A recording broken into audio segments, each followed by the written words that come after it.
Chapter 563. After a moment of silence, there was a burst of laughter in the tavern. Sulen almost spat out the rum he just drank. A mercenary in the tavern laughed and said to the man, "I thought there was a guy who dared to make a move here, and I thought there would be a good show. In the end, this is what you showed us?" The others around him echoed. For a moment, the whole tavern was noisier than before. However, the adventurer looked indifferent and didn't care about it at all. He looked back and forth in the tavern, but no one was willing to buy it. "You don't know what's good for you." The adventurer sighed secretly. He casually pulled the long sword and sheathed it. Then he sat back on the chair and looked at the dancers on the stage in the center of the tavern. Without a show to watch, the people in the tavern quickly forgot about this matter and began to drink again. Perhaps this matter would become a topic of conversation after drinking. Sulen came back from Deepwater City. The next morning, he went to the city hall to check that everything was normal. Then he went to check that there were no problems with the workshops. In the afternoon, he deliberately came to the most popular tavern in the city to feel the atmosphere. Just as he was thinking about whether he should let Karina have a hot dance after returning to the palace at night, he saw this scene in front of him. He had to admit that this performance was really good. But to be honest, although he was a little far away, Sulen could still see that the long sword in the adventurer's hand was made of good materials and was well forged. It was indeed the work of a dwarf master. 30 kinner was very generous. If it was in the blacksmith shop in the city, it would cost at least 70 or 80 kinner. Sulen thought that this guy was quite interesting. After thinking for a while, Sulen asked someone to call him over. Soon there were a few more people at Sulen's table. In addition to Sulen and the adventurer, the two dancers who were dancing on the stage just now were accompanying them. After that, this guy didn't hold back. He hugged a dancer and put his hands all over her body. He even wolfed down the food and drinks on the table, completely like a reincarnated hungry ghost. Sulen quietly watched him eat and flirt. When he was almost done, he asked, "That weapon isn't yours, is it?" "Yes. Of course it's mine." At this time, this adventurer did not have the image of an indifferent expert. His eyes were slightly narrowed, and he hugged the dancer next to him, his face like a pig. "Hee, why would an adventurer sell his weapon?" Sulen sneered. "This is my weapon. If I want to sell it, I'll sell it. What can you do about it?" Sulen glanced at him and said, "I don't care, but where did you get this weapon?" Telepathy. A light flashed in Sulen's eyes, and in the next second, the adventurer told him everything he knew. It was very simple. This adventurer was just picking up scraps. He accidentally found two adventurers fighting. In the end, one of them died, and the other was seriously injured.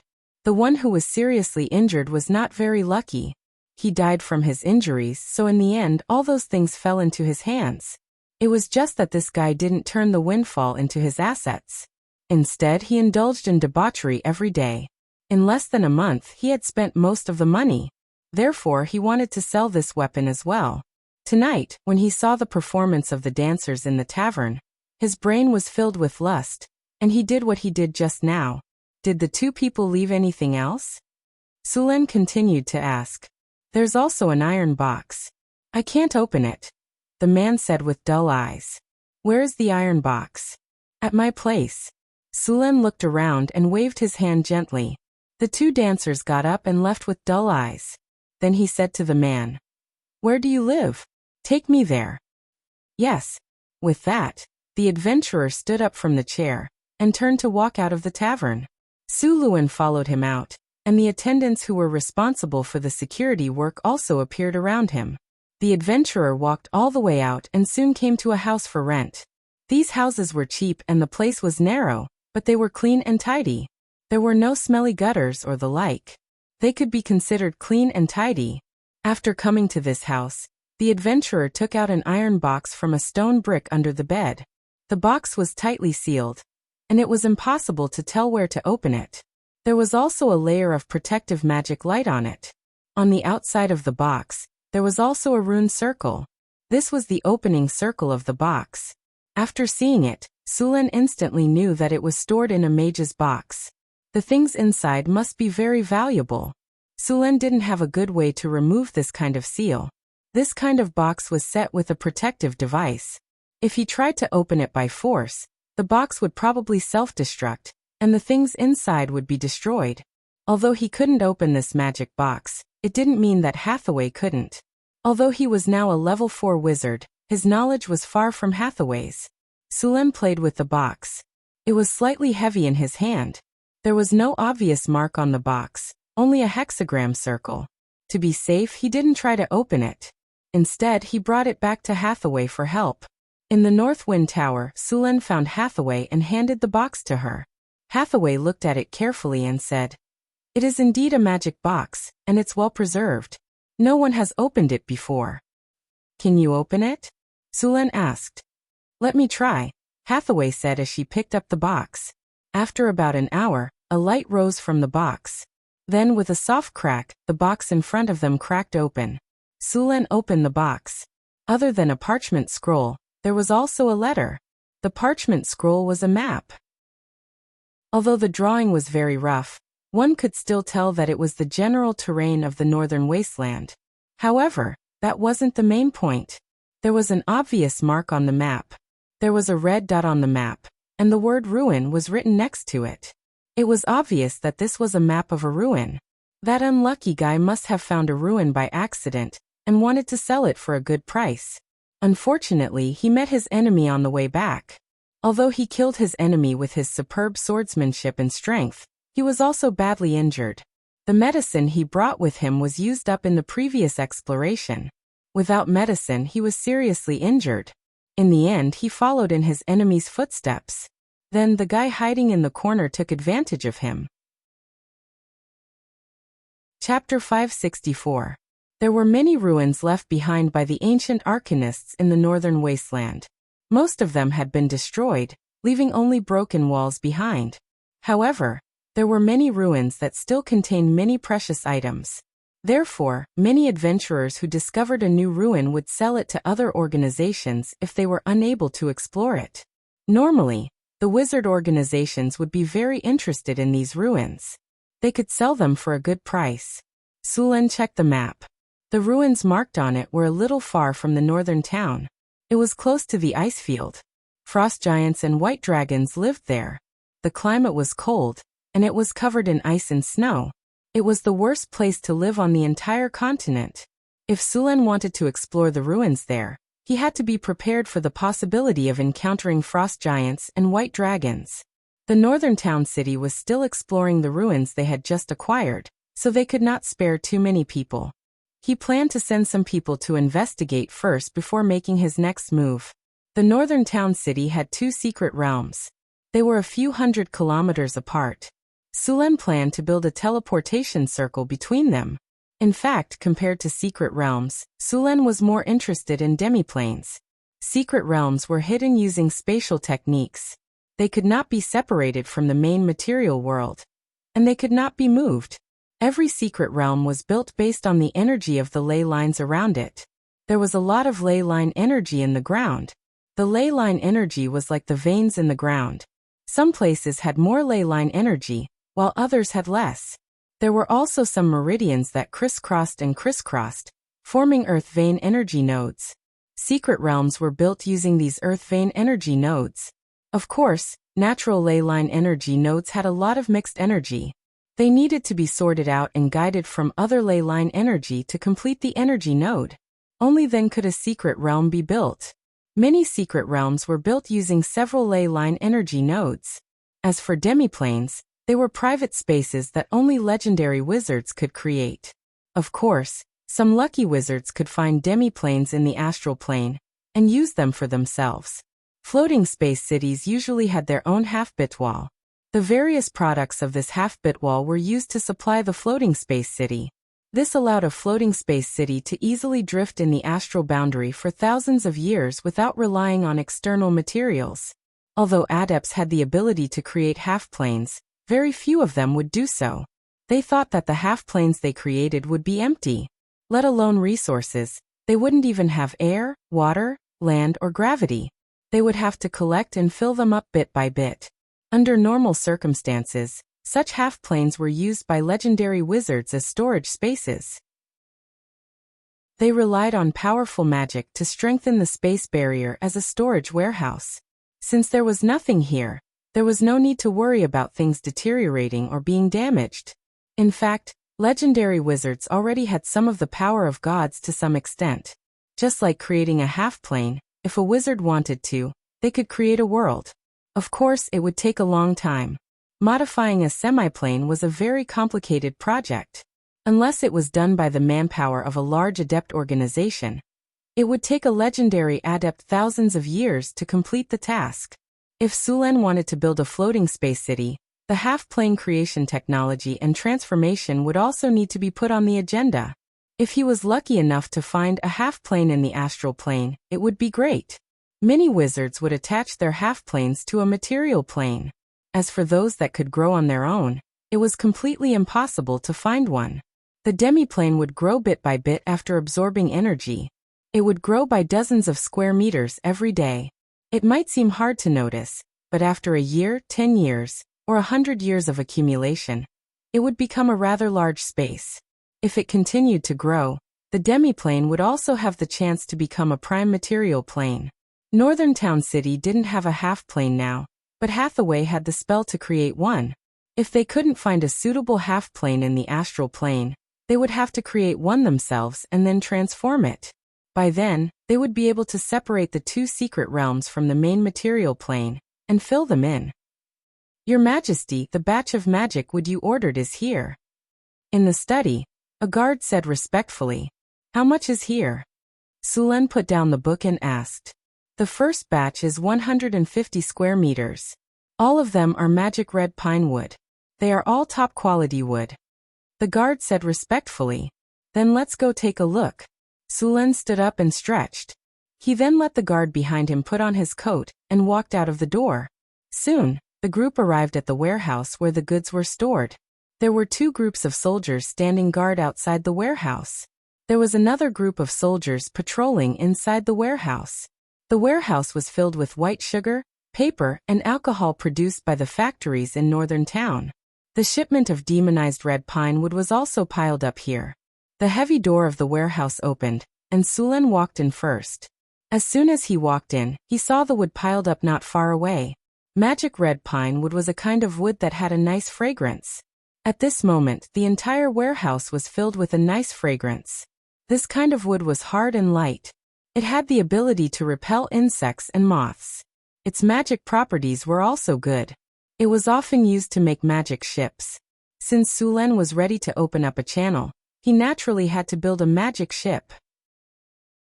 With a magic ship like this, the safety of the ships in Deepwater City could be guaranteed. Only then would the rebellious pirates be afraid. The Red Dragon Queen was able to control the entire Southern Sea. She occupied all the important channels and collected high taxes. Other than her own strength, she also had a powerful fleet made up of magic ships. This fleet's strength could easily sweep the entire Southern Sea. Even the three most powerful countries in the Southern Sea together wouldn't be able to defeat it. Don't think that this was an exaggeration. In fact, she had done this before. At that time, the three most powerful countries in the Southern Sea spent a lot of time and money building their navies. They also hired wizards to make magic ships. In the end, they formed a joint fleet with full confidence and prepared to destroy the Red Dragon Queen's fleet. In the end, they had the absolute advantage in numbers. The joint fleet of the three countries was destroyed in a naval battle. According to the records at that time, the entire sea was burning with the flames of hell. The corpses of the Sacred Alliance filled the sea. Countless sharks reveled in the water. That day, the crown fell from the hands of the Sacred Alliance. The whole world trembled under the dragon's wings that covered the sky. Chapter 565. Although Deepwater City did not intend to extravagantly build a magic fleet, a powerful magic ship was still a necessity. After processing, the enchanted red pine wood would be used as the main material for the magic ship. Sulen reached out and touched the wood in front of him, then used his energy to feel it. It was indeed a good material, and there was nothing wrong with it. Only then did he nod. This kind of magic wood was basically a military resource, and ordinary people had no way to buy it. The southern countries were especially strict about this kind of wood. After all, if pirates got their hands on this wood, although they could not cast spells on the ship, the wood itself could crush ordinary ships. Suluan didn't produce enchanted red pine wood here. Instead, he bought it from other wizard organizations. Many wizard organizations would plant enchanted red pine wood in large quantities in the secret realm. Some could be used to make magic wands, and some could be sold in exchange for other resources. The most powerful magic ship in the Southern Sea was called the Red Dragon Queen. This ship was made of dragon bloodwood. The body of a giant dragon would constantly release a kind of radiation energy to the surroundings. This radiation energy would change the surrounding environment and promote the development of creatures in the direction of dragonization. This kind of dragon blood wood was a kind of wood that grew near the nest of a giant dragon. The quality of the dragon blood wood was determined by the giant dragon that lived around it. The stronger the giant dragon was, the better the quality of the dragon blood wood. The dragon blood wood used by the Red Dragon Queen was grown around the nest of the Red Dragon Queen. This kind of wood was much better than the enchanted red pine wood Sulen used. In addition to the dragon blood wood, the Red Dragon Queen was also embedded with a large number of dragon scales. These dragon scales were shed by the Red Dragon Queen. Although they were not as strong as the ones on her body, their defense was still very high. The crew of this ship were all descendants of the Red Dragon Queen. It was this ship that defeated the alliance fleet of the three countries in one fell swoop. Then, other ships would surround the alliance fleet and completely send it to the bottom of the sea.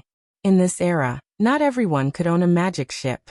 Other than the various countries, only the major wizard organizations and some big nobles could afford to build one. Every few years, the major sorcerer organizations would recruit apprentices from all over the world. These ships were not to be touched unless you wanted to start a war with the sorcerer organization. Those great nobles would spend a lot of money to build a magic ship. The size of the ship was still very small, and it was usually used as the flagship of a caravan to protect the fleet. The magic ship that Sulen was going to build was not going to be stingy. It was built by legendary wizard Hathaway and Sulen. It was definitely going to be a very powerful ship. Due to the lack of sailors, they did not intend to use too many people on this ship. It would be a powerful magic ship. The sailboat and the ballista cannons could be controlled by magic. If it was not for the lack of technical skills, he would even try to install the magic particle railgun on the ship. With one shot, no matter if it was the Red Dragon Queen, the Dawn Goddess, or the Queen Anne, they would all be destroyed. After checking that the wood was up to standard, Sulen directly sent them to the secret mirror. He planned to build a magic ship here. Hathaway, Alex, and Sulen came here. In addition to the wood in front of them, Sulen also prepared magic steel and other metals. These magic steel were used to make the keel of the magic ship. Sulen took out a blueprint. The magic ship was built according to this blueprint. Everyone divided up the work. Sulen was responsible for the keel, Alex was responsible for the sails and masts, Hathaway and Chris were responsible for the hull, and Karina was responsible for the special parts of the ship. After the division of labor was decided, everyone began to work. Sulen waved his hand, and a big hand completely made of lightning energy appeared out of thin air. Then the big hand picked up the magic steel ingots piled on the ground. Powerful electric currents flashed with dazzling light. The originally hard magic steel ingots were quickly softened by the electric arcs and melted into a pile of liquid metal. Then the molten liquid metal quickly changed into various shapes under Sulen's control. The magic ship was 56 meters long and 32 meters wide. The keel was 50 meters long and 26 meters wide. Sulen planned to make the keel of such a ship in one go. Powerful lightning energy surged out of his body. Pieces of magic steel ingots were melted and then merged according to the blueprint. Soon, a large mass of magic steel liquid floated in the air. After confirming that there was enough magic steel, Sulen began to control the liquid metal to quickly form it. Soon a keel gradually took shape. After the keel was formed, the dazzling lightning energy slowly disappeared, and the magic steel liquid metal began to cool down. Magic steel was a metal with excellent magical conductivity. It was far more durable than ordinary steel. It was also much lighter than ordinary steel. At the same time, it was not too expensive to make. It was a good choice to make the keel of a ship. Of course, the keel was only half finished. After the cooling down, Sulen still needed to enchant it to increase its durability, reduce its weight, increase its resistance to corrosion, and increase its magic defense. At the same time, he also needed to create an energy channel. While Sulen was making the keel, the others were not idle. Hathaway took out her magic staff. With a flash of light, neatly arranged magic red pine wood floated in the air. Then the wood was arranged in a picturesque disorder in the air. Wind blades appeared one after another. Then, these wind blades waved and cut the wood. The hard magic wood was quickly cut into neat materials. After the wood was cut, the planks began to be pieced together. Although there was a lot of wood, under Hathaway's control, the wood was quickly cut into standard parts. After Sulen finished the keel, the wood was quickly pieced together. The flying planks flew to the designated location, and a huge wooden sailboat was quickly completed from scratch. The masts that Alex had prepared earlier were also installed under her control. Soon, 3 huge masts were erected, and huge white sails and ropes began to be connected to the designated positions. The masts stood tall, and the double deck and the ballista were all in place. At the bow of the ship was the head of a dragon. Hathaway had carved it according to Onyxia's image. The slender body was like the hull of the ship.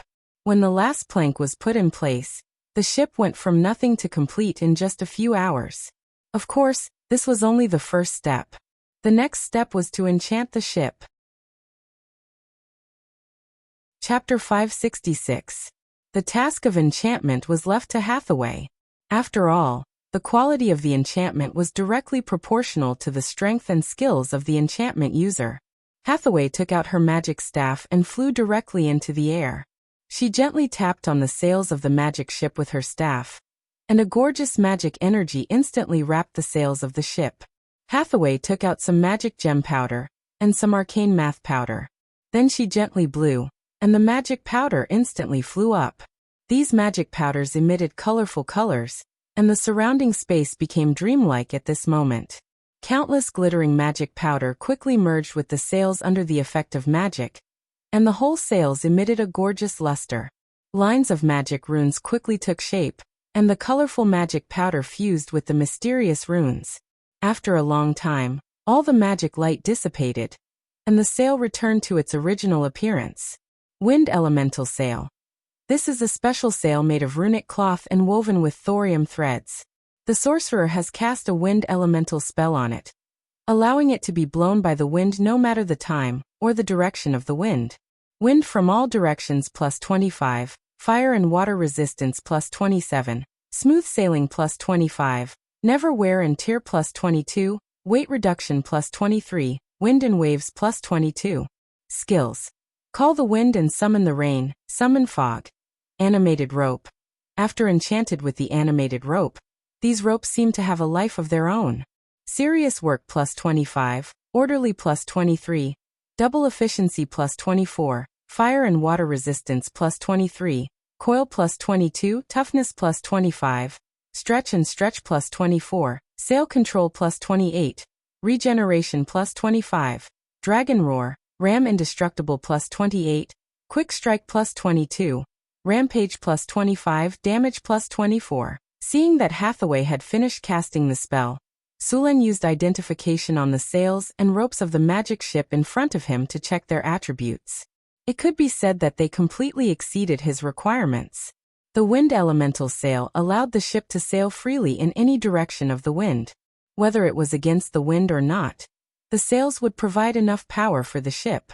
In addition to the sails, the animated ropes could be used to control the sails and carry out various tasks at the same time. They could replace the sailors and even attack when the enemy was engaged in boarding combat. A large number of ropes would suddenly shoot out and wrap around the enemy like pythons before strangling them to death. After completing the enchantments for the sails and ropes, Hathaway began to enchant the ship's hull. Hathaway took out a metal ingot, then directly summoned elemental fire, and melted the entire metal ingot into liquid. After the impurities were removed from the liquid metal, the magic energy on it became even stronger. Hathaway gently waved her staff, and the liquid metal quickly covered the entire ship like a layer of thin film. Soon, the entire ship was wrapped in a layer of metal protection. Afterwards, one rune after another was quickly engraved on the hull. A large number of runes appeared on the hull like decorative patterns, and multicolored magic lights quickly fluttered. After a while, Hathaway finally finished engraving the runes on the hull. At this moment, the entire magic ship was emitting a strong elemental aura. Sulen cast an identification spell on the magic ship, and a large number of data appeared in front of his eyes. Magic creation, magic ship unnamed item type, animated magic ship. Item description. This is a powerful warship. It was built with magic red pine wood as the raw material. After a legendary wizard enchanted it, this warship became a powerful magic warship. The power of magic allows it to sail in any sea. Its speed is faster and the hull is stronger. It has become a moving castle on the sea. Indestructible plus 25, break the waves plus 27. Walk on level ground plus 23, water and fire resistance plus 25, steady as Mount Tai plus 23, fast movement plus 25, agile evasion plus 24, wave suppression plus 26, energy storage, space plus 22 skills. Underwater navigation, charge accelerated navigation, aim, animated life, summon water element. Equipment. Wind element sail, animated rope, dragon roar ram. Seeing the attributes of the magic ship, Sullen's eyes flashed with a trace of surprise. This magic ship was unexpectedly powerful. Although he didn't test it on the sea, he could easily judge that this ship was the Overlord of the sea. Hathaway slowly let out a sigh of relief, and her body, which had been floating in the air, slowly descended to the ground. Enchantment of the ship just now wasn't as difficult as casting a few legend spells. Although the mana consumption wasn't as high as legend spells, the amount of effort required wasn't low. Carving so many runes without any deviation wasn't an easy task. After Hathaway finished the ship's enchantment, Karina and Chrissy also finished building the other parts of the ship. Karina was responsible for the various supporting facilities of the ship, such as the rudder, operating panel, storage, compass, navigator, and so on. Chris was responsible for the ballista and other weapons. Chris gave the ballista demonic power. After hitting the enemy, the demonic power would attack the enemy like maggots corroding the bone. Ballista, a powerful weapon blessed with demonic power, can cause serious damage to the enemy. Demonic power plus 20, accuracy plus 20, quick reload plus 25, range plus 25, armor penetration plus 22, fire plus 25. Skills, rapid shooting, arrow rain, rapid shooting. Increase attack speed by 100%. Lasts for 3 minutes. Arrow rain. At the cost of sacrificing the power of the ballista, fire a large number of arrows to cover an area. The arrows can be fire arrows or ordinary arrows. Red Dragon's Fury flamethrower. After activation, it can spray high-temperature flames at the enemy in front of it. Demonic power plus 22. Area of effect plus 25. High-temperature burn plus 20. Burn on water plus 22. Poisonous smoke plus 25. Skills, Hellfire Flamethrower. Hellfire. Because of the demonic power, the Red Dragon's Fury can summon Hellfire when activated, causing great damage to the enemy. Flamethrower. Accumulates power for 1 second, and then suddenly explodes. Can double the range of the flamethrower. In addition to these equipment such as compasses, astrologers, and binoculars were also enchanted with various spells such as Fog Insight, Direction Guidance, and Eagle Eye. These equipment allowed the magic ship to deal with all kinds of situations. The magic ship was finally completed after everyone's joint efforts. The combat power of this ship could easily destroy a fleet. Hathaway cast Life Animate on the ship, and the magic ship had a basic consciousness. Sulen and Hathaway left their soul imprints on the magic ship. P.S. What's a good name for this ship? Chapter 567. On the blue sea, several seagulls were flying in the sky. On the surface of the sea, a huge ship was sailing through the wind and waves. Sulen was wearing a pirate captain's three-brimmed hat. He held a telescope in one hand and hugged Chris in the other. He was commanding the ship in high spirits. On the calm surface of the sea, the ship's sailing speed had reached 35 knots. If he used a skill, the speed could easily reach 50 knots. In this era, even magic ships couldn't reach such a high speed. Sulen even tried the weapons on the magic ship. Those ballistae could easily shoot 500 meters away. Under the operation of the animated ropes, they could shoot 6 times per minute. After activating rapid fire, the firing rate could be doubled, reaching an astonishing 12 bolts per minute. This magic ship had a total of 24 ballistae, which could still shoot 288 bolts per minute. Such a high firing rate could completely turn a ship into a hedgehog. Compared to the bolts, the flamethrower of the Red Dragon's Fury was more powerful. The range of the flamethrower was only 50 meters, but the surface area of the flamethrower was 1,500 square meters. Sulen tested it on an ordinary ship. In less than 10 minutes, the flamethrower completely ignited the entire ship. Moreover, the flame of the Red Dragon's Fury could burn on the surface of the sea. When it burned, it would release poisonous smoke. Its lethality was very strong. After speeding on the surface of the sea for a while, Sulen let the ship slow down. The entire magic ship didn't need sailors to operate it at all. Those animated ropes could complete all kinds of movements. Following Sulen's order, the magic ship suddenly shook slightly. Then the deck of the ship began to move. An invisible force appeared around the ship. The surrounding seawater began to enter the ship. The entire magic ship quickly sank to the bottom of the sea. In less than a minute, the ship disappeared from the surface of the sea. On the bottom of the sea, Sulen looked around. The bottom of the sea wasn't dark. A layer of light blue energy shield wrapped around the entire ship. The seawater was separated from the ship, and the surroundings exuded a layer of gloomy luster. From the magic ship, one could clearly see the surrounding seabed. In addition to separating the seawater, the energy layer around the ship also had a concealment function. From the outside, there was nothing in the seawater. The speed of the magic ship at the bottom of the sea was slower than on the surface, but it was more than enough for a sneak attack. At this moment, he was completely surrounded by light blue seawater. It was as if he was in a crystal palace. It was very beautiful. Sulen was overwhelmed with excitement. He pulled Chris here to play a game of 2, and then let the boat float. After playing in the sea for almost a day, Sulen tested all the abilities of the magic ship, and then sailed the ship back. The only regret he had was that there was not even a single pirate ship in the surrounding sea, let alone a merchant ship. This made his idea of fighting a naval battle completely fail. After returning to the deepwater port, Sulen and Chris returned to the land. As for the magic ship, it directly sank to the bottom of the sea and slept. It would only wake up again when Sulen or Hathaway summoned it. This kind of sleep was also a way for it to accumulate energy. The magic ship was not equipped with an energy source like the elemental pool. After all, it would cost too much to move the elemental pool onto the ship, and it would be easily damaged. Therefore, Hathaway used another method, similar to a battery.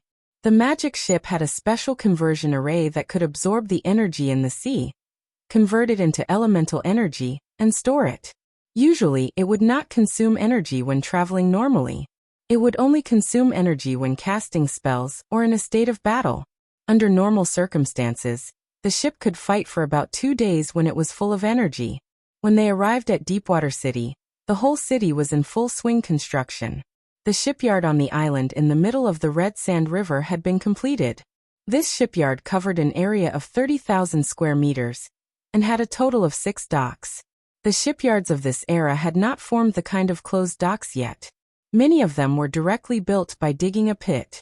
Sulen made a lot of improvements when the shipyard was built.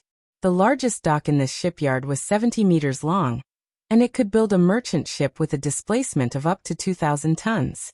This kind of ship had a large cargo capacity and could carry a lot of food and water for long-distance voyages.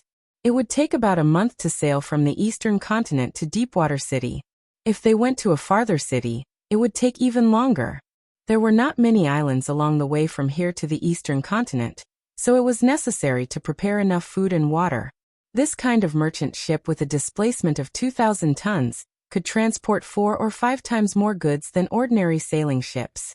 The smallest of the 6 docks in the shipyard was only 30 meters long. It could build small merchant ships. In addition to these merchant ships, Warships could also be built here. In fact, the difference between merchant ships and warships in this era was not too big. Many pirates drove modified armed merchant ships. There were often conflicts between pirates and navies. The navies could not rely on their ships to gain an absolute advantage. Sometimes, pirates would take the initiative to attack the navies. The biggest difference between a merchant ship and a warship was the shape of the ship. In order to transport more goods, a merchant ship would increase its width when it was built. On the other hand, a warship was different. In order to pursue the enemy at a faster speed, a warship was generally built to be more slender. Such warships were usually faster than merchant ships, but the armed merchant ships modified by the pirates were not slower than the warships. Another difference was that the wood used for warships was teak or other high-grade wood, which was rarely used by merchant ships. Warships made of wood such as teak were usually more sturdy. In naval battles in this era, rams were often used. Rams could be said to be the most powerful means of attack in this era, other than magic ships. Many times, a high-speed ship could rely on rams to directly break another ship in half. If the wood used for such a violent collision was not up to standard, it was likely to cause serious damage to the warship. The pirates' favorite way to fight was to jump ship. This kind of battle allowed them to better preserve their goods and ships. It was said that the pirates in the southern seas had used this method to seize many warships. Compared to the navy, pirates were even more insane. Under normal circumstances, pirates preferred to use human wave tactics. Often, there would be dozens or even hundreds of pirates on a pirate ship. Chapter 568. The shipyard on River Heart Island was currently building a warship and an armed merchant ship. The merchant ship was progressing faster. Most of the craftsmen were from northern town. They had only built inland watercraft before, and had never built a ship before. In order to build the ship, Sulen specially hired some old craftsmen from the southern sea at a high price to guide them. Just like that, the framework of the shipyard was set up. After the two ships were completed, Sulen planned to form an exploration caravan to explore the sea route in the east. The trade route did not have to be developed after Deepwater City was built. In fact, as long as the port was completed, they could explore the trade route. While building, they could conduct trade. Sulen strolled around River Heart Island. When he went to eat, he bumped into sailors who had just completed their sea training. These sailors all looked pale, their hair was messy, and their bodies were filled with a sour smell. It was obvious that these sailors had been tortured by Barbassa on the sea. Sulen had no objections to this at all. After all, he did not know how to train a navy. Barbassa was the only one in the entire Northwind Dukedom who knew how to train pirates. However, the definition of a navy and a pirate in this era was not so accurate. If they wore military uniforms and raised military flags, they were a navy. If they took off their uniforms and raised other flags, they were pirates. Now, almost half of the active pirates in the Southern Sea had an official background. Although the three southern countries had formed an alliance, they were always dirty and private. The three countries had always been competing, but they could not fall out with each other. Therefore, they had obtained a privateer license. With this license, pirates could rob merchant ships legally. Of course, privateers could not rob their own country's ships. The first country to issue a privateer license was the Tudor Kingdom. Originally, the Tudor Kingdom was far behind the Liberia Kingdom and the Netherlands Kingdom in terms of maritime trade. However, with the privateer license, the kingdom's maritime power developed rapidly, and was now not inferior to the other two countries. The privateer license stipulated that half of the looted wealth had to be paid to the king. This way, the Tudor Kingdom did not have to spend a single cent of military expenditure to obtain a large number of troops and large amounts of money. After seeing this situation, the Liberia Kingdom and the Netherlands Kingdom also began to issue privateer licenses. In the end, pirate activities in the Southern Sea became rampant. If Deepwater City were to engage in maritime trade and open up trade routes, it wouldn't be long before these pirates would rush over like sharks smelling blood. In order to cope with the next challenge, Deepwater City's navy must be established as soon as possible. Of course, in the early stage, in order to help the weak navy of Deepwater City, Sulen would leave the Raging Dragon here to help them fight. Northern Wastelands, Northwind Tower. The astrology platform was filled with a powerful magic power. Hathaway's body had gathered a frightening amount of energy. A decaying, destructive, and crazy energy was constantly being extracted from the divinity crystal. This powerful negative energy could easily turn a person into a demon who would not shrink from any evil. The slightest carelessness would interfere with Hathaway's mind. Only after the divinity had been purified could she absorb it without any side effects. Beside Hathaway, a torrent of elemental energy was constantly purifying this evil energy. After about half an hour, the energy extracted from the divinity crystal in front of her was finally purified and restored to its original golden brilliance. Then the surrounding elemental energy slowly dissipated. Hathaway gently waved her hand, and the golden divinity began to integrate into her body. The golden energy turned into strands of silk and rushed into Hathaway's body. Because Hathaway was not a god, she could only slowly integrate the divinity. It was said that the gods could directly integrate the divinity into their bodies, unlike humans who integrated it bit by bit. After feeling the divinity integrate into her body, Hathaway's soul became stronger. After all the divinity in front of her had integrated into her body, her soul felt full. Hathaway then slowly dispersed the magic power around her body. Although the divinity had been cleansed, Hathaway's emotions were still affected during this period. As the divinity was stripped away, the faint golden energy in this part of the abomination's soul began to decrease. Hathaway did not absorb this soul energy. Although the quality of the abomination's soul energy was very high, the negative emotions in this soul were also very strong. Absorbing this energy was not worth the loss to Hathaway. With a snap of her fingers, Hathaway sealed the remaining soul energy. After extracting the divinity, the abomination's soul energy was an advanced legendary crystal. Hathaway and Sulen were very interested in the guardian statue in the ruins of the Wizard Tower. They planned to use the abomination's soul crystal to make one. Milky Way, check the pollution index on my body and soul. After absorbing the divinity of the abomination's divinity, Hathaway felt her body and soul, and then said to the tower genie, detecting the pollution index. Detection complete. A blue energy swept across Hathaway's body. The current pollution index on the Tower Master's body is 11.5%. Please take note, Tower Master. If the pollution index is too high, it will affect your magic power control, and your promotion will also be affected. The chances of you losing control of your mind will increase. Please try not to take any potions during this period. Hathaway rubbed her head. She did not have a good way to clean up the pollution index on her body. She could only purify it bit by bit. The pollution caused by the ancient arcanists was even more serious. At that time, many places in the main material plane were seriously polluted. Normal life could not survive at all. This was also one of the fuses that led to the war between the gods and the arcane kingdom. The ancient arcanists later also studied ways to clean up the pollution. The results were SOSO. Some seriously polluted areas were still uninhabitable. In this aspect, the Druids were better at cleaning up. The wisdom tree planted in Sullen's secret realm also had a purifying effect. Hathaway was going to live with the wisdom tree for a while. The purifying ability of the wisdom tree was very important to Sulen and the others. In addition to Hathaway, Alex and Karina had also fused with divinity once. Chris had just fused with the power of the Baylor and had not fully mastered it, so she could not fuse with divinity for the time being. Phyllis was not strong enough, and her soul power was not strong enough. If she forcibly fused with divinity, her mind would be affected by the divinity, so she did not fuse with it for the time being. Fusing with divinity required at least the strength of Tier 4. Of course, if it was divinity given by other divine creatures, there was no such threshold, but very few divine creatures would do so. Chapter 569. Northwind Tower Astrology Platform. With a flash of a teleportation spell, Sullen's figure appeared in the tower. Soon, the little maid Angela appeared.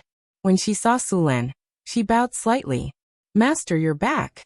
Sulen smiled and rubbed her little head. "You're here today. Where's Hathaway?" The half-elf maid Angela smiled. Sister Hathaway went to stay at the wisdom tree for a few days.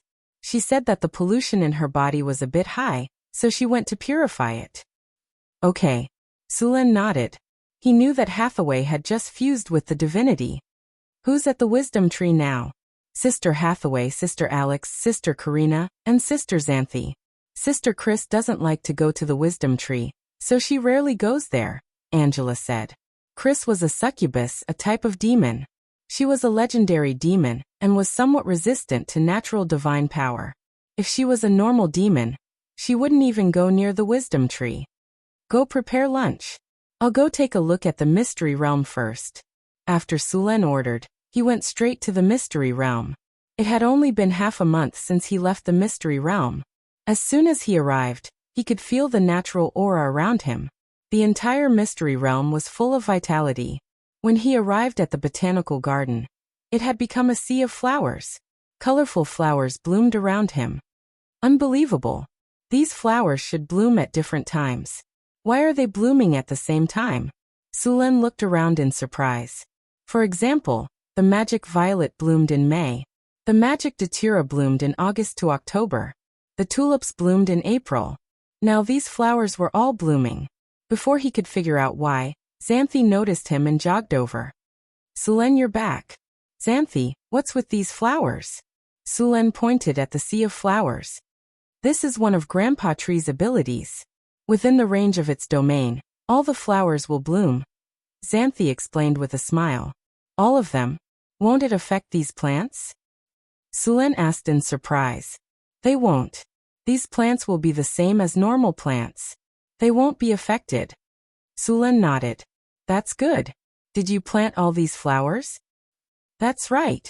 I asked elder sister Alex for these. Her elder sister winged people helped me collect the seeds. Then we planted them together.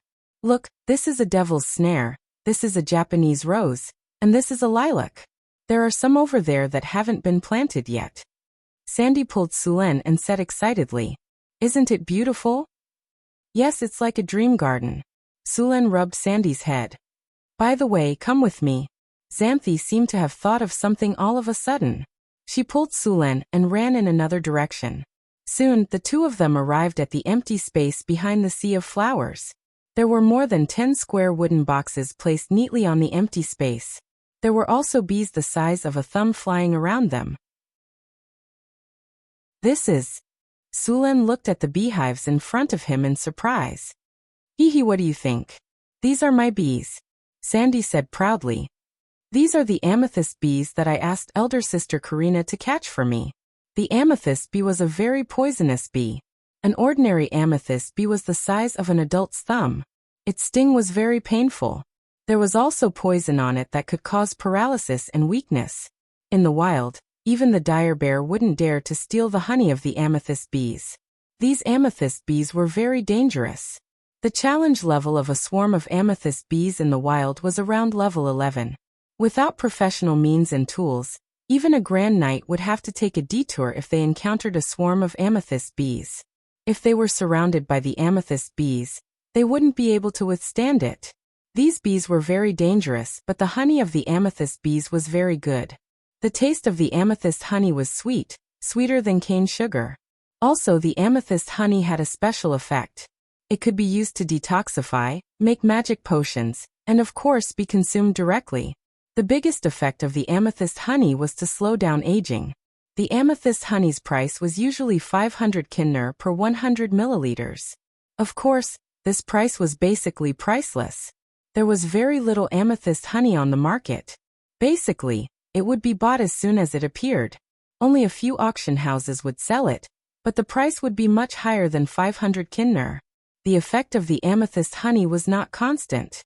It was different from the flower honey collected by the amethyst bees. Normal flowers were naturally not as good as the flowers of magic plants. The amethyst bees in the wild mostly collected normal flowers. Only a part of it was from magic plants. However, the amethyst bees in front of Sulen's eyes were all from magic plants, so the effect was naturally stronger. Since the amethyst honey was so effective, of course, many people wanted to domesticate it. However, the amethyst bees were wild and hard to tame. Only a few wizard organizations had domesticated a few. Most of the time, they would set aside an area to breed the amethyst bees, and then forcibly collect the honey. You tamed these amethyst bees? Sulen asked as he looked at the amethyst bees flying around. Yes, Sulen, look, these amethyst bees are very obedient. Sandy giggled, and then her body began to dance like a butterfly. The amethyst bees around her also began to dance with her. All the amethyst bees were obediently dancing with Sandy's fingers. This is your ability? Sulen looked at Sandy with surprise. Yeah, what do you think? Am I powerful? The little girl said with a proud face. Her expression was almost saying, praise me, praise me, praise me. Sandy, you're so powerful. Sulen nodded. Hee, Sister Alex, Sister Karina, and Sister Hathaway taught me this, Sandy giggled. They taught me how to control my own power, and then I learned how to tame these amethyst bees. By the way, Sulen, here's some amethyst royal jelly. I saved a jar for you. Sandy suddenly remembered something, and then she pulled Sulen to a beehive. She carefully opened the beehive, and an amethyst bee the size of an adult's fist was lying in the beehive, sucking on the honey. Sandy gently pointed her finger, and a strange power spread out from her body. She then took out a glass bottle, and carefully took out the honey from the beehive. When the glass bottle was full, she closed the beehive. This is the amethyst queen bee's royal jelly. Because it's the amethyst queen bee's food, you can't take too much. If you want more, you'll have to wait until next month. Sandy then handed the glass bottle full of amethyst royal jelly to Sulen. Chapter 570. Sandy summoned water elements to wash her hands, and then stretched out her white and tender hand to dip some royal jelly from the glass jar, and handed it to Sulen. She said with a sweet smile, fresh royal jelly. Others like it very much. Sulen, would you like to have a taste? Looking at Sandy's white and tender hands and her expectant look, Sulen would not refuse her kindness. He licked the royal jelly on her fingers. The moment his tongue touched it, he tasted a hint of sweetness with a hint of sourness and floral fragrance. It was not as spicy as other royal jellies, so it tasted good. Seeing Sulen licking her fingers directly, Sandy blushed slightly. However, she recovered soon. How's the taste? Do you like it? Great royal jelly. Sulen gave a thumbs up and said. Seeing Sulen's expression, Sandy also became happy. She said proudly, the amethyst bees I cultivated and the amethyst bees' honey and royal jelly are the best. Oh, come and have a taste of the honey. Compared with royal jelly, honey tastes better. Sandy raised her head proudly and said, patting her chest. As she spoke, Sandy took out a jar of purple crystal honey from somewhere, as if she was performing a magic trick. Sulen took over the jar and smelled it. There was a faint floral fragrance with a hint of sweetness, which was very attractive. He dipped his finger into the jar, and put it into his mouth. A mellow floral fragrance with sweetness instantly filled his mouth. It was a feeling that made people satisfied from the bottom of their hearts. Sulen couldn't help but narrow his eyes and savor the taste. He could guarantee that this was definitely the best honey he had ever tasted since his previous life. The sweet honey had a hint of floral fragrance and a long aftertaste, which made people feel that they were in a sea of flowers. Even if other effects of the honey were ignored, it was the best honey only in terms of taste. How is it? Is it delicious? Sandy looked at Sulen expectantly. It made me feel the taste of nature. It gave me a sense of happiness and satisfaction. It was great, Sulen said. Hee, as long as you like it. I spent a lot of time getting these amethyst wasps to collect different flowers and make this honey according to a special ratio, Sandy said proudly. Sulen had a whole new level of respect for Sandy. Originally, he just wanted to raise a mascot. He didn't expect that Sandy would bring him a surprise. Thank you for your hard work. The effect of royal jelly was better than honey. It was a very rare and precious medicinal material. Even if it was not mixed into a magic potion, it could slowly strengthen a person's physique and increase their lifespan through daily consumption. At the same time, it could speed up the effect of meditation and slow down aging. This was a hot commodity for most magi. Unfortunately, the production rate was even lower than the amethyst honey. Basically, it was digested as soon as it was produced, and very rarely would it be sold. Sulen used appraisal on the 2 jars in his hands, and a large amount of data appeared before his eyes. Item name: purple crystal honey. Quality: excellent. Description: honey carefully brewed by the amethyst wasps using the pollen of dozens of magical plants. It tastes sweet and has the effect of improving physique, slowing down aging, detoxifying, and increasing poison resistance. It's a rare honey. Amethyst honey. Sweet and delicious +42, pleasant fragrance +37, detoxifying +34, aging +25, energy recovery +40, mana recovery +35. Note: long-term consumption will give you a weak poison resistance. More than 1 liter must be consumed continuously. Item name: amethyst royal jelly.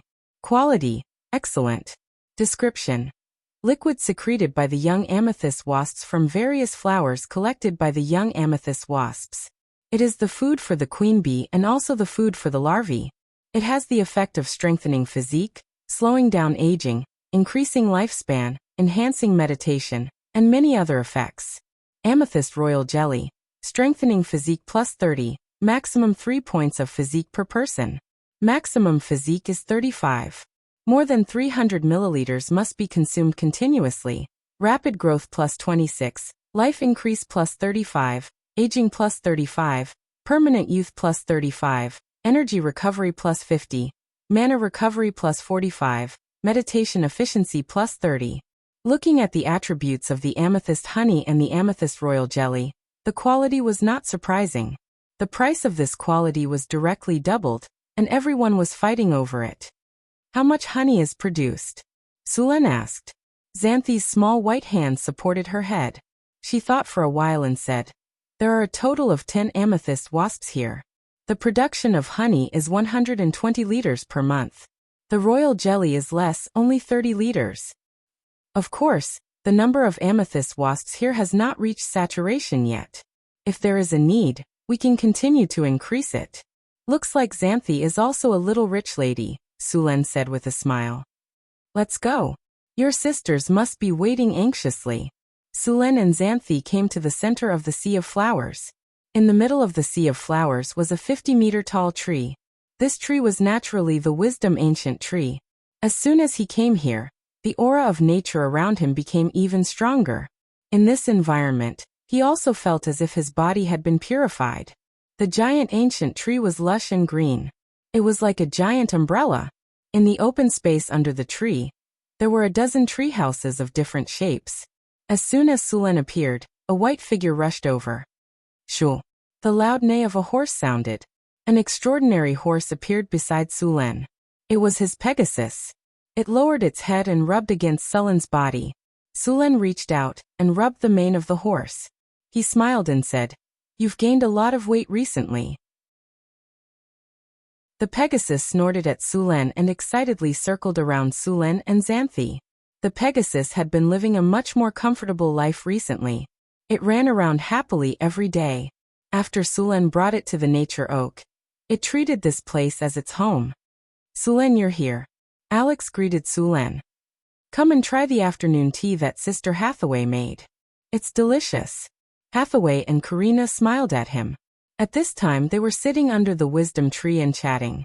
There was a tea set on the coffee table next to them, and there were some cream biscuits and fruits on each of their seats. It was obvious that they were having a gathering here. "Hathaway's afternoon tea? I have to try it," Sulen said as he sat down on the empty seat next to him. He picked up a delicate teacup and poured a cup of black tea. The black tea in Northern Town was different from the black tea popular in Florence.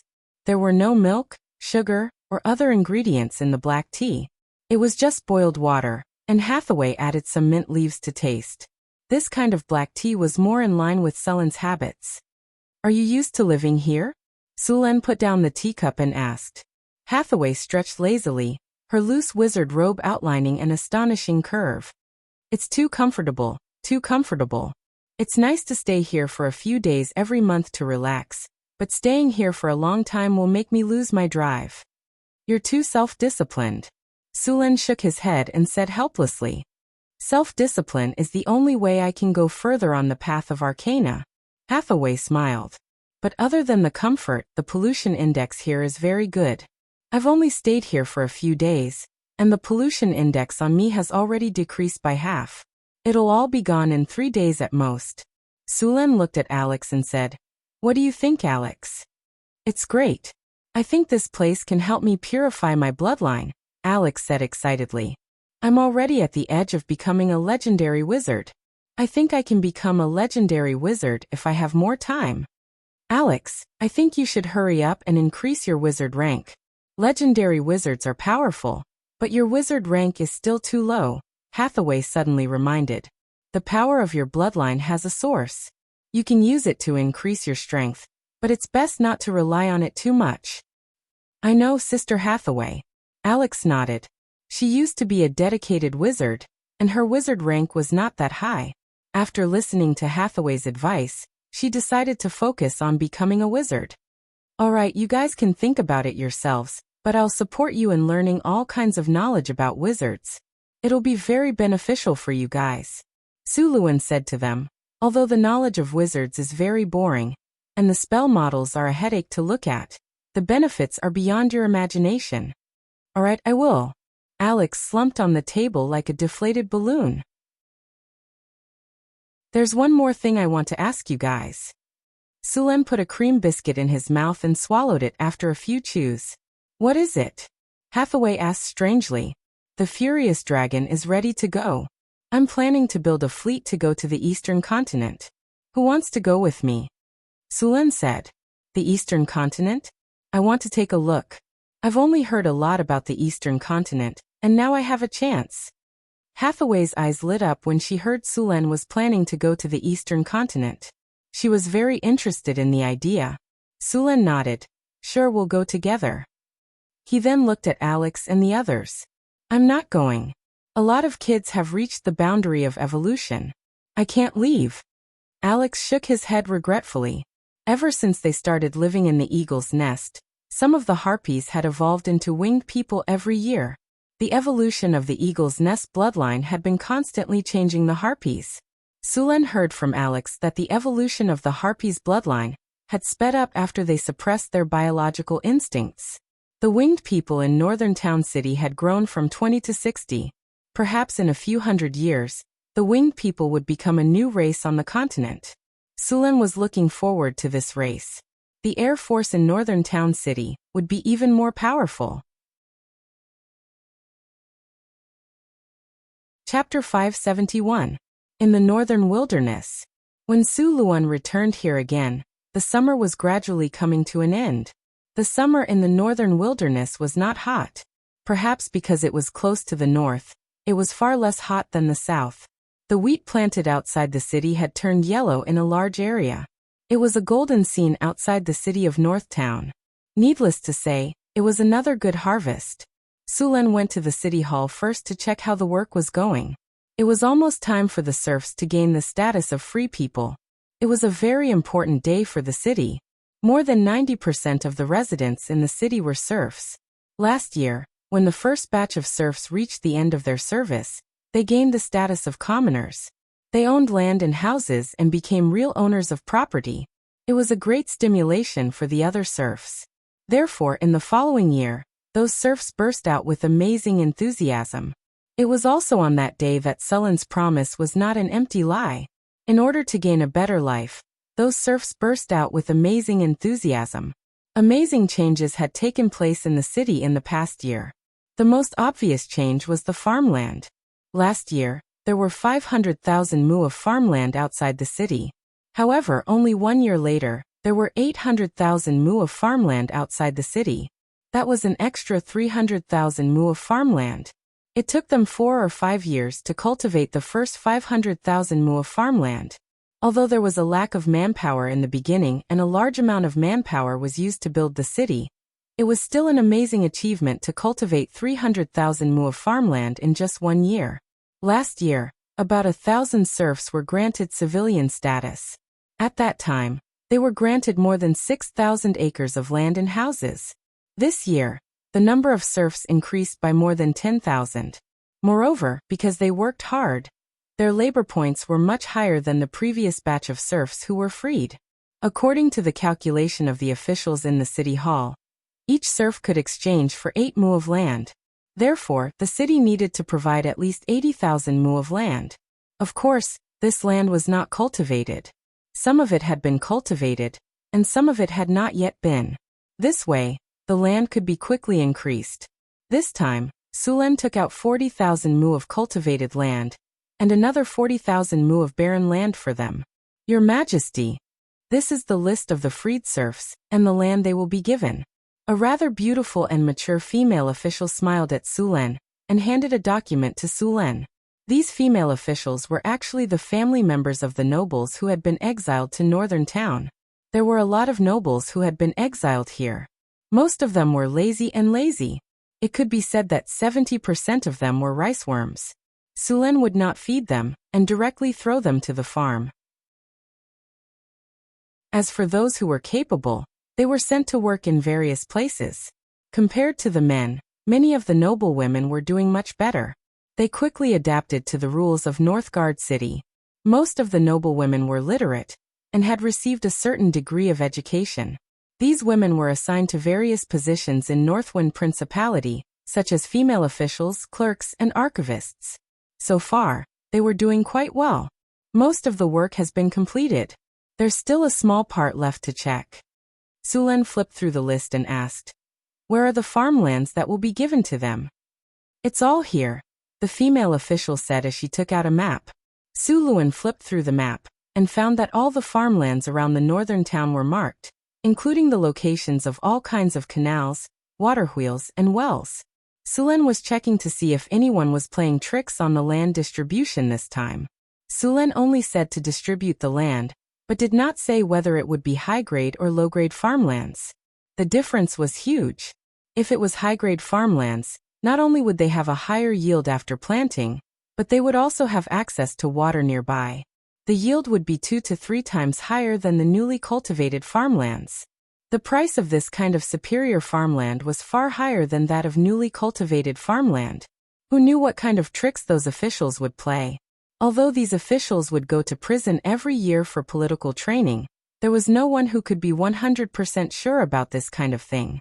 In fact, this was a loophole that Sulen purposely left. He was using this method to fish and see if any of the officials would take the bait. As expected, after checking for a while, Sulen quickly found some high-grade farmlands that had been given out. He then compared them with the list. Sulen easily found out who it was. After discovering the problem, Sulen did not say anything. Instead, he directly notified the genie guards and asked them to continue the investigation. Looking at the genie guards who were a little panicked, Sulen just threw the information to them. They naturally knew how to deal with it. If they could not even do this well, Sulen would have to consider replacing them. After dealing with the matter, Sulen left the city hall. Northern Town was developing a little fast. Many functions of the departments had not been perfected yet. This time, he was here to knock on the officials of Northern Town. Back in the inner city, Suluan's followers lived in the entire inner city. There were also several factories in the northern city, where outsiders would be discovered as soon as they entered. When Suluan arrived, a large number of workers were busy, and some people were giving orders. After walking in, what appeared in front of him was a square box. These were the goods that were going to be shipped to Deepwater City. Sulen was going to open up a new route, so naturally, he had to bring the goods. This time, he prepared various specialties of Northern Town: paper, sugar, some magic potions and magic items. There was also some wine, but not much. The main reason was the difference in diet between the East and the West. Sulen did not know if rum and vodka were suitable for the Eastern continent. After a few years of development, Northern Town had started to sell military supplies in addition to producing these things. For example, war horses and weapons. With the centaurs, the war horses produced in Northern Town were very popular in the human kingdoms. The war horses produced here were some of the best in the entire Western continent. As for the weapons, the quality of Northern Town's weapons had skyrocketed after the dwarven blacksmiths were hired. Not only were they durable, but they were also sharp and tough. The price was not too high either. Some of the high-quality weapons were even enchanted. In this era, the weapons produced by the dwarves were equivalent to the high-end weapons produced by the big kingdoms in his previous life. As for the enchanted weapons, they were equivalent to the most advanced weapons, such as the Dongfeng Express and the F-22. The profits of the arms trade were very high. After all, how could the arms trade not make money? The countries in the south were very strict about the arms trade. Normal military weapons were restricted because of the rampant pirates. Many nobles were worried that the pirates would get their hands on weapons that were too good. As for the enchanted weapons, it was even more difficult. One or two of these weapons were fine, but Northern Town had no such restrictions. After all, these weapons were not used in the Northwind Principality or the Kingdom of Florence. Of course, Northern Town had strict restrictions on the sale of weapons locally. After all, Northern Town was located in the northern wasteland. There were too many goblins, orcs, and gnolls around. If these weapons fell into the hands of the goblins, it would be a threat to Northern Town. Sulan nodded after checking the goods again. Since they had the furious dragon with them, they could carry more goods. Therefore, they had to prepare all kinds of supplies. Hathaway was also here. She was also preparing the goods for the trade. At the same time, she was also recording the things she wanted to buy. Many of them were unique to the Eastern continent. She was planning to buy them in bulk. It would be great if we had a magic airship. Airship? You have the technology? Sulan raised his eyebrows.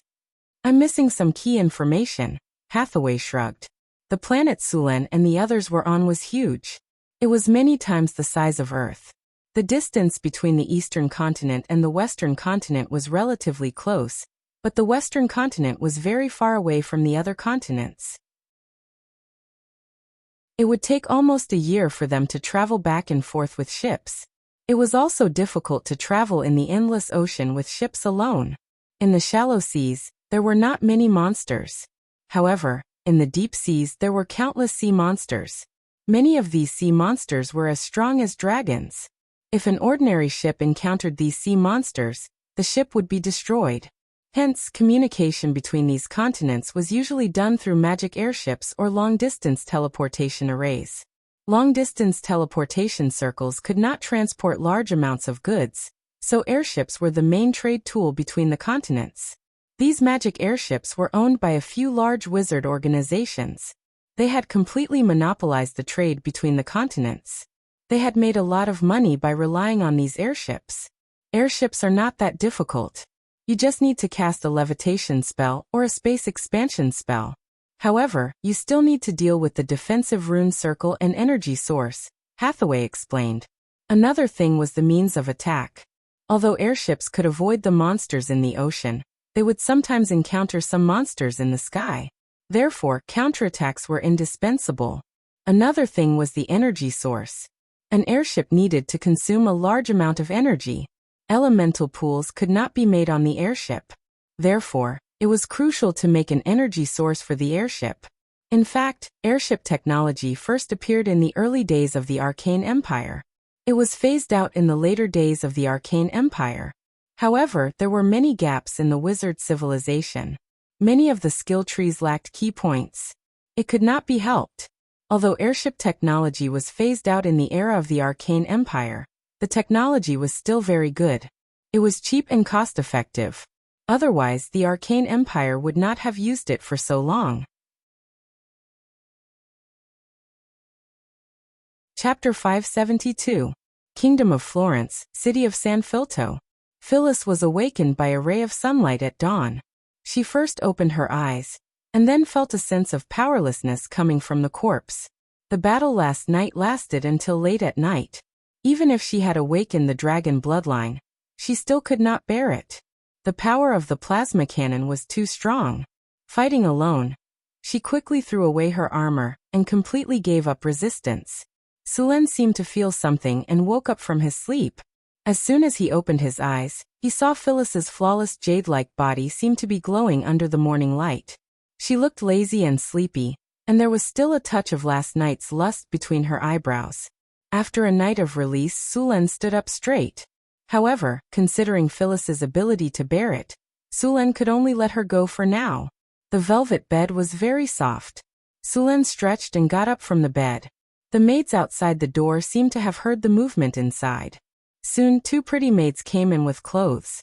After seeing Sulen's body, the 2 pretty faces blushed, but they still helped Sulen put on his clothes respectfully. The temperature in the room was suitable. Hathaway had set up a large rune circle around the entire palace. Not only could it protect the palace, but it could also adjust the temperature of the palace area. Sulen stretched, then yawned, and let the maids behind him put on his clothes one by one. The queen needs to continue to rest. You will guard the door later. Don't let anyone disturb her. By the way, remember to prepare breakfast for her. After a simple wash, Sulen ordered the 2 maids beside him. After giving the order, Sulen went to the dining room to have a simple breakfast. As the king of the Kingdom of Florence, he rarely lived in this kingdom. Although the Kingdom of Florence had been purged several times by Sulen, and a large number of nobles had been eliminated, there were still many rotten rules here, and there was a lot of resistance to reform. After all, these nobles had been living on this land for thousands of years. It was unrealistic to get rid of them all. Besides, there were gods in this world. If these nobles were forced into a corner and turned to the temple, Sulen's efforts would be in vain. After thousands of years of struggle, the human nobles finally reached a relative tacit understanding with the temple. That was, the temple would not interfere in the internal affairs of the country. In their words, the king belonged to the king, and the gods belonged to the gods. The king represented secular rights, while the gods retained the right to worship. However, if someone really wanted to uproot their roots, these nobles would not just sit there and do nothing. They would definitely go to the temple, and the temple would have an excuse to intervene in their internal affairs. At that time, there would be a lot of trouble. Sulen didn't have the power to suppress the shrine, but the shrine couldn't deal with Sulen either. In the end, they could only compromise, so Sulen didn't care much about the Kingdom of Florence. He only made requirements for the slums, the dark side of the city, and the appearance of the city. He also restricted the officials in power, and at the same time, reformed the tax collection. The interests of the nobles were also affected.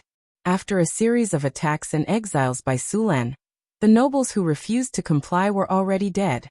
The rest of the nobles could only hold their noses and accept it. Of course, this was also because these losses were within the acceptable range of those nobles. In the palace, Sulen was wearing a hunting suit and was about to go for a walk in the city. At this time, he suddenly saw the captain of the guards rushing over. Sulen frowned slightly and asked, "What happened?" The captain bowed slightly and replied, "Your Majesty, a group of refugees just arrived outside the city." The city hall asked if they should be stopped outside the city. Refugees? Sulen was a little surprised. It was almost the autumn harvest. Why would there be refugees at this time? Ask the city hall to send people to settle all the refugees outside the city. Although he didn't know the specific situation of these refugees, Sulen quickly issued an order. Deal with them according to the refugee resettlement regulations. Yes, the captain said respectfully, then bowed and took 2 steps back to prepare to leave. Wait, go and find out where these refugees came from, Sulen suddenly said. Yes, Your Majesty. The captain turned and left. Soon, the sound of footsteps could be heard. Then a burly man with a scar on his face walked in. He obviously had the blood of a barbarian. He was wearing a fine iron armor and didn't carry any weapons. When he saw Sulen, he immediately bowed and said, "Your Majesty, you were looking for me?" "A group of refugees outside the city. Bring some people to maintain order. Let the refugees clean themselves and receive food according to the rules. Remember to kill anyone who dares to cause trouble and rob the food," Sulen said without raising his head. "Yes, Your Majesty." The burly man bowed slightly, then turned and left. There was an effective way to deal with refugees in the northern city. First, the refugees would be isolated, disinfected, and cleaned. Then they would be given food. When the food was distributed, all kinds of information about the refugees would be recorded and organized into a book. Then the refugees would be allocated houses according to the book. Sulen wouldn't directly take care of these refugees.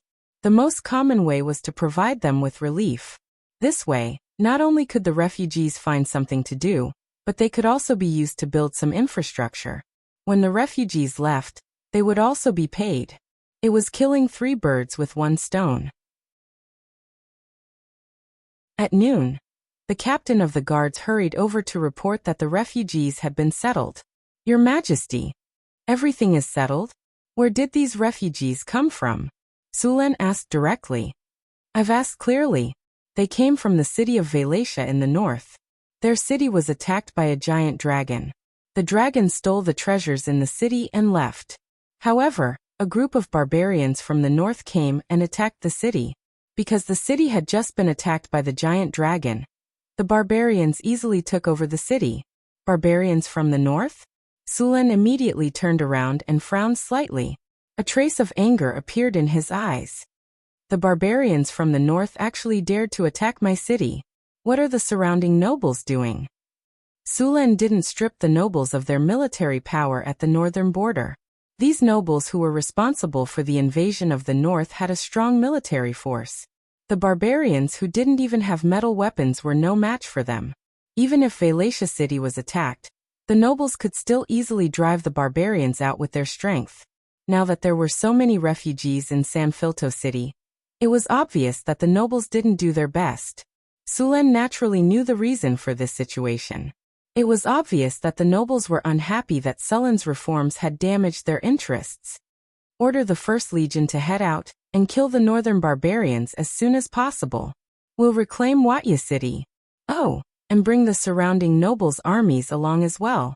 Teach them a lesson. Suluan said coldly. Yes, sir. The barbarians of the northern region were a general term that included the barbarians, the Vrykul, and other races. Because of the harsh environment and cold climate, these barbarians were usually tall and hairy. Many of them had the bloodline of the frost giants. Most of these barbarians had brain cramps. If a normal human's IQ was 12 points, then their IQ was at most 10 points. They were also stubborn and could be compared to dwarves. Because they were often cheated by southern merchants in their transactions, they were very unfriendly to the surrounding countries. Although these people were reckless, it wasn't difficult to deal with them. Sulen didn't care about the barbarians who attacked Valatia city. He was more interested in the dragon that dared to rob the city. A dragon that was active in the north and took the initiative to rob the city. This was most likely done by the white dragon of the Pentashade. Sulen estimated that a white dragon that could easily take down a city was at least in its prime. It might even be an old white dragon. Just because white dragons were the weakest of the Pentashade didn't mean that they were easy to deal with. In fact, white dragons were weak only relative to other Pentashade dragons. They were also very powerful to humans. White dragons that had entered adulthood were already legendary creatures. White dragons of this age were not as brainless as the previous white dragons. If it was an old white dragon, it would be even stronger. Its frost dragon breath could instantly freeze a person into an ice sculpture, and then shatter them into ice shards with a gentle tap. Dragons were born with dragon's aura. Human wave tactics were ineffective against them. Many people couldn't even stand under the dragon's aura. At the same time, they had tough dragon skin and dragon scales. Ordinary weapons couldn't even break through their skin. Many people used to think that white dragons were the weakest of the Pentashade dragons and looked down on them. When they really fought, they realized that even the weakest of the Pentashade dragons was still very dangerous. In addition, the white dragon's innate ability to cast spells was not friendly to adventurers at all. 99% of the adventurers who wanted to make a name for themselves by slaying dragons were killed by the dragons like bugs. Their weapons and armor also became the collection of the dragons. Sulen was very interested in dragons. Slaying dragons not only had extraordinary significance and fame, but also represented amazing returns. Moreover, this was a white dragon that had just robbed an entire city. Other than the white dragon's treasure, the most important thing was the white dragon's body materials. From its blood, dragon meat, dragon scales, dragon horns, claws, dragon skin, and even dragon crystals. These were all precious magic materials. It was not impossible to create 1 or 2 legendary magic items from a dragon's body. There were many Euron species in the northern wastelands, but there weren't many pure-blood dragons. White dragons were also rare. They were mainly distributed in the depths of the glacial mountains and the cold islands overseas. This time, the white dragon attacked the city of Valatia. Based on the dragon's habits, it was very likely that its nest was near the city. Dragons rarely strayed far from their nests. This white dragon had most likely just moved its nest here. Chapter 573. A white dragon that had migrated to the northern wastelands. This was good news for Sulen. If the dragon had lived in the depths of the glaciers, Sulen would have had a hard time finding it. However, if the dragon had come to the northern wastelands, it would be much easier to slay it. The problem now was that the northern wastelands was so vast with so many mountain ranges. Where could the dragon's lair be? A white dragon's hunting range was very wide. Usually, a giant dragon's hunting range would be centered around its lair. It would not be easy to find the dragon's lair in such a large area. Sulen tapped his fingers rhythmically on the table. He was thinking as he listened to the guard's explanation. Do any of the refugees know where the dragon's lair is? Sulen asked. According to the news from the refugees, the dragon is flying northeast. I think its nest should be in the northeast. The guard captain said respectfully. Northeast.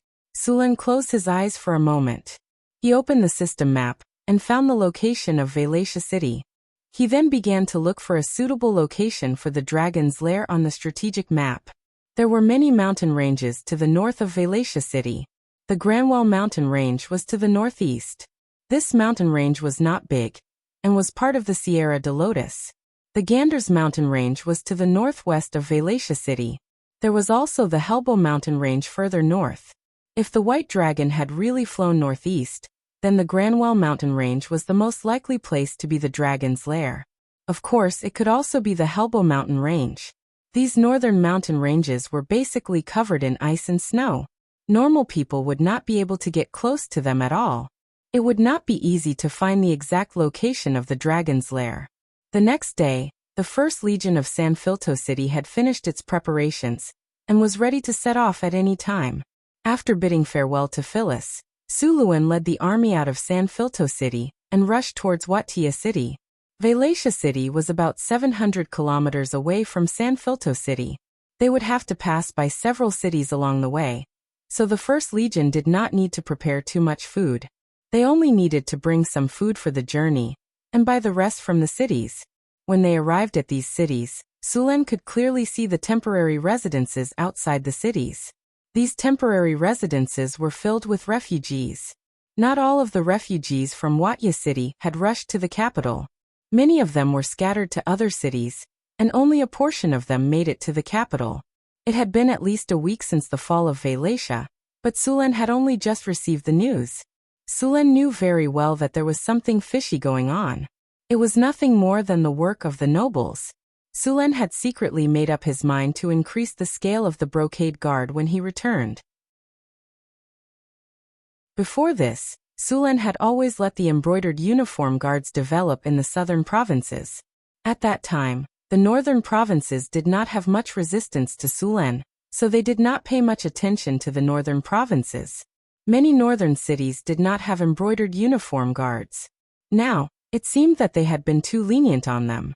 The embroidered uniform guards in Eagle's Nest had to be put on the agenda as soon as possible to monitor all the provinces in the north.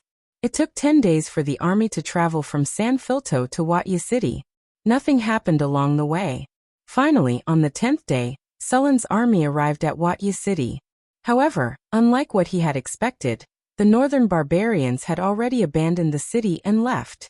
At that moment, Watia City looked like a ghost town. Broken walls were everywhere in the city, and one of the city gates had collapsed. The city was in a mess, as if it had been raided by the Japanese. The city gates had been torn down, and there were a few stray dogs running around in the city. If it had not been for the words of Watia City on the city walls, Sulen would have thought that he had arrived at the ruins. Seeing the situation, Sulen immediately gave the order to set up camp, and then sent people to search the city. At the same time, he began to gather the refugees. At its peak, Watia City had a permanent population of more than 50,000 people. and was one of the largest cities in the north. The city belonged to the royal family, and was not in theft by the nobles. Therefore, Sulen had to spend a lot of money to repair the city after it was destroyed. With the arrival of the army, Watya city began to recover. Coincidentally, Sulen was not satisfied with the city's planning, and began to make changes. While repairing the city, he sent people to gather the refugees. After Watya city fell, some people did not escape, but hid in the wilderness. Now that the king's army had arrived, these people began to return. Sulen also began to ask the refugees about the dragon, and where the northern barbarians had retreated. Sulen was not the kind of person who would take a beating without retaliating. He would not let the northern barbarians who had broken into his city and pillaged it. Many scouts were sent out to search. In the next few days, Sulen received a lot of information. Because the northern barbarians had taken a lot of resources with them when they retreated, they left behind a lot of traces. The scouts were able to find them easily by following the traces. The northern barbarians had brought a lot of spoils back to Gander's mountains in the northwest. What surprised Sulen even more was that the scouts had found traces of the white dragon while they were hiding. What did you say? The white dragon's lair is in Gander's mountains? Sulen looked at the scout in front of him in surprise. Yes, your majesty. When I was following the northern barbarians, I found the white dragon. The white dragon was hunting when it was discovered. After it was done, it brought its prey back to Gander's mountains. Sulen's expression darkened. What a cunning dragon, he cursed in his mind. There wasn't much information from the refugees. Almost all of them said that the white dragon was heading towards the northeast. However, the truth was that the white dragon's lair was in another direction. The white dragon had purposely flown northeast to mislead the others, so that they would not be able to find the dragon's lair. After figuring out the situation, Sulen left the city of Valencia and headed for the Gander's mountains. This time, he was looking for the white dragon's whereabouts and killing it. With the help of the strategic map, Sulen had a clear view of his surroundings. He planned to find the white dragon's exact location first before killing it. There were a dozen mountains around Gander's mountains. There could be a white dragon on any one of them. The mountains were not very big. Some were steep, while others were as low as mounds. However, there were a few mountains that were very tall. Sulen also noticed that the environment was a little strange. There was a mountain in the south that was actually a volcano. When Sulen went to check it out, he found that it was a dormant volcano that was far from erupting. Volcanoes were very attractive to dragons. However, only red dragons like to build their lair in volcanoes. White dragons did not like this kind of environment.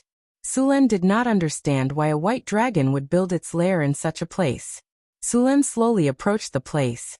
There was another mountain near the volcano. Sulen finally found some clues on the mountain. As soon as he arrived at the mountain, Sulen realized that something was wrong. The reason was simple. There were very few animals here. The entire mountain was very quiet. There were not many birds in the dense forest.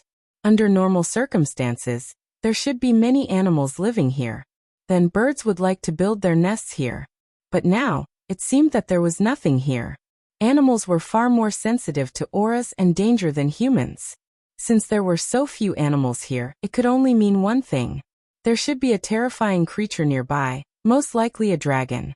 The dragon's natural aura would drive away the animals around it. Any creature that got close to it would have to go through a test of will to not be affected. Otherwise, they would be shrouded in fear and shock. The dragon's aura would drive away other creatures near the dragon's lair.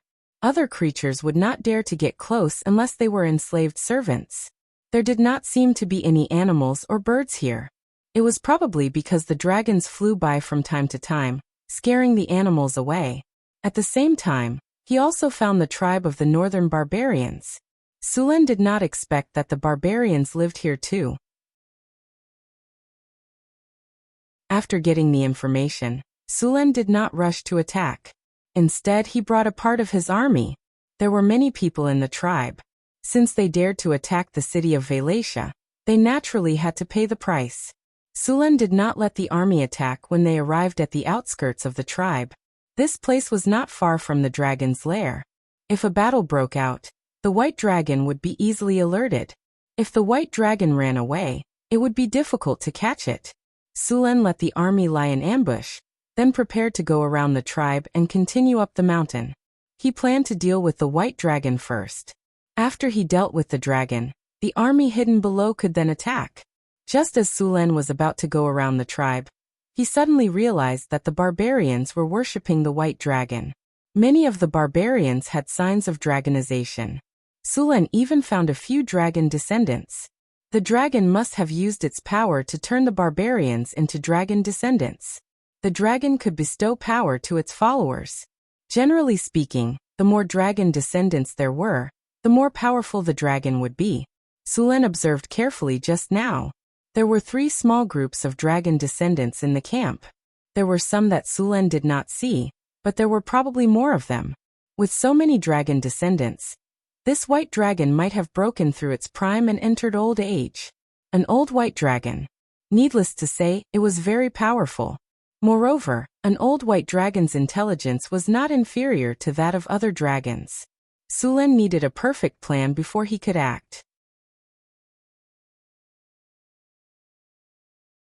Chapter 574. Sulen hid in the bushes, a cold glint flashing in his eyes. Sulen had already sentenced the barbarian tribe to death in his heart. They would definitely be punished for daring to attack his city. But before that, he needed to seal off the area. He looked up at the top of the mountain, which was covered in snow. That was the white dragon's lair. He couldn't alarm the white dragon when dealing with these barbarians. A faint magic power came from Sulen, but the barbarians in the camp didn't notice it at all. They were still busy with their own tasks. A few barbarian warriors were wrestling in the open space, while the Dragonkin warriors sat beside them and ate meat. Because they had conquered Valatia City, the barbarians' harvest was beyond imagination. Originally, most of the barbarians used bone and stone weapons. Now they had all changed to metal weapons. Some of the barbarian warriors even wore full body armor. No one knew which unlucky knight had left it behind, but it was obviously a size too small for the barbarian warrior. But he didn't care and walked through the crowd with his head held high. It was difficult to cast a spell to cover the entire camp, and it was even more difficult to cast it in order to prevent the white dragon from discovering the magic waves. In order to suppress the magic waves, Sulen lengthened the casting time by several times. Finally, a dim and weak light flashed, and the spell was finally released. Silent Domain. Maximum spell plus silent spell cast. A transparent barrier descended from the sky, instantly enveloping the entire campsite. The original clamor disappeared in an instant, and the foot of the mountain became silent in an instant. After observing for a while, Sulen sighed in relief when he saw that there was no movement in the white dragon's lair. He then waved at the soldiers behind him, and the soldiers who were already prepared immediately began to attack. Whoosh whoosh whoosh. The archers of the sound-shooting battalion instantly burst forth with astonishing speed. Only 30 archers of the sound-shooting battalion activated rapid shooting, and directly shot out a wave of arrows. The unprepared barbarians of the northern region were instantly turned into porcupines by the rain of arrows. Enemy attack. Enemy attack. After being attacked, the barbarians of the northern region reacted very quickly. As a tribe that lived in the wilderness, if they didn't react quickly enough, they wouldn't have the right to survive. A dozen barbarian warriors formed an arrowhead and charged forward. These top-level axe-wielding barbarian warriors roared and activated Berserk, then charged forward with their axes. Whirlwind/charge chop, whirlwind/charge chop. Although the moves were simple and crude, corpses were everywhere they passed. The axes of the barbarians' axes broke bones and tore tendons. Although the northern barbarians were strong, they were no better than little chicks when facing this group of berserkers. With a flash of lightning, the storm halberd appeared in Su Luan's hand. Then, with a flash of lightning, the 2 barbarian warriors who had just rushed up were instantly turned into charcoal. Chop! Sullen storm war halberd swept across. The blade of the halberd shone with a cold light, and pierced through the scales of another dragon barbarian. Blood splattered everywhere. A hideous wound appeared on the dragon barbarian's chest. The sharp blade of the halberd had cut through the dragon barbarian's ribs. The white bone stubble made one's scalp tingle. The colorful internal organs were steaming and falling out. Battle cries rang out everywhere. Facing the well-prepared army of Florence, the barbarians of the northern region were forced to retreat. Although the battle had been developing in their favor, Sulan's army had also suffered a lot of losses. The barbarians of the northern region had obtained a large amount of resources and various weapons after conquering Valatia City. They were 10 times stronger than the broken weapons they originally had. The steel weapons were naturally lethal. Fortunately, Sulan had brought elite troops this time. Although the First Legion of San Felto City had recruited a lot of new soldiers, the main force of the army was Sulan's men from the northern city. They were powerful and were the backbone of the army. Get out of the way. At this time, a scorching hot fireball instantly smashed towards the charging crowd. The orange-red flame carried a scorching hot aura as it flew over. At this time, a tall figure instantly jumped up and swept the giant axe in his hand. A chi blade swept out from the axe blade and instantly split the basketball-sized fireball into 2 halves. Boom! With a loud bang, the fireball exploded. It was as if a ball of red-hot molten iron had exploded. Golden-red scorching flames flew all over the sky. The tall figure was blown far away. The giant axe in his hand was blown to pieces, and the iron armor on his body was scorched red by the flames. Fortunately, the quality of the armor was good, and it was not damaged by the explosion. Otherwise, this would have been enough to take his life. Sulan casually sent a green aura into the barbarian's body. The barbarian's injuries from the explosion began to heal quickly. After the fireball was blown up by the axe, the flames splashed everywhere. The most unlucky ones were the barbarians who lacked armor. Sulan's troops were all wearing armor. Although the flames splashed by the fireball were hot, the armor didn't affect them too much. However, the barbarians were not so lucky. A rain of fire splashed out, and the dirty furs on their bodies quickly burned. These barbarians in the northern wasteland didn't know how to make leather. Moreover, most of the leather on their bodies was covered in oil. When the sparks landed on them, a raging fire immediately rose. Before those barbarians could react, the fire had spread to their bodies. Many of them directly turned into human-shaped fireballs. The morale of the northern barbarians, who had been defeated, was even lower. Soren's hand flashed, and a lightning spear appeared in an instant. With a flash of lightning, it flew out in an instant. Lightning spear. The dragon sorcerer, who had just released the fireball, suddenly felt a sharp pain in his heart. The next second, boundless darkness shrouded him. After killing the dragon sorcerer, the resistance of the northern barbarians began to weaken. Many of them had begun to sneak away, but Sulan, who had already surrounded the whole camp, would not let any enemy go. The barbarians who had fallen into a desperate situation fought madly with bloodshot eyes. They wanted to rush out a path of survival, but it was destined to be futile. The archers who had been guarding the perimeter had long stopped the rain of arrows and started to target the barbarians. These archers were all godly archers. They directly sniped the barbarians who resisted fiercely. With the continuous killing, the resistance of the northern barbarians became weaker and weaker.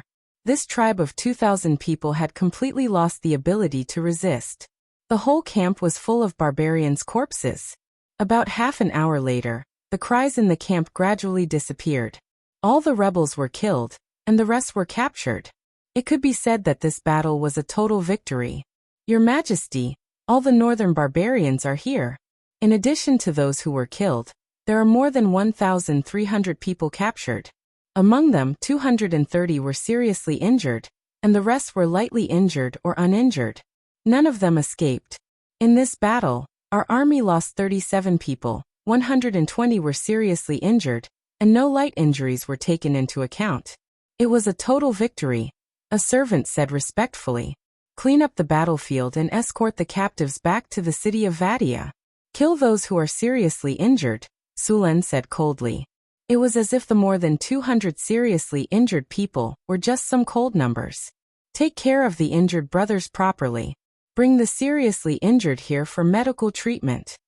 Soon, all the seriously injured were sent to Sulan's tent. To Sulan, as long as they were not dead, even if they had lost an arm or a leg, He could just put the arm back and use the living healing spell to save them. More than 100 seriously injured people were quickly treated. Sulen could not bear to see these people die or become disabled and retire. These seriously injured people were all excellent soldiers, much stronger than the newly recruited ones. Sulen's healing spell allowed his army to grow rapidly. Every veteran who had been on the battlefield and had rich experience in killing were very precious. As long as these veterans were there, they could quickly build up an army. Bring some of the surrendered barbarians here. I have something to ask them. Sulen said after casting the spell. Yes. The guard at the side hurriedly left. Soon a few surrendered barbarians were brought over. Kneel. The guards behind him lifted their legs and kicked the barbarians' knees, pressing them to the ground. What is your position in the tribe? Sulen looked at the barbarians in front of him. The barbarians looked at each other and said, I am the tribe's priest. You should know about that dragon, right? Sulen asked directly. Yes. Where did it come from? How long has it been here? Why did it attack Vadia city? How strong is it? What are its hobbies? Sulen stared at the barbarian priest. Are you planning to attack the dragon god? I won't tell you. Don't think you can get any information about the dragon god from me. Hearing Sulen's words, the barbarian priest's expression changed and he shouted. Looks like you won't give up until you see the coffin. Sulen shook his head slightly. You think I can't do anything if you don't tell me? Naive. You don't understand the power of magic. Sulen sneered. The barbarian priest's expression changed. He struggled and tried to hit the sharp blade next to him, but he was too late. Dominate human. A ray of light flashed from Sulen's body. In the next second, the barbarian priest who was struggling stiffened. Then his gaze became dull. So what if you resisted? You still have to tell me, right? Sulen sneered. Then he began to ask the barbarian priest questions. After that, Sulen casually summoned a ray of light and controlled another barbarian to ask the same questions.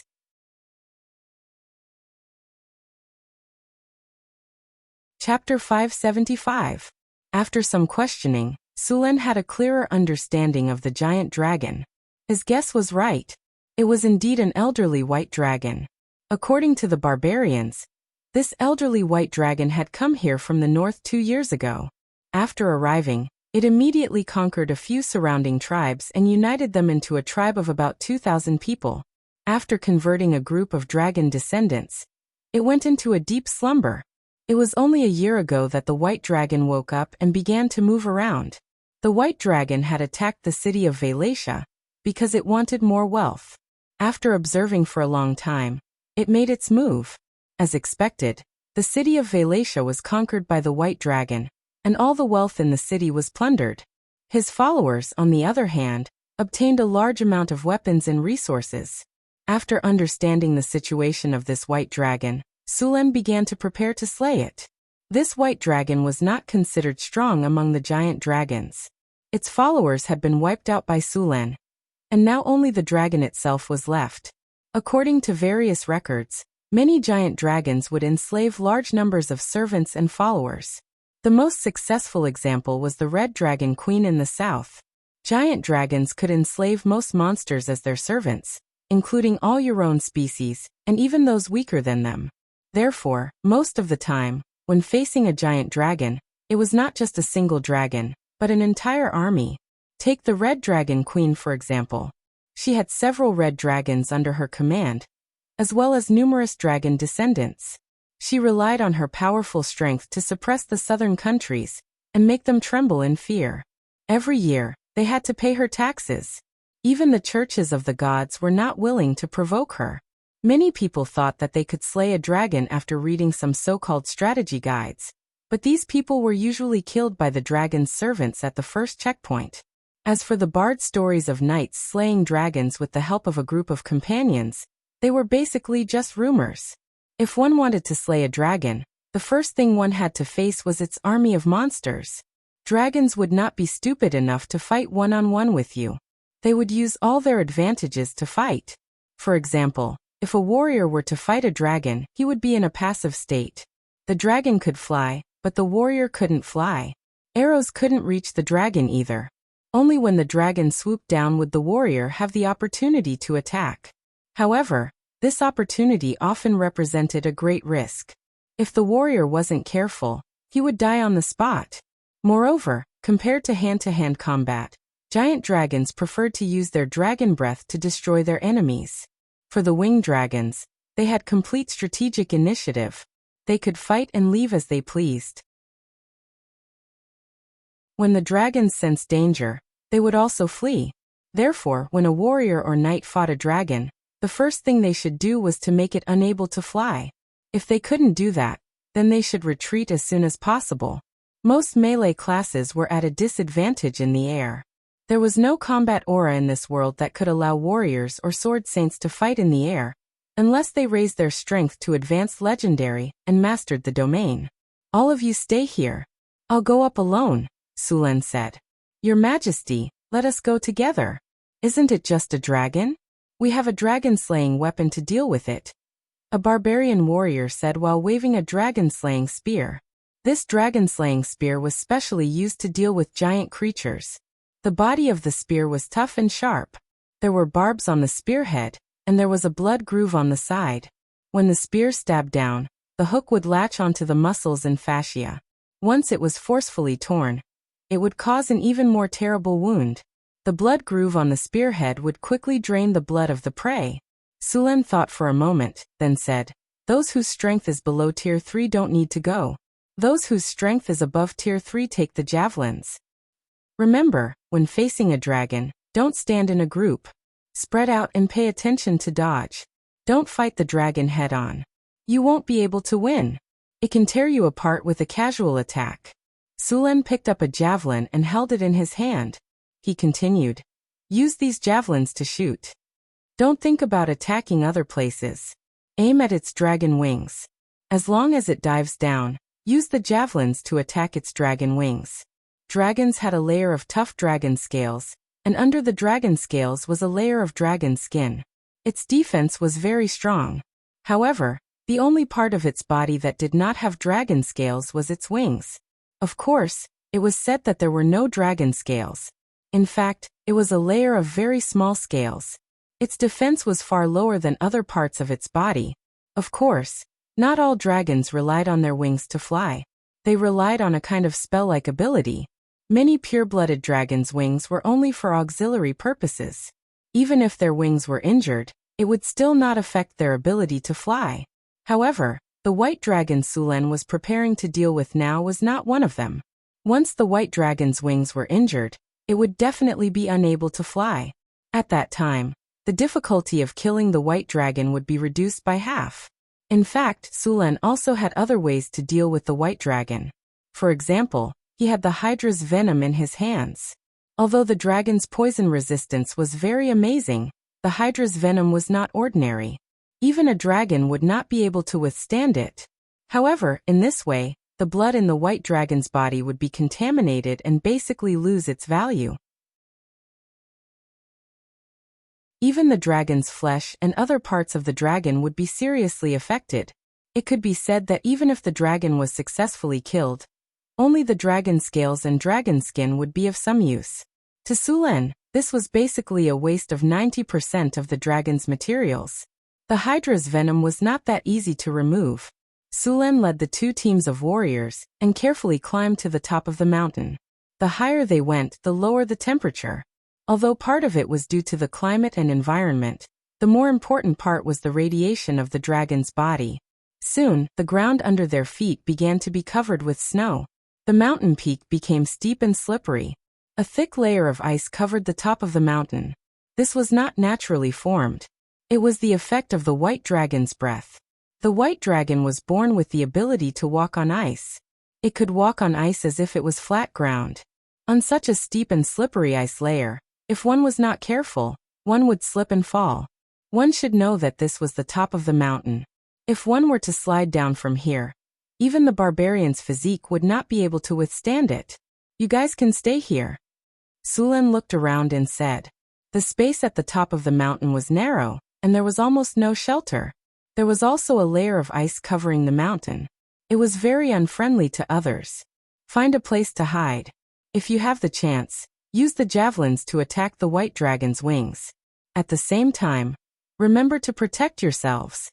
Sulen finished speaking and walked directly to the top of the mountain. Greater invisibility. A light flashed and Sulen's figure completely disappeared. Erased traces. Another light flashed and even Sulen's footprints and smell disappeared. After hiding, Sulen began to approach the white dragon's nest. The white dragon's nest was very steep and covered with a layer of ice. The entire mountain wall was very smooth. The cold wind whistled at the top of the mountain. It would be a problem for ordinary people to even stand, but for Sulen, it was not difficult at all. With a walk on the ice, Sulen walked on the ice as if it were flat ground. At the top of the mountain was an open platform that was smooth and flat. Dragons usually took off and landed on this platform. Because of their weight, dragons preferred to fly from high places. It was difficult for them to take off from flat ground. As soon as Sulen arrived, he felt something strange. An invisible pressure enveloped him. This pressure made his heart beat faster and made him nervous. The hair on his body stood on end, giving him a creepy feeling. Sulen had experienced this feeling before. That was when he was in the fire elemental plane, and the red dragon onyx via. Draconic aura. A word popped up in Sulen's mind.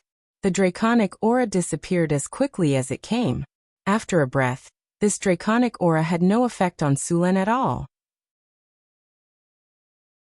This white dragon's draconic aura was not very strong. At best, it was similar to Onyxvia's. Onyxvia had just entered adulthood. Although it was 2 years younger than this white dragon, as the strongest red dragon among the pentashade dragons, its draconic aura was far stronger than that of a white dragon. The most troublesome thing about killing a dragon was its draconic aura. This was a natural ability that existed from birth. As time passed, the draconic aura would become stronger and stronger. Draconic aura was very important to a dragon. They could easily enslave a large number of monsters with their draconic aura. At the same time, when facing a large number of enemies, it could intimidate the enemies. Those creatures with weaker minds and weak wills would not even have the courage to attack. Ordinary people could not withstand draconic aura at all. Even professionals would have to go through a test of will. More than 80% of professionals would not be able to withstand it. Therefore, there was no need to think about using human wave tactics to deal with a dragon. In fact, the more powerful and high in the battle, the higher the requirement for will. In a battle of this level, there would often be a need for a test of will. Many of the wizard's control spells also required a test of will. Once the test failed, the target would be controlled by the spell. The more powerful the monster or demon, the more likely it was to have this kind of control spell. For example, the succubus queen in the bottomless abyss. Her seduction spell could not be resisted even by high-grade legendary figures. Once the target failed the test, they would be controlled by the succubus queen. When he came to the platform, Sulen quickly found the white dragon's nest. Before he got close to the nest, the dragon's nest was not deep. Sulen saw the target at a glance. It was a huge white dragon. This white dragon was at least 30 meters long. Its scales were smooth and had a layer of mirror-like silver white. It had sharp claws, sharp bone spurs, and a small mountain of gold treasures under its body. It was very similar to a powerful dragon. The wealth possessed by a dragon also represented the dragon's strength.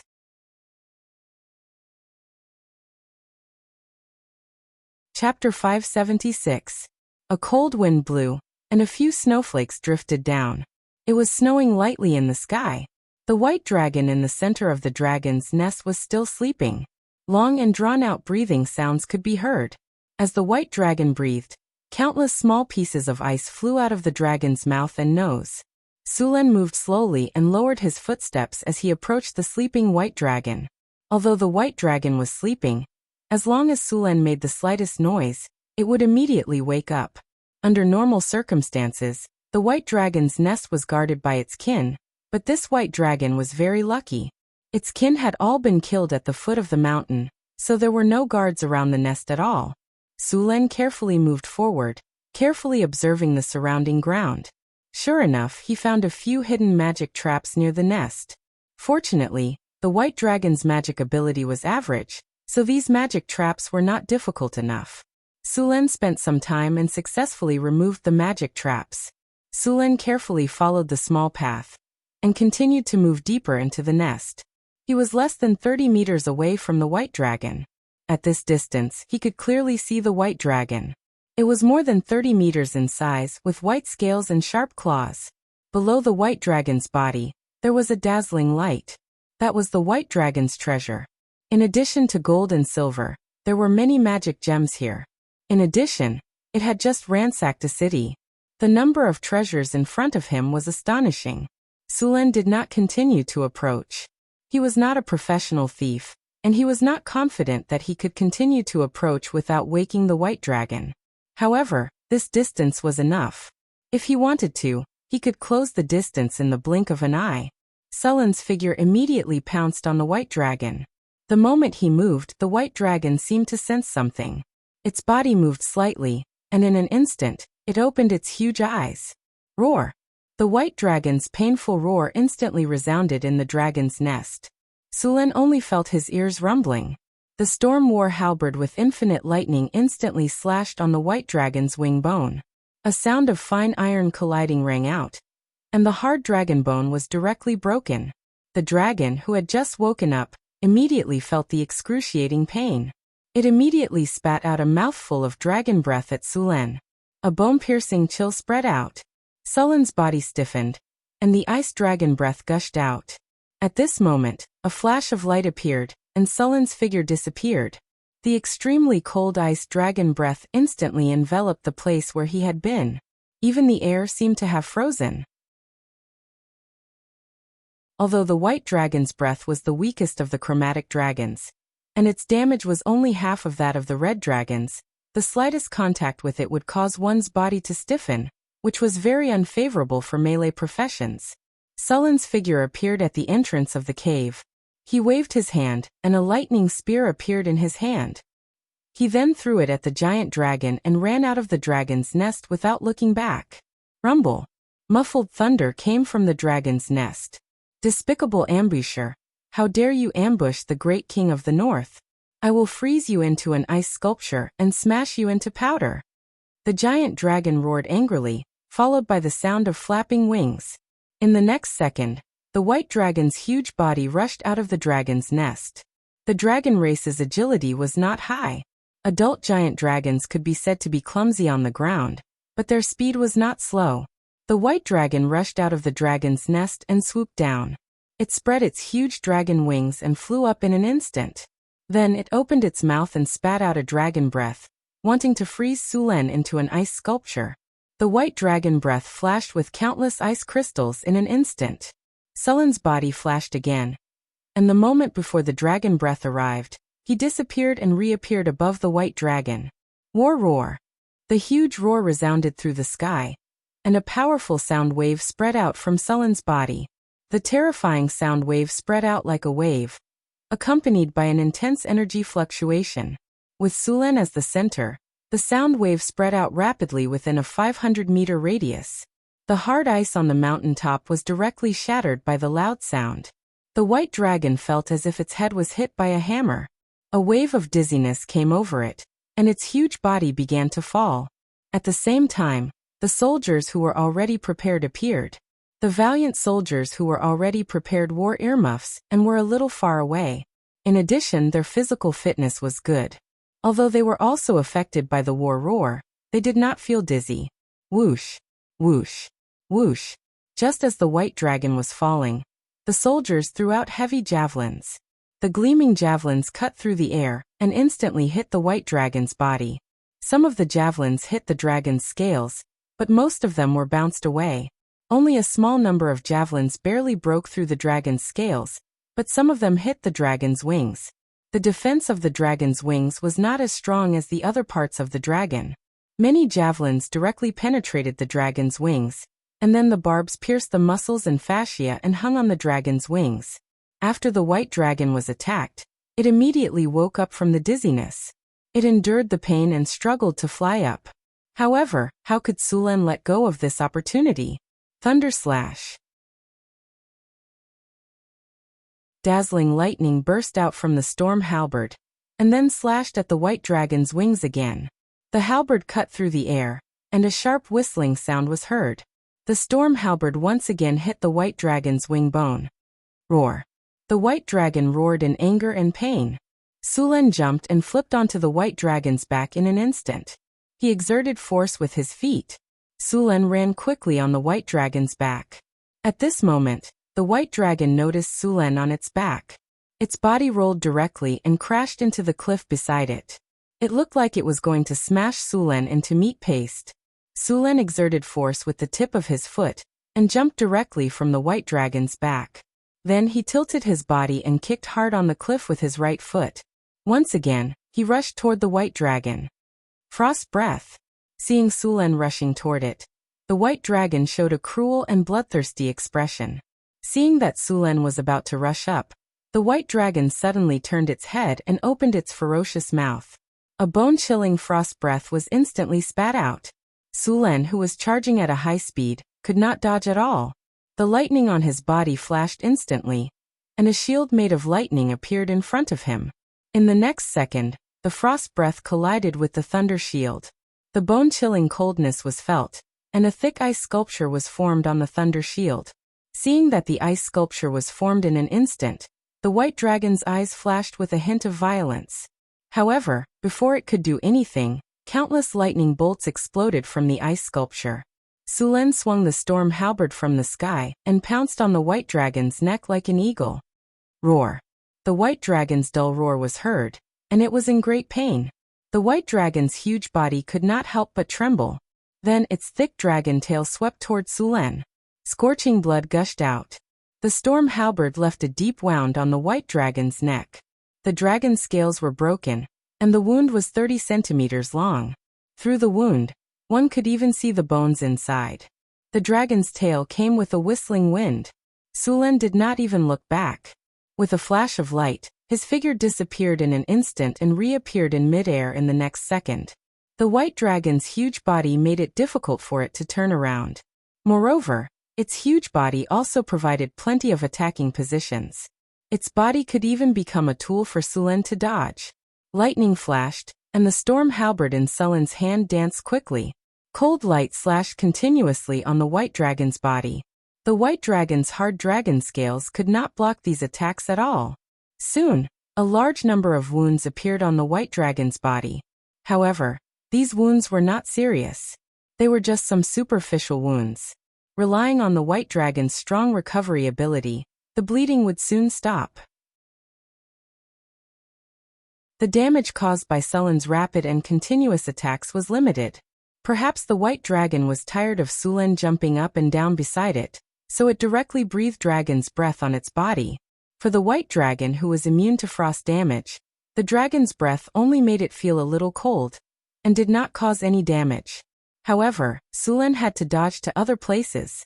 Seeing that the attack was effective, the white dragon did not stop. A strong wind covered its head. The white dragon flapped its wings. The wind whistled. Sulen stuck close to the white dragon's wings and dodged. After dodging Sulen, the white dragon immediately flapped its wings to attack. The javelins on the white dragon's wings played a role in this violent movement. After the white dragon flapped its wings, it directly tore a hole more than half a meter in the white dragon's wings. Bright red dragon blood gushed out. Not only did the attack not hit Sulen, but it also caused more serious injuries. The white dragon's flying ability was completely destroyed. This kind of injury would prevent the white dragon from flying for a long time. Of course, with the powerful recovery ability of the dragon race, this kind of injury would be completely healed in a month at most. The immense pain from the white dragon's wings caused its body to tremble. Its movements also became stiff for a moment. After seeing this flaw, Sulen did not hesitate at all, and instantly rushed forward. The powerful power of thunder quickly gathered in Sulen's hands. The storm battle halberd once again bloomed with dazzling thunder. Sulen's halberd swept horizontally and once again slashed at the white dragon's neck. At this moment, 50 points of strength exploded. The storm battle halberd directly broke through the white dragon's scales, then cut through the tough muscles and fascia, and deeply cut into the white dragon's neck bone. A mournful dragon's roar sounded out, and the immense pain made the white dragon even crazier. It tried to throw Suluan away, but Suluan used this force to put away the storm war halberd. Although the white dragon's neck was not cut off, the injury was also very serious. Suluan knew very well how hard the white dragon's bones were. Unless he was holding the silver sword of Gith or an artifact of the same level, it was basically impossible for him to cut off the white dragon's neck with one strike. The sharp pain from the white dragon's neck caused a trace of fear to rise in its heart. At that moment, it felt the fear of death. The fear in the white dragon's heart began to spread. After seeing Suluan, the white dragon spat out a bone-chilling dragon's breath again. At the same time, a strange energy appeared in an instant. Ice fog spell. A large amount of ice fog rose in an instant and enveloped the white dragon. The ice fog spread quickly, and in the blink of an eye, it covered an area of a few hundred meters. Sullen's vision blurred, and the surroundings instantly turned into a white world. At the same time, a large amount of ice began to condense on Sullen's body. A flash of lightning flashed, and the surface of Sullen's body was instantly wrapped in lightning. All the ice fog around him was dispersed. It's hiding in the ice fog. Seeing the scene in front of him, Sullen's eyes quickly scanned the surroundings. However, it was a vast expanse of whiteness, and he could not see the white dragon's shadow at all. And as time passed, the surrounding coldness became stronger and stronger. Sullen's body flashed, and then he rushed out of the range of the ice fog spell in the next second. The white dragon hid in the ice fog, and the white scales on its body became the best camouflage color. There was no trace of it at all. Seeing this situation, Suluan turned his palm, and in the next second, a flag appeared in his hand. Wind tornado. A powerful spell fluctuation came, and the wind elements quickly gathered. In the blink of an eye, 2 tornadoes that reached the sky appeared in front of him. The tornadoes moved quickly around, and the originally white ice fog was instantly blown away by the tornadoes, and the scene inside was completely exposed. To Sullen's surprise, the white dragon was not preparing to launch a sneak attack, but was preparing to run away. All the javelins on the dragon's wings had been pulled out, and the dragon's wings were broken and bloody. However, the white dragon did not care and directly breathed dragon's breath on the dragon's wings. The original holes and wounds were instantly frozen. Although it was still somewhat inconvenient to move, it could now fly again. Seeing this situation, Suluan was a little surprised. At that time it was reasonable. Although dragons were arrogant, they were not brainless. After confirming that they could not beat them, they would also run away. One must know that dragons often ran away in the affairs of dragon whelps, and even dragon whelps, but they would usually remember these things. Dragons were very vengeful creatures. They would even be attacked when they were young, and then when they were strong, they would directly fly over to retaliate. Seeing that the dragon was about to run away, Suluan rushed up without thinking. He did not want to be remembered by a dragon in the future. Thunder Spear. The dazzling thunder flashed in Sullen's hand, and in the next second, a spear completely composed of thunder and lightning flew out in an instant. In the blink of an eye, it hit the dragon's body. The infinite power of thunder and lightning exploded on the dragon's body, and the white dragon, who was about to escape, was stunned for a moment. Sullen's figure flashed, and in the next second, he appeared beside the white dragon. The storm halberd swept across, and the sharp halberd blade instantly cut the dragon's wing bones. The dragon's wing bones, which were already overwhelmed, could not withstand the pressure and directly broke. Roar! The cold dragon's breath came, and Suluan moved his feet. His body instantly went around the dragon's side, and the storm halberd in his hand quickly attacked. After losing the dragon's wings, the white dragon could not fly, and their movement speed was even slower. They could not keep up with Sullen's rhythm at all. They were beaten by Suluan, who was at full strength and could not fight back.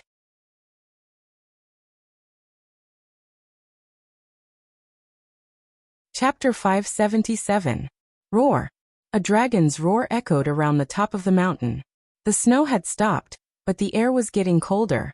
The white dragon became crazier after realizing that it had no hope of escaping. It wanted to kill Suluan at all costs. The white dragon's wings, neck, and back were torn apart. Dragon blood kept dripping onto the ice. Although the dragon looked like it was in a sorry state, it was only on the surface. The dragon's strong vitality gave them an extraordinary tolerance for injuries. Even now, the white dragon's injuries did not cause it to enter a state of serious injury. The white dragon's eyes were red. It had just used the frost dragon's breath to freeze its wounds, and then relied on its rapid recovery ability to recover. Seeing this ferocious beast in such a sorry state, a few barbarian warriors not far away also became eager. In their eyes, this dragon was about to die. As long as they could leave a wound on it, it would be enough for these barbarians to brag about for the rest of their lives. Finally, after seeing the hideous wounds on the dragon's body, the barbarian warrior waved his giant axe and chopped at it with all his strength. "Don't attack, retreat." Sullen's expression changed when he saw the barbarians break the rules and attack the dragon. He immediately reminded them loudly. Unfortunately, it was too late. A bloodthirsty look appeared in the white dragon's eyes. Its originally slow movements sped up in an instant. Its huge body was unexpectedly agile at this moment. The barbarians who had just rushed up did not have time to react. They were instantly slapped down by the dragon's huge claws like flies, and then stepped on with force. The white dragon's body was more than 30 meters long, and its weight was at least 20 to 30 tons or more. One could imagine the explosive pressure when all this weight was used on its feet. The armor made of fine steel was completely useless under this pressure. It was as if Mount Tai was pressing down on it. Bang! A dull thud sounded, followed by the sound of metal rubbing against each other. The armor made by the dwarven master was flattened like a can. The barbarian warrior was stepped on like a ripe tomato. Bright red juice splashed out, and the hard ice cracked like a spider web. The surrounding ground was instantly blood red. In this situation, no matter how powerful Sullen's physical healing technique was, it wouldn't be able to save him. Unless he upgraded his physical healing technique to the highest level and learned the 7-star life-prolonging lamp, he would be able to revive him. "Back off, everyone, back off," Sullen said with an ugly expression. Then lightning appeared on his body again. After the white dragon finished its attack, it didn't have the slightest intention of stopping. Those people were too close to it just now, and there was no time to dodge. The white dragon's huge body twisted slightly, its ferocious head stretched forward, and its mouth full of sharp teeth opened slightly. Sullen's expression changed and he immediately shouted, "Dodge, it's the dragon's breath." "Who?" The piercing cold shrouded in an instant, and countless ice crystals were spat out from the white dragon's mouth. Everything in its path turned into ice sculptures. The range of the dragon's breath was more than 15 meters. Those who didn't dodge in time were directly frozen. Countless ice crystals quickly condensed on their bodies. Almost at this moment, their bodies were frozen into hard ice sculptures. The dragon's breath dissipated, and 3 lifelike ice sculptures flickered under the sun. Through the layer of ice on the ice sculptures, one could clearly see the expressions of those people before they were frozen. Bang! The huge dragon claw suddenly slammed forward, and the 3 ice sculptures in front of them were like crystal glass, instantly shattering into countless pieces. The other barbarian warriors around them were furious. Their brothers died in the blink of an eye, and they wanted to rush up to avenge them. However, under Sullen's command, they all pushed away. In this battle, those barbarian warriors could only harass from a distance. Those who dared to intervene directly were all killed by the dragon. In this level of battle, even a grade 4 profession could only be a bystander. The difference between the body of a human and a dragon was too big. The dragon weighed more than 20 tons, and it would be crushed easily. Flash! With a flash of lightning, Sullen's figure instantly appeared beside the dragon, and he quickly swung the storm war halberd in his hand. Clang! The sound of metal colliding rang out. The white dragon blocked with its claws, and the storm war halberd left a deep mark on its claws. A piercing pain came from the claws, and the white dragon opened its mouth and spat out another mouthful of dragon's breath. Sullen tiptoed, and his body changed direction in an instant with a strange posture. He narrowly dodged the dragon's breath, and then quickly circled to the dragon's feet. The storm war halberd in his hand cut along the dragon's scales, and then pierced into the muscle tissue under the dragon's skin. With a fierce twist, the white dragon's fascia was directly cut off. Dragon's blood sprayed out. Sullen's body was also drenched in dragon's blood, and a burning sensation came from his body. The dragon's blood was very corrosive, and its nature was like a strong acid. If one didn't have a strong enough constitution, just the dragon's blood alone could burn a person to death. In the songs of many bards, a dragon-slaying hero bathed in dragon's blood would become invulnerable, and his strength would increase rapidly. This saying was not accurate. Dragon's blood didn't have such a powerful effect. As for bathing in dragon's blood, it could indeed increase one's strength. There was a type of dragon's blood baptism ceremony that could enhance one's physical fitness, but this kind of enhancement was only effective for people whose constitution was below 40. Moreover, the dragon's blood baptism was divided into 5 levels, corresponding to the 5 types of dragons: red, blue, green, black, and white. 5 levels of dragon's blood baptism could directly promote a warrior below the legendary rank to the legendary rank. However, the dragon's blood baptism ceremony was obviously of little value to Sulen. After cutting off one of the tendons, Sulen didn't stop at all. He moved his feet and rushed out in an instant. The moment he rushed out, a thick and powerful dragon's tail swept directly at him. Sulen exerted force on his feet, and his body instantly leaped onto the white dragon's back again. Without any hesitation, Sulen quickly ran up the dragon's spine and quickly arrived at the dragon's neck again. At this time, the white dragon also noticed Sulen's intention. At the thought of the attack that almost cut off its neck not long ago, the white dragon didn't even think about it. It didn't care about the dragon's pride and directly rolled on the ground like a lazy donkey. Its huge body rolled on the ground like a small mountain. Sensing that something was wrong, Sulen didn't have time to attack, and instantly jumped down from the dragon's back. Boom! The 30-meter-long giant rolled on the ground, and the movement was very loud. The barbarian warriors who were originally around ran as far as they could. If they didn't dodge in time, they would end up being crushed into a meat patty. After the white dragon rolled and shook off Sulen, its long tail swept over. The dragon's tail swept across, and wherever it passed, the rocks and branches in front of it were all swept away. With a flash of lightning, Sulen's figure disappeared in an instant, and then reappeared beside the dragon. As soon as he appeared, Sulen felt a piercing chill. Before he could react, the frost dragon's breath covered his head. Sulen had just used flash, so he didn't have time to dodge again and was directly hit. The cold chill shrouded Sulen, and the surface of his body began to condense ice. After this period of battle, the white dragon had discovered a pattern. Every time Sulen flashed, he would appear around it. So when it saw Sulen flash, it directly used Frost Dragon's breath to cover the surrounding area in an instant. This was also the reason why Sulen collided with the Frost Dragon's breath as soon as he appeared. Feeling the stiffness of his body, Sulen's expression changed greatly. The lightning power in his body exploded in an instant, and the ice on the surface of his body quickly shattered. In the blink of an eye, Sulen was about to break free, but it was too late. The huge dragon's tail swept over with a whistling sound. Sulen's vision turned black and he felt a sharp pain. His body flew backward involuntarily, and the lightning shield on the surface of his body collapsed under this huge force. Bang! With a loud sound, Sulen crashed heavily on the rock, and the hard rock was directly smashed into cracks. After the white dragon sent Sulen flying, it didn't stop at all. It rushed up, ready to completely tear this guy who had caused it so much damage into pieces. Sensing the danger approaching, the lightning power in Sulen's body surged out instantly, and countless lightning bolts burst out.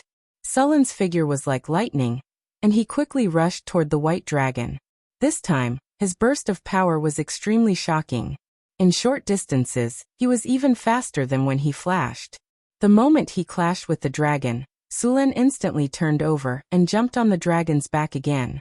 The storm battle halberd in his hand carried infinite lightning bolts as it swung down fiercely. Thunder slash! This time, Sulen used all his strength to attack the dragon's head. The blade of the halberd slashed at the white dragon's neck, and the huge force directly pressed the white dragon's head down, but it still didn't cut off its head. Sulen didn't care. The storm battle halberd in his hand slashed at the white dragon again, this time at the same position as before. The white dragon let out a mournful cry, and its huge body fell to the ground. The storm battle halberd sank deep into the dragon's neck bone. With a soft crack, the white dragon couldn't bear the huge wound. The dragon's neck bone was directly broken, and its breath of life was quickly fading away. The white dragon in front of him was finally dead. Congratulations, host, you have successfully killed an old white dragon. You have received 378,600 experience points. You have won the battle. Congratulations, host, you have successfully killed a powerful dragon. You have received the title of Dragon Slayer. Your name has been widely spread throughout the continent. Your name has been sung by bards. You have successfully killed a dragon. Your own creatures will fear your aura, and pentashade dragons will loathe you. The chances of evil dragons attacking you have increased. You have received the favor of the metallic dragon. Congratulations, host, you have successfully killed a powerful dragon. You have received 1 legendary skill point as a reward. You have received 3 diamond treasure chests as a reward. You have received the item Dragon Bone.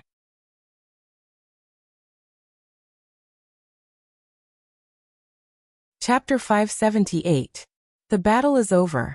You have obtained the dragon blood baptism that you obtained in the battle. You have obtained a partial ability bonus.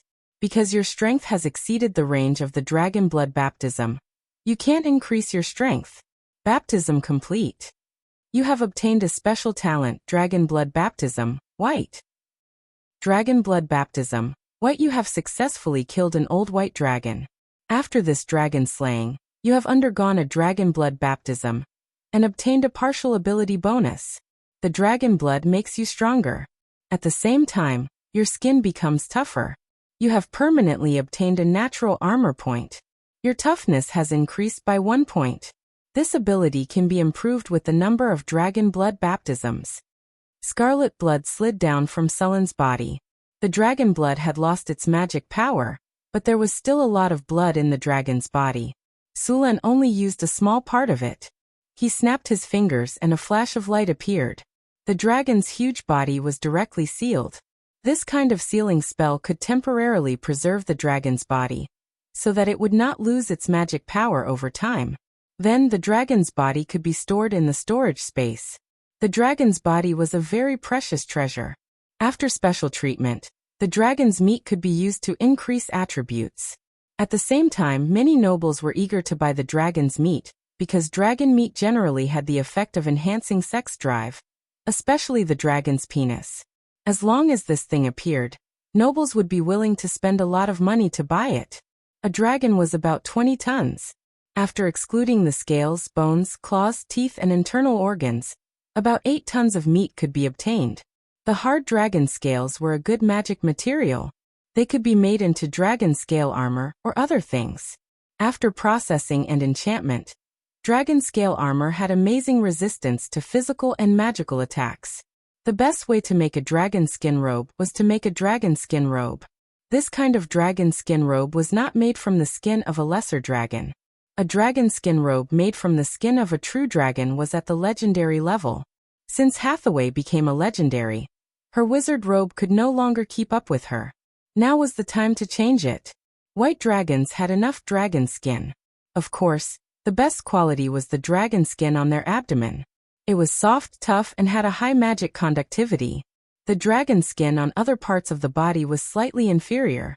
Not only did the dragon skin robes have powerful magic resistance, but they also had decent physical defense. They were basically comparable to ordinary armor.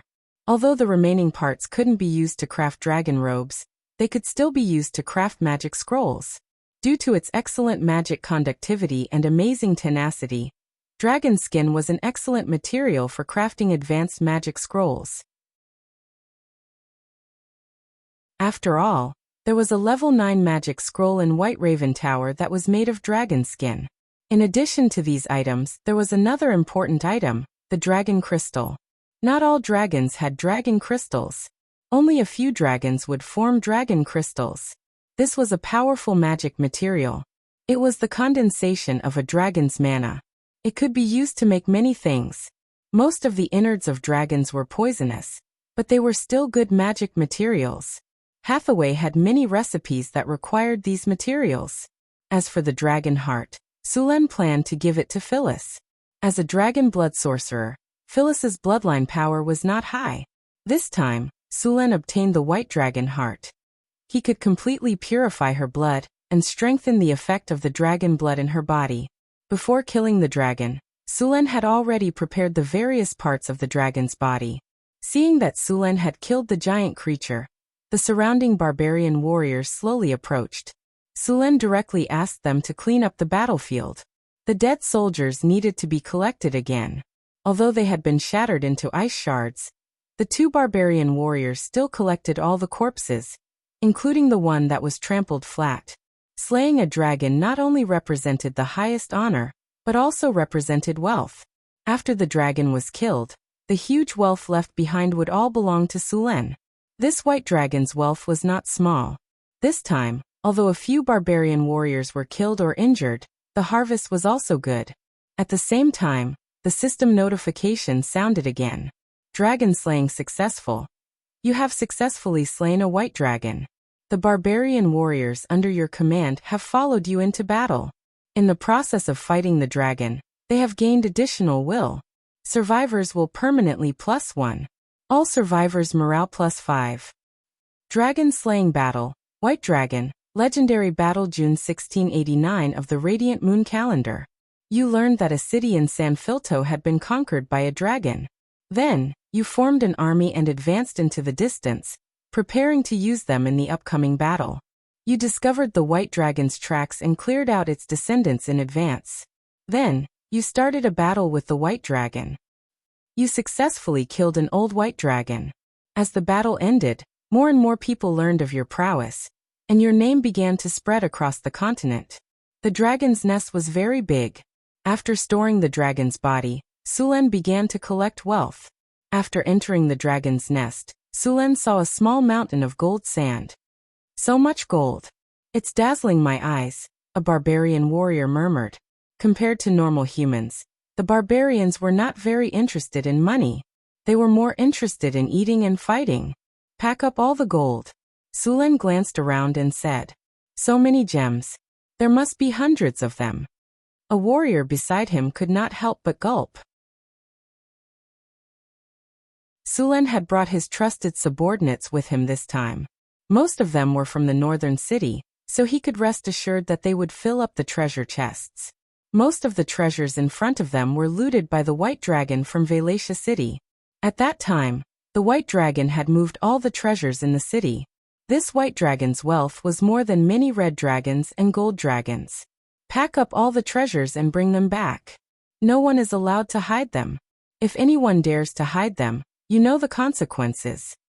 When we return to San Filto City, I will reward you according to your contributions. Sulen quickly finished the task. He let the soldiers collect the gold products while he checked the various magic materials and gems in the treasure chests. There were more common gems, such as rubies, sapphires, agates, emeralds, and so on. There were about hundreds of them. These gems were less valuable. Perhaps it was because this world was rich in minerals. Finally, there were about 100 diamonds, which the White Dragon liked to collect.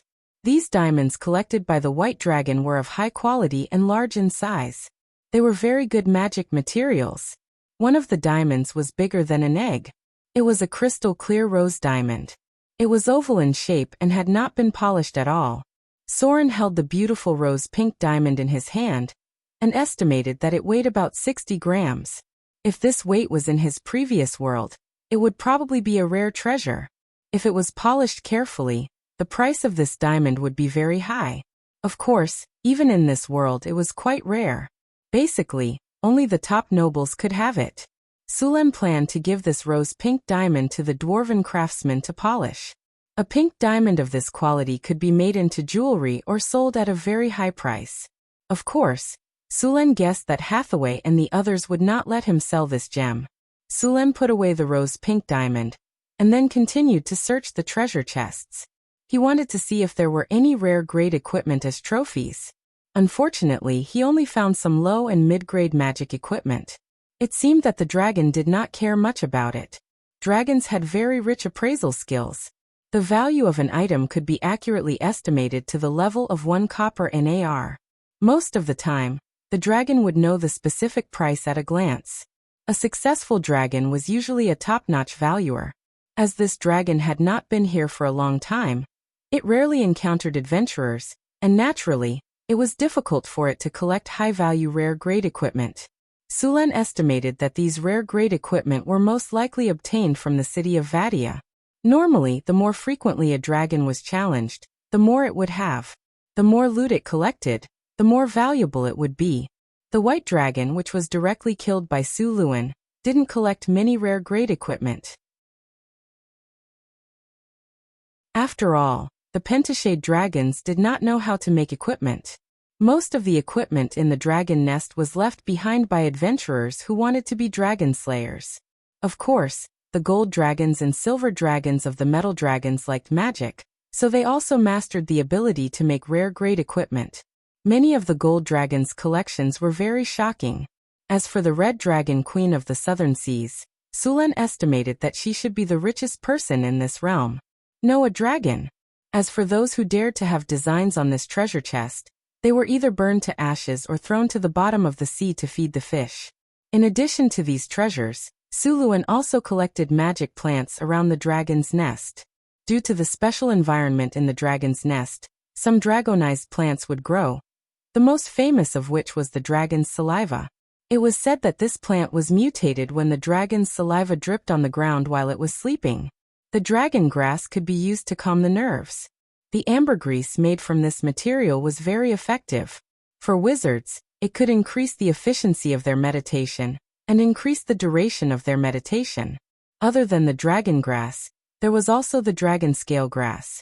This plant was also mutated by the radiation around the dragon nest. The dragon scale grass was also a precious magic material. It could be used to make many potions. Sulen planned to try growing it in the mysterious realm. Although there was no white dragon, Sulen had a red dragon as his mount. After collecting everything, the entire battlefield was cleaned up.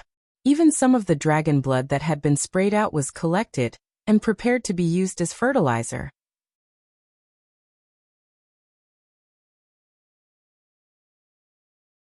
Chapter 579.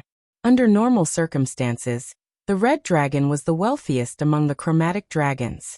The red dragon was powerful, arrogant, and liked to rob. An old red dragon usually had a shocking amount of wealth, so it attracted many adventurers to go and slay the red dragon. Of course, most of the time, they would give the red dragon equipment. An hour later, the dragon nest was finally cleaned up. All the gold and jewels were put into leather bags. Sulen's storage space was limited. It was already difficult to fit a dragon's body, let alone all the gold and jewels. He had to let the barbarian warriors carry them. Fortunately, the barbarian warriors were as strong as bulls. Each bag of gold weighed at least 300 to 400 pounds. Ordinary people would not be able to carry it, but they could easily carry it along the mountain path. Boss, there's about 6,000 pounds of gold, thousands of jewels and diamonds, and 12,000 pounds of silver. We haven't tallied up the rest, but we made a lot of money this time. A warrior quickly calculated their gains. The white dragon Sulen had killed was an old one. It was about 800 to 1,000 years old. All the treasures in front of them were accumulated over 800 years. If a white dragon was so rich, one could imagine how rich the other dragons were.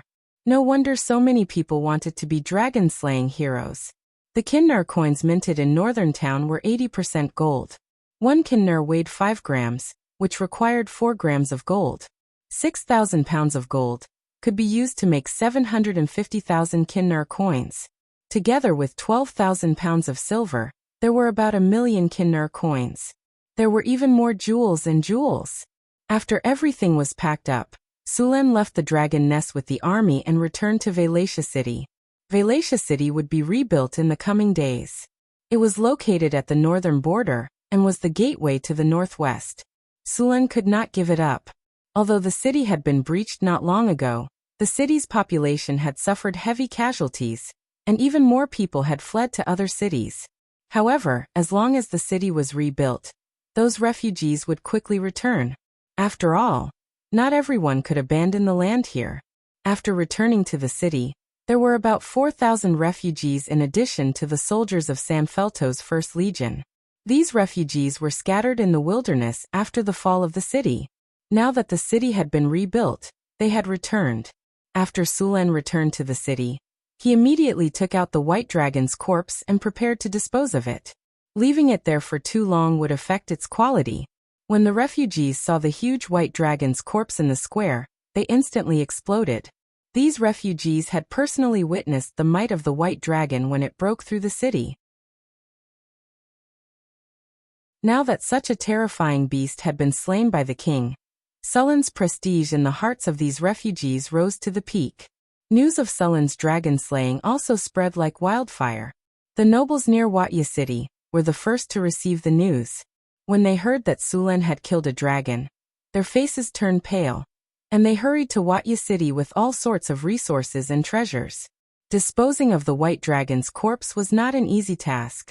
Sulen immediately contacted Hathaway and asked her to bring some things to help. When Hathaway heard that Sulen had successfully slain a dragon, she was so shocked that she could not close her mouth. She immediately abandoned the enigmatic lock technology that she was perfecting and used the teleportation circle to teleport to Watya city. It's so big. It really is an old white dragon. Hathaway's eyes lit up as she looked at the white dragon's corpse. Save this white dragon's skin for me. I want to make a sorcerer's robe with it. Don't worry, I've saved the best for you, Sulen said with a smile. Hathaway walked around the corpse and said, "What do you plan to do with this white dragon's corpse?" "I haven't thought about it yet.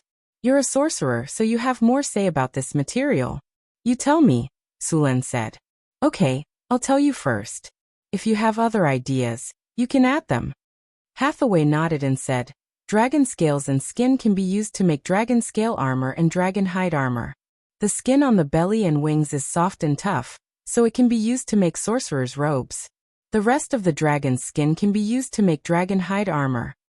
After enchantment, the worst of the dragon hide armor will be Transcendent Grade 3.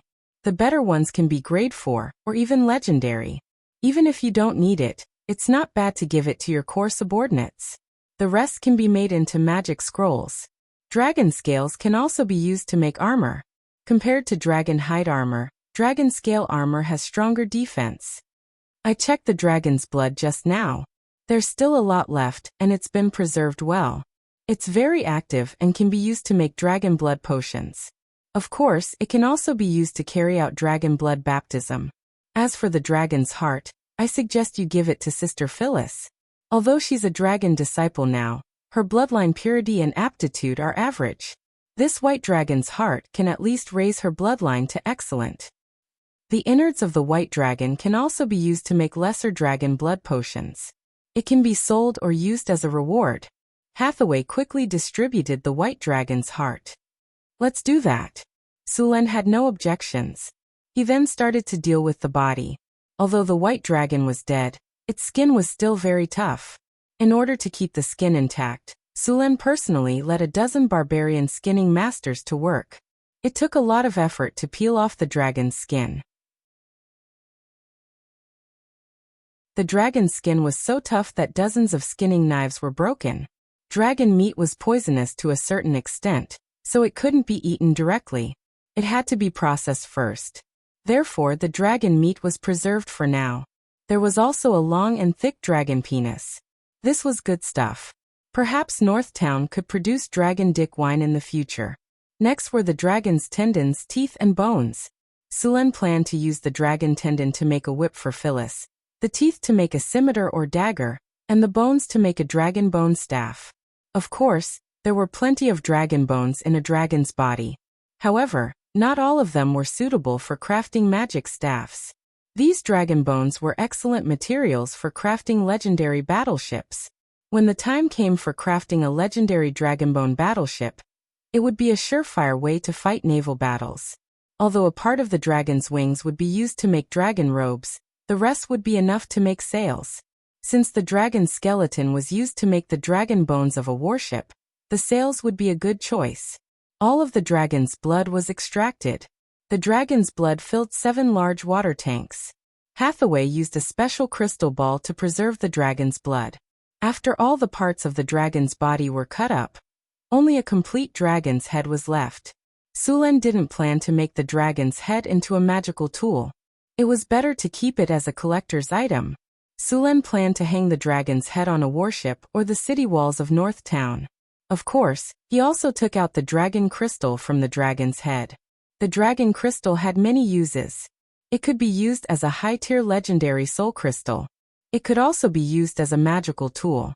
In the hands of a lich, it could even be used to summon an undead dragon. Sulen planned to make the dragon crystal into a legendary construct. After spending an entire day, the white dragon was finally completely dissected. Hathaway didn't stay any longer. After dissecting the dragon, she took some of the materials back to Northwind Tower. Sulen still had matters to attend to in Vadia City. Today, the nobles of several cities around Vadia City hurried over. As soon as they saw Sulen, they prepared gifts without saying a word. These nobles were very smart. They knew that Sulen wanted to rebuild Vadia City, so they sent all kinds of materials. After delivering the materials, they requested an audience with Sulen.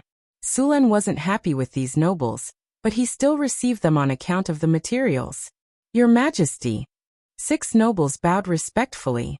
The leader of the nobles was called Westernado. He was the dungeon lord of the nearby Chilly Winterfell.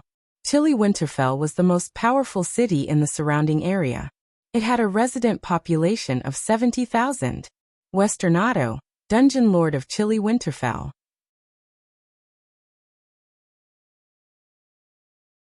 I remember that your city is only 50 kilometers away from Vadia City.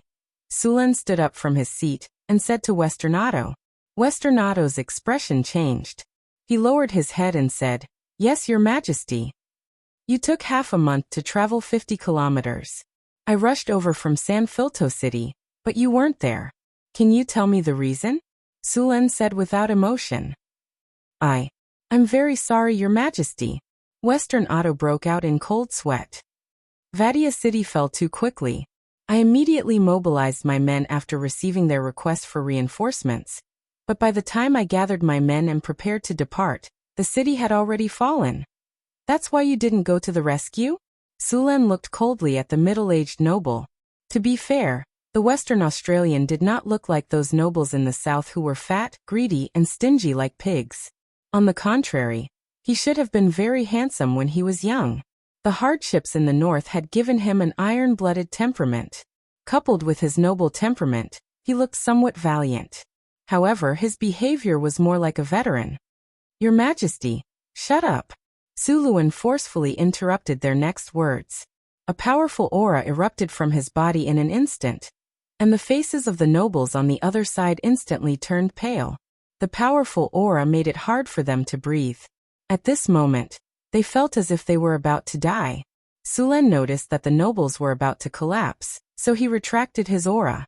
The nobles gasped for air with their mouths wide open like fish out of water. I was going to strip all of you of your titles, Sulen said in a low voice, and the nobles froze. However, it's too much to ask you to face the dragon. Since you don't dare to face the dragon, you can at least provide resources and manpower. Now that Vadia City is undergoing reconstruction, each of you must provide 5,000 men to replenish the city, as well as resources. Sulen didn't plan to kill the nobles, but he wouldn't let them off easy either. He wanted to take advantage of the situation to extort them. He wanted resources and other things, and at the same time, he wanted to use this opportunity to reform the city. Rebuilding Vadia City would cost almost nothing, and the surrounding nobles would have to accept the reform. This was killing several birds with one stone for Sulen. After hearing Sulen's words, the nobles nodded in agreement, as if they had been pardoned. Sulen waved his hand expressionlessly, and told them to go back and prepare. Sulen was very experienced in rebuilding a city, and there was a large group of experienced craftsmen in Northern Town City. After giving orders, Sulen found a quiet room and went into seclusion. He hadn't used the system reward he received from killing the white dragon, and Sulen wanted to use it now. Although he received a lot of EXP from killing the white dragon, he didn't level up. However, he still received one legendary attribute point. Opening the system panel, Sulen chose to use it on Advanced Iron Will. A golden light shone, and Sulen's eyes turned golden. His Advanced Iron Will had become Legendary Iron Will. Sulen felt his mind become very clear at this moment. After upgrading Iron Will, Sulen opened his inventory and checked the system reward. Apart from the 3 diamond treasure chests, Sulen also received a dragon bone. This dragon bone was different from the one he received from cutting up the white dragon's body. The dragon bone in front of him was only a section of the spine. Sulen used appraisal on the dragon bone. With a flash of light, the dragon bone's attributes appeared before his eyes. Dragon bone, the most essential part of the dragon's body. It contains the dragon's power. Wearing it will grant the wearer dragon's aura, red dragon in its prime. The wearer's strength will increase by 5, up to 50. At the same time, it can be used as a supplementary material to upgrade weapons. Sulen's eyes lit up. This dragon bone could be used as a weapon upgrade material. In addition to the materials he received last time, he was one step closer to upgrading the Storm Battle Halberd. He planned to upgrade the Storm Battle Halberd to a divine artifact. After putting away the dragon bone, Sulen took out the 3 diamond treasure chests and prepared to open them. A gorgeous light flashed, and Sulen heard the system prompt sound in his ears. Congratulations, host. You have opened the diamond treasure chest. You have obtained the item Navy Camp Blueprint. Congratulations, host. You have opened the diamond treasure chest. You have obtained the item Moonlight Dew. Congratulations, host. You have opened the diamond treasure chest. You have obtained the item Ecosystem Information Technology. The Navy Camp Blueprint? Sulen's eyes lit up. This thing came at the right time. He was developing the trade route in Deepwater City. He was lacking a navy. Originally, he relied on Barbassa for training. Now that he had the Navy Camp Blueprint, he could train a navy on a large scale. Of course, this navy could also be considered a navy. With a stable source of soldiers, Sulen would soon have a powerful navy.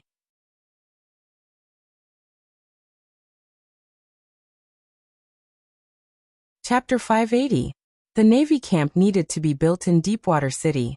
Sulen put away the blueprint and looked at the rest of the things. There was a crystal bottle and a scroll of information. Sulen took out the crystal bottle. There was a shining silver liquid in the crystal bottle, and the whole room was instantly illuminated with a layer of silver light. It looked as beautiful as the moonlight at night.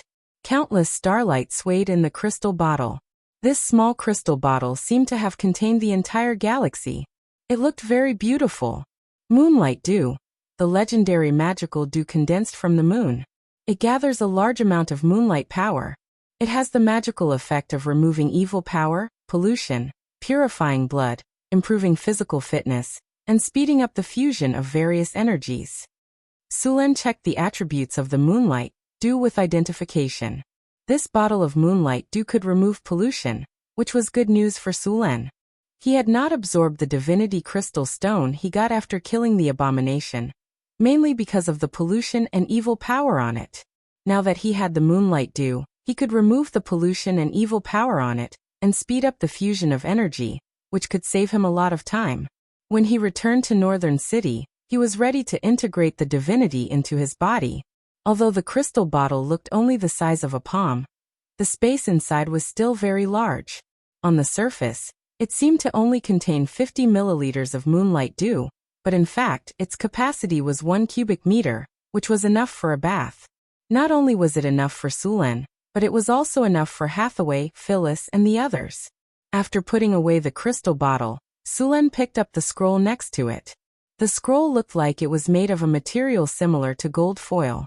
Its texture was soft like paper, but it was very tough. Sulen clearly felt that this scroll contained a strange magic power.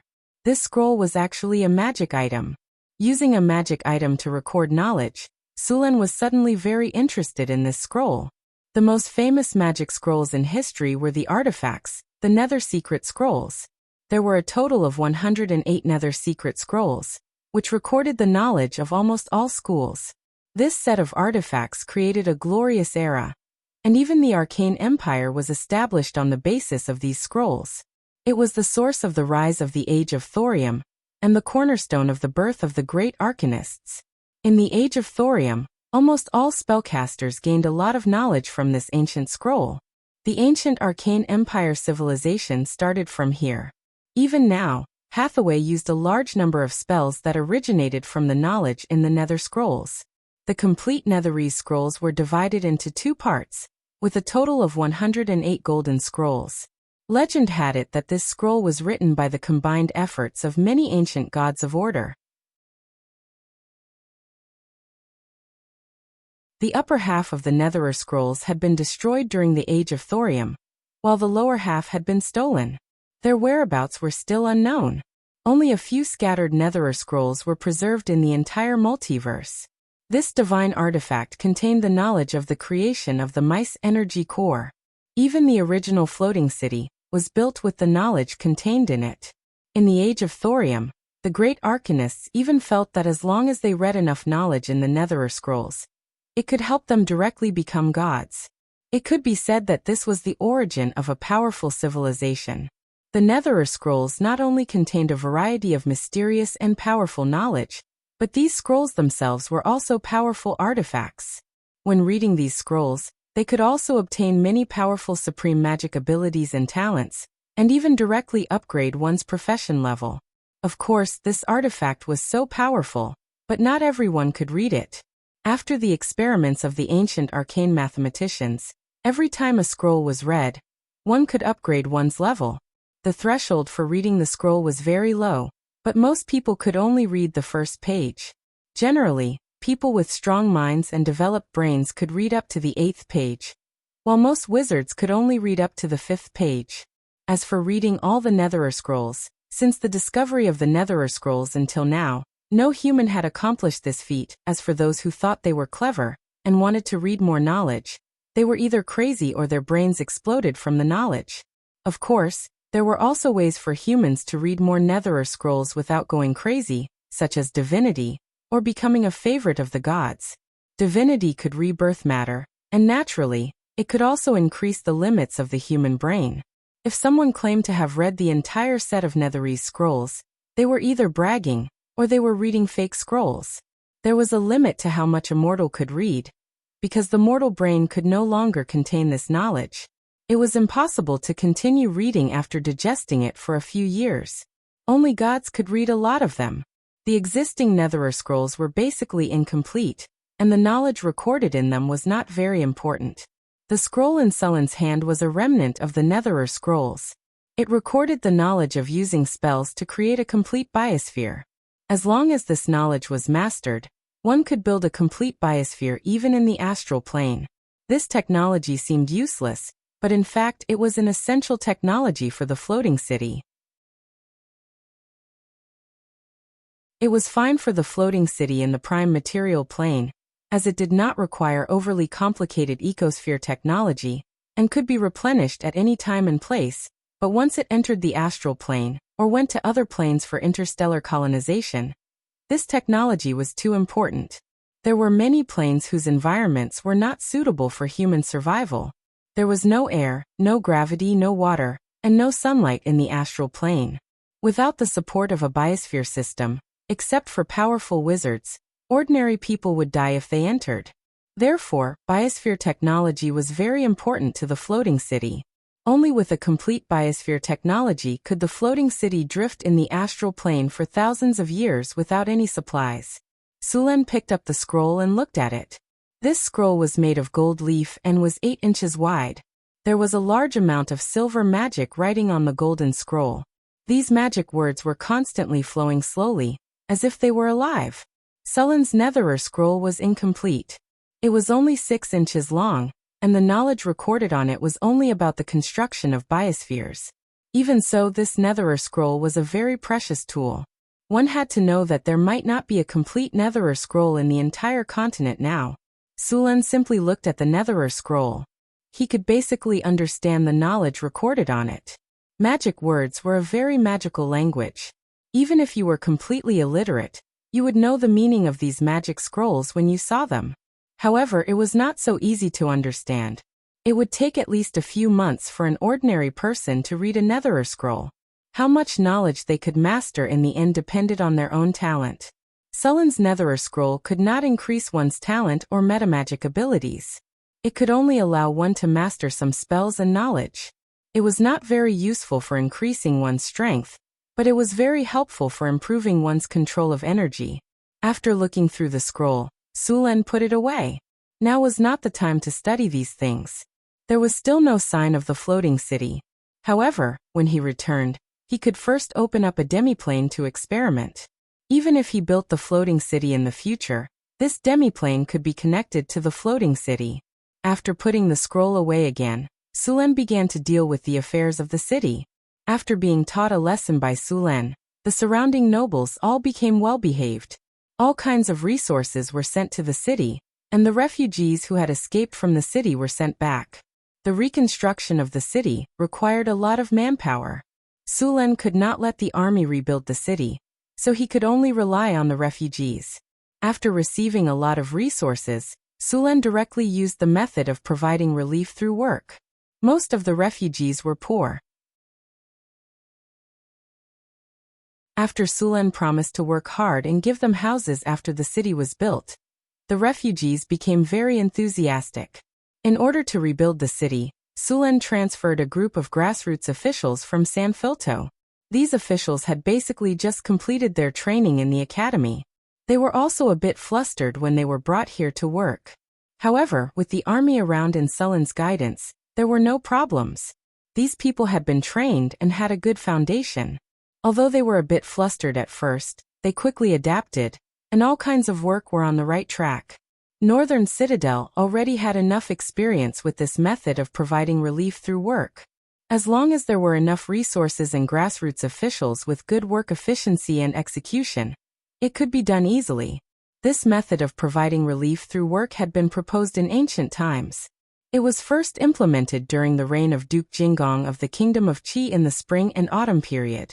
There was a story in the spring and autumn annals of Yanzi that said, due to the hunger of the Kingdom of Qi, Yanzi was forced to provide relief to the people because of the battle at Lu Mu. To put it bluntly, this method had long been used by the ancestors. It was not a bad method, but why wasn't it popularized?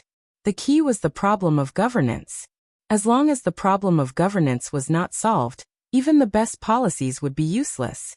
Many times, the country would allocate a lot of food during disaster years, but in the end, it would be good if even a tenth of it reached the hands of the common people. People were very familiar with all kinds of tricks like burning the granaries and borrowing food from the Yin soldiers. Sulan had the political education of the prison and the powerful supervision of the embroidered uniform guard. Those who dared to commit corruption were directly sent to the Eagle Castle to breed with the harpies. Only such a strict system allowed the officials of Northern Citadel to fulfill the conditions of providing relief through work. Otherwise, according to the nature of the nobles of this era, they would be lucky if they did not sell the refugees as slaves.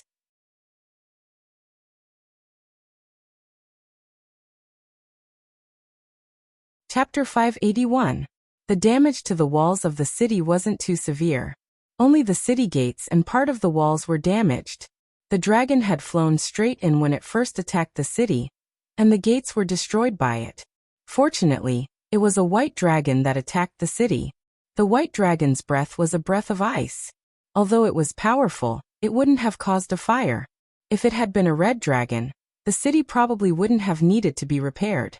They could have just rebuilt it somewhere else. The houses in the city were more severely damaged. After all, the northern barbarians had plundered the city without restraint.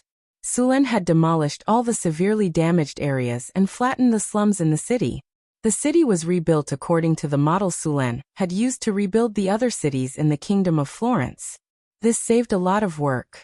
As the city's restoration work began, the refugees who had escaped from the city began to return to their homes. Originally, there were 50,000 to 60,000 residents in the city. After a series of natural and man-made disasters such as war and fleeing, Suluan estimated that at most 30,000 people could return from the city. In addition to the people Sulan had forced from the surrounding nobles' territories, the final population of the city could reach 50,000 people. The city had basically recovered to its pre-war level.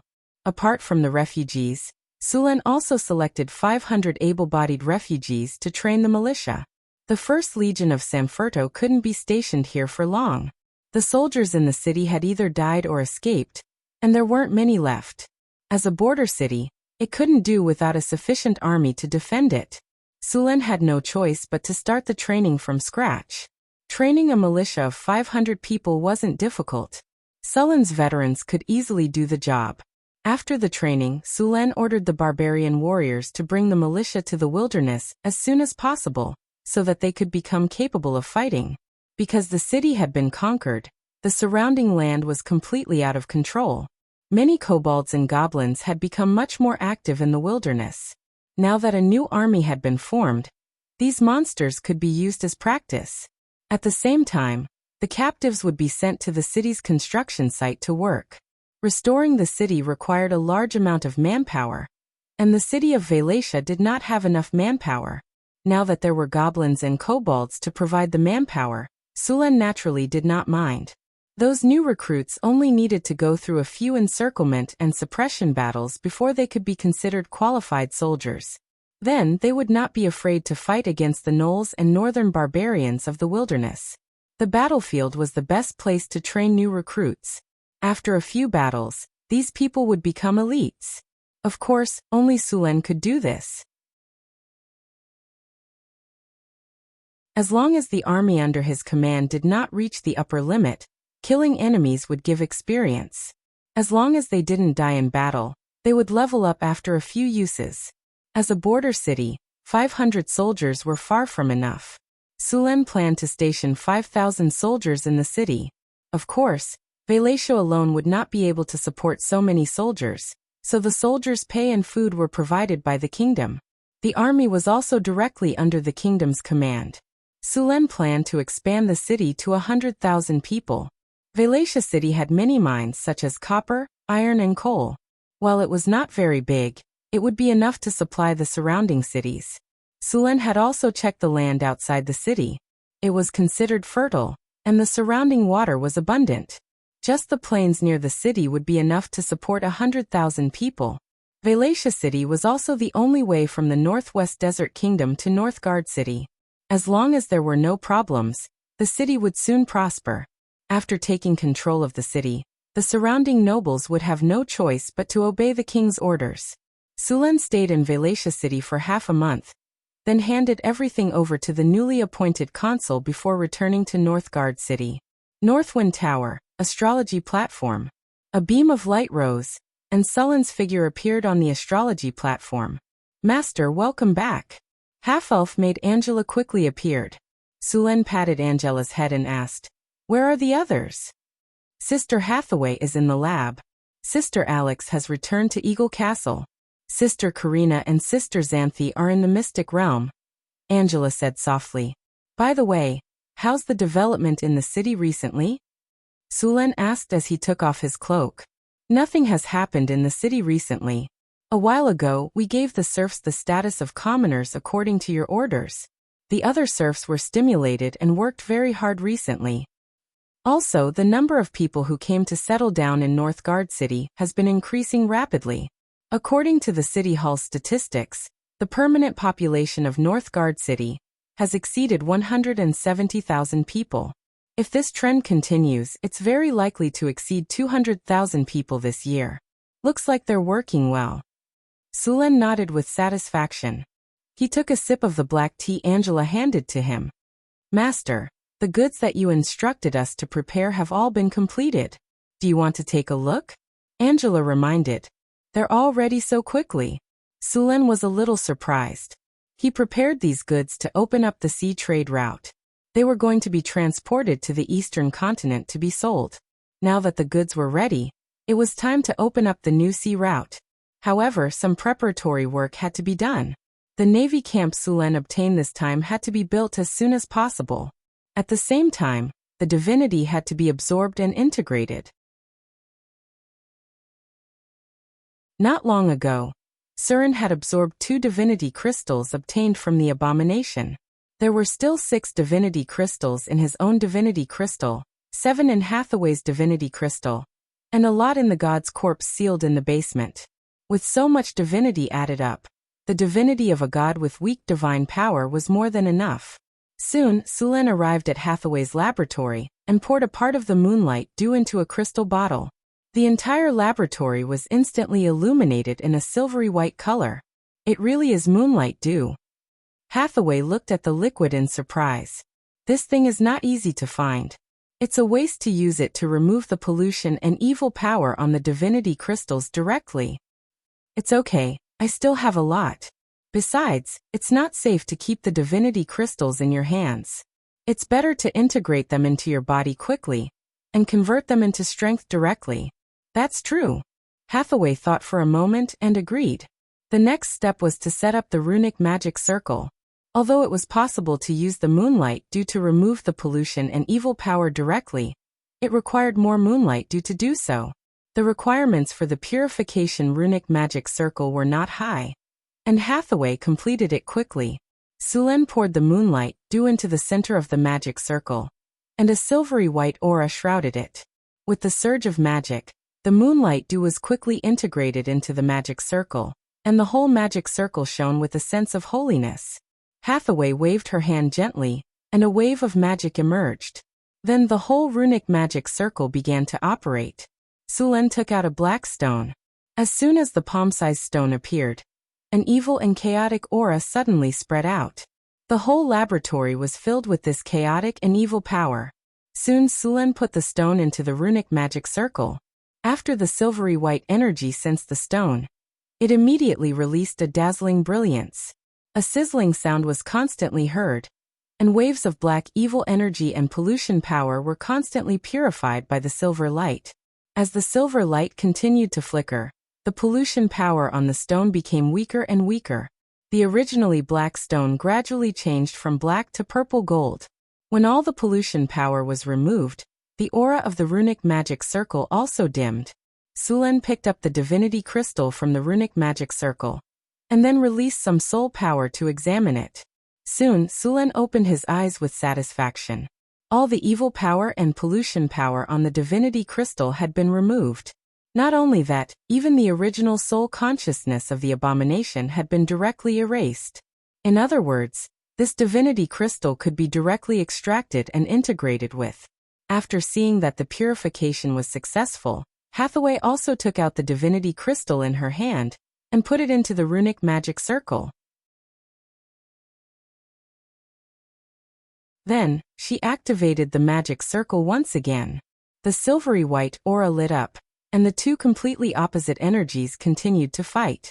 The silver energy constantly removed the chaotic and evil aura on the divinity crystal. Sizzling sounds were constantly heard, and finally, all the evil aura was completely removed. The aura of the runic magic circle slowly dissipated. The moonlight dew in the runic magic circle had turned into a colorless and transparent liquid. The energy in the moonlight dew had been completely consumed. Sulen took out some moonlight dew again and gave it to Hathaway to integrate with the divinity. The power of divinity could directly change her body from the original mortal to a divine creature. Her physical fitness would be improved, and at the same time, her soul would become more powerful. Although it did not increase her magic knowledge, it would improve her learning, understanding, and control in all aspects. This was equivalent to directly increasing her upper limit. By the way, the goods to the eastern continent have been prepared. We will set off in a while. You can arrange the time when the time comes, Sulen reminded her. I know. I will arrange everything when the time comes. In addition, I will directly set up a teleportation circle on the magic ship. I can rush back anytime, anywhere. Hathaway waved her hand and carefully put away the divinity crystal and moonlight dew. That's good. Sulen nodded and said, by the way, I also got another scroll this time. What did you say? Where is it? Show it to me. Before Sulen finished speaking, Hathaway instantly grabbed Sulen's arm excitedly and asked.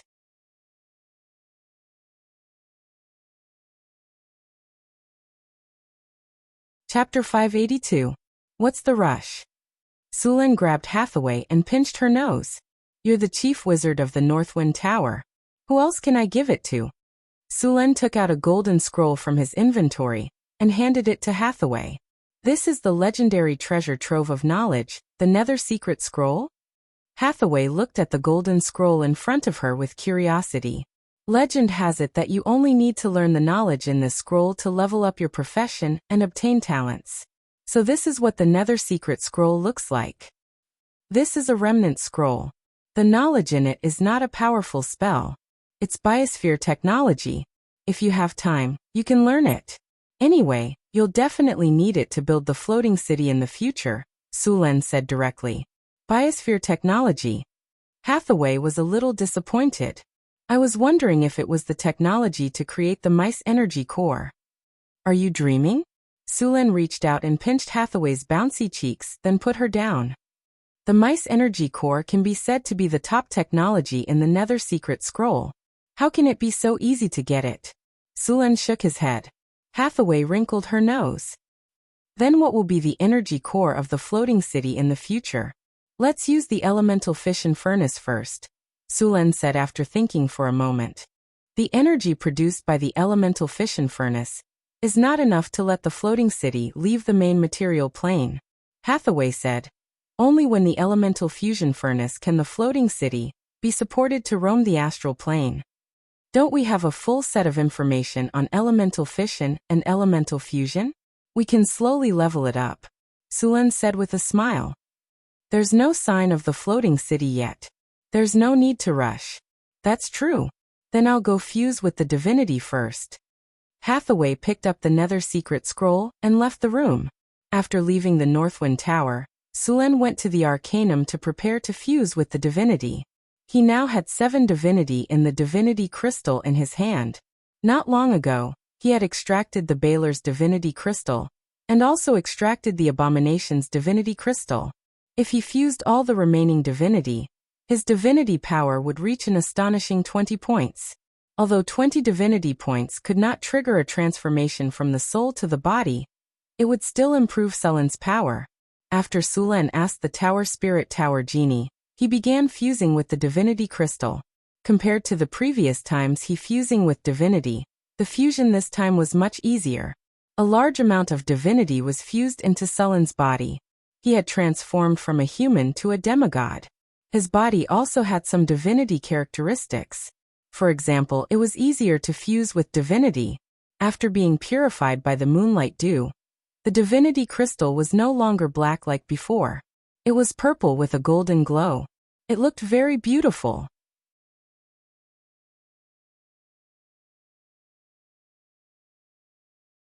A powerful force emerged from his body, and he regained control of his body. After coming out of the room and asking the Tower Spirit, Sulen learned that 2 days had passed. Sulen did not stay any longer. He directly went to Deepwater City, through the teleportation formation. He would soon go to the eastern continent. He needed to finish the construction of the Navy camp as soon as possible. Deepwater City's construction speed was very fast during this period. After the barbarians continuously cleared the surrounding monsters, a large number of kobolds, goblins, and gnolls were caught as laborers. The city could be said to be different every day. When Sulen came to Deepwater City again, the city walls were almost finished. Because Deepwater City was a trading port, the scale of the city was very large from the beginning. Sulen directly designed the city according to the scale of 100,000 people. After this period of migration, Deepwater City now had about 12,000 people. Most of these people were refugees who migrated to the northern city. Sulen directly arranged for them to board the ships in the northern city, and then they went along the Red Sand River to Deepwater City. At the same time, the northern city also transported a large number of bricks and other building materials by water. After several years of development, the northern city's production of various building materials was very high. With enough materials and abundant manpower, the city's construction speed was different every day. Sulen had a simple understanding of the affairs of Deepwater City. Consul Holland did a very good job. All kinds of things were arranged in an orderly manner. The whole city was busy but not chaotic. Everything was in order. Everyone was working at their respective posts. The port of Deepwater City had been completed. The whole port was wide and flat, and the berths were neatly arranged. There was even a specially built shelter. The port's water depth was 12 meters, and it could dock all the ships of this era. It was an excellent deep-water port. However, the breakwater of the port had not been built yet. The amount of work required to build a breakwater was very high, and a lot of rocks were needed. Now that the deep-water port had just been built, there was not enough manpower to build a breakwater. Fortunately, the deep-water port was near the Red Sand River.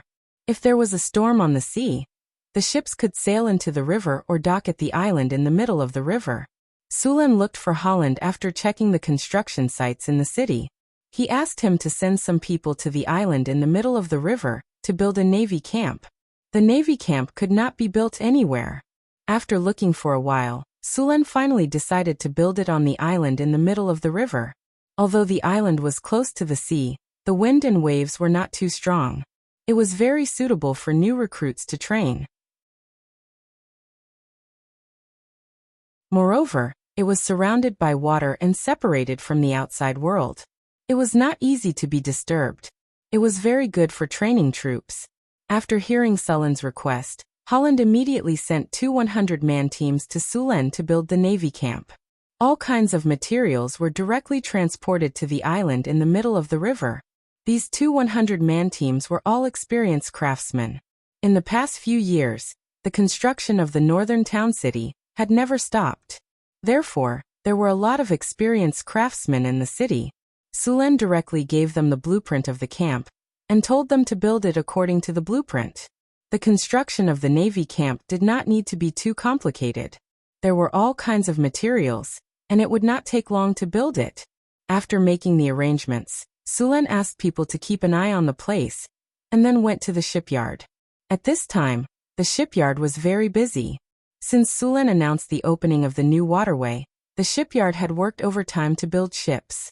Although the shipbuilders were a little rusty in the beginning, after building a sailboat, a training warship, and an armed merchant ship, they were very experienced. Next, they began to build real warships and merchant ships. Sulen planned to build a navy in Deepwater City. It would be used to maintain the safety of the waterway, protect the port, eliminate pirates, and crack down on smuggling. This warship was allowed to carry out commercial activities, so the ships were built to be slender. This appearance could increase the speed of the ships, and they could be used to chase pirates or provide quick support. The ships were made of iron oak wood. This wood was slightly heavier than ordinary wood, but its defensive power was not inferior to steel. At the same time, it was also resistant to corrosion. It was a very good shipbuilding material. The only problem was that it was very expensive. The output of iron oak wood was not high, and the price was high. Fortunately, it was also produced in the northern wilderness.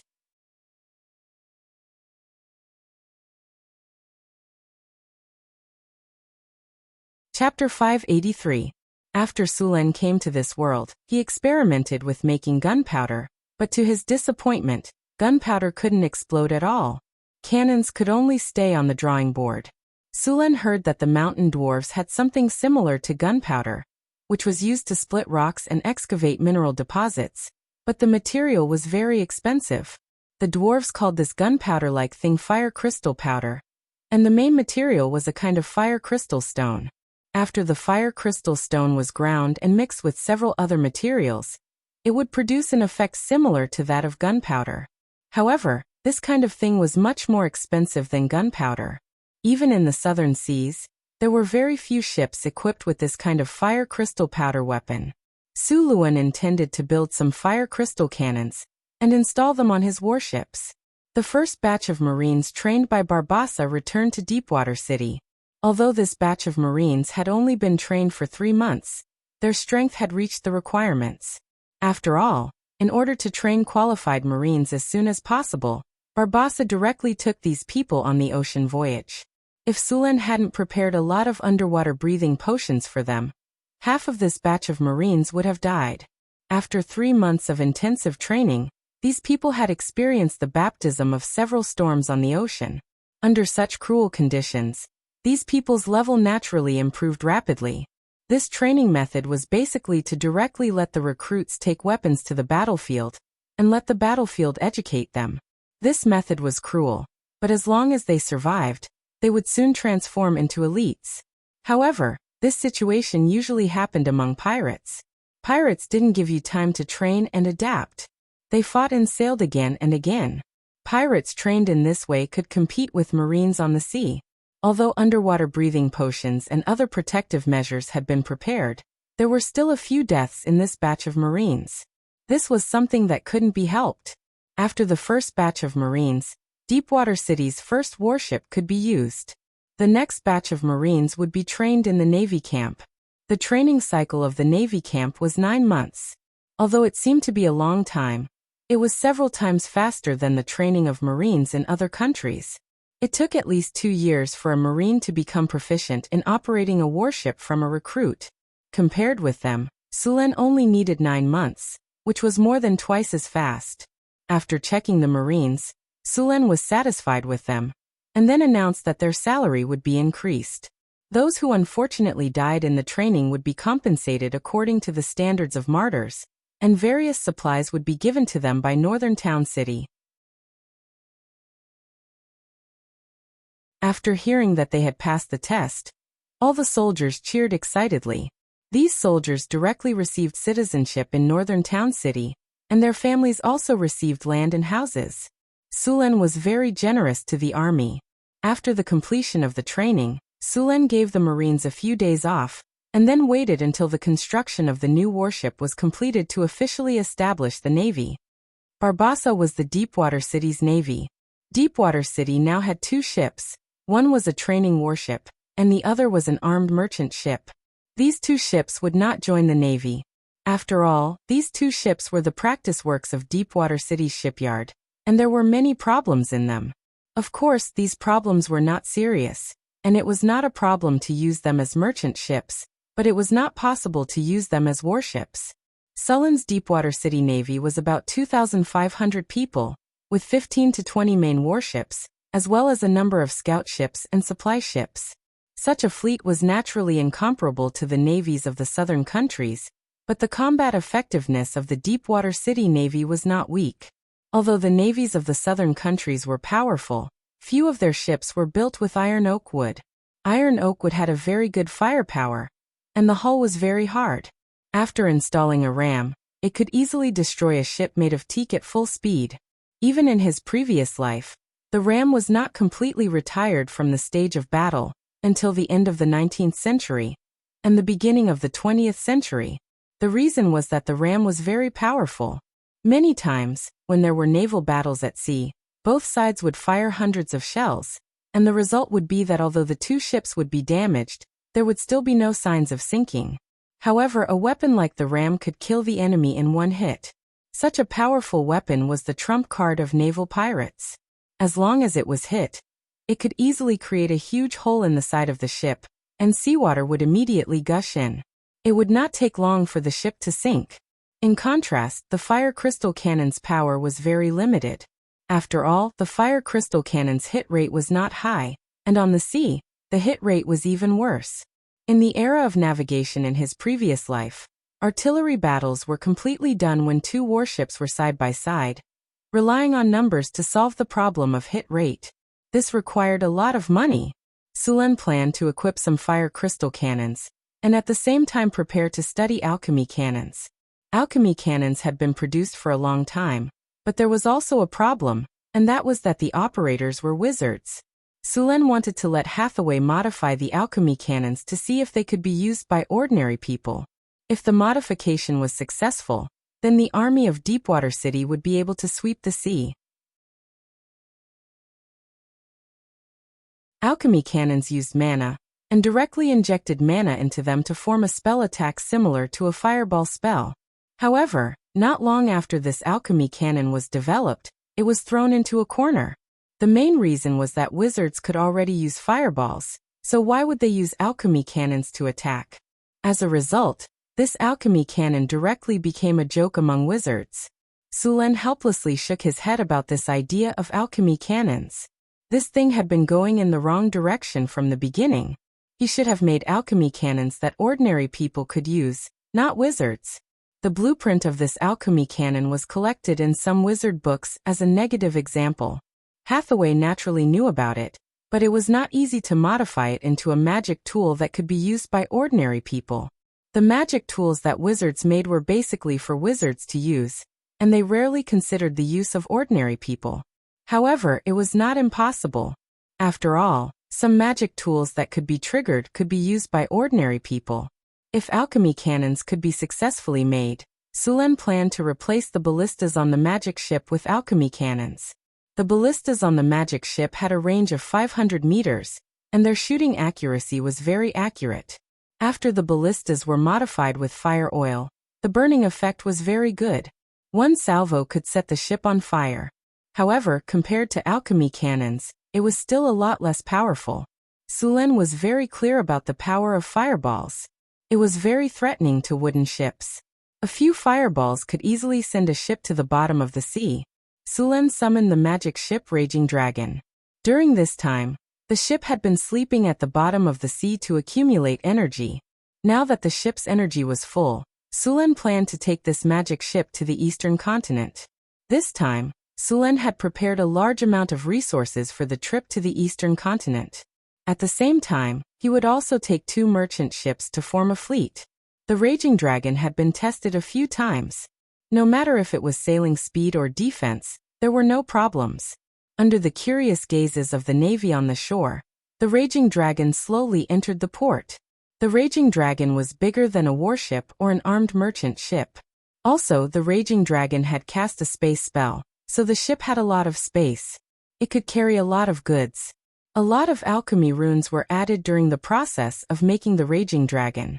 According to Hathaway's estimation, the ship's maximum speed could reach 80 nautical miles per hour. However, because the energy supply system was not mature, the Raging Dragon's current energy was charged by a magic circle. Usually, it needed to collect energy. Of course, wizards could also inject mana or place magic stones to extract energy, but the cost would be much higher. After collecting energy, the ship could sail at full speed for about a day. If it used cruising speed, the Raging Dragon could sail for about a month. Of course, if it only relied on sail power, it could sail at sea for a year if there was no war. Sulen boarded the Raging Dragon. There were also some merchants and scholars who were familiar with the eastern continent. Sulen was mainly going to do business this time. He did not want to cause any trouble. He wanted to open up a new channel to make money. The western continent was located in the north of the planet. It was quite a distance away from the eastern continent. In the southeast of the western continent, there was another continent near the equator.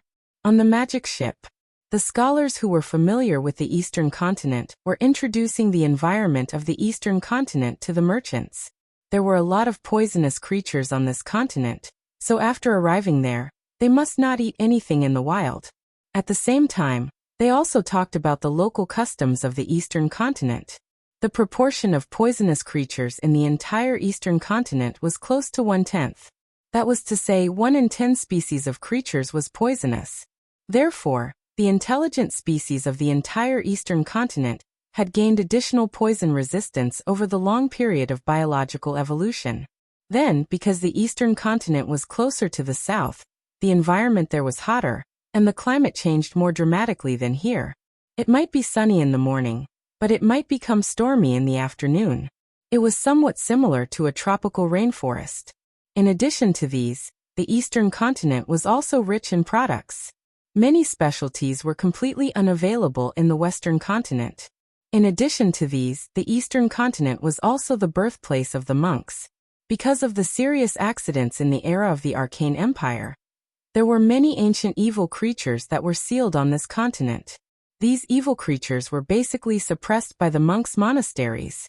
Sulen was also very interested in these evil creatures. However, in this long time, many of them had been suppressed and killed. Maybe he could kill a few to earn some experience.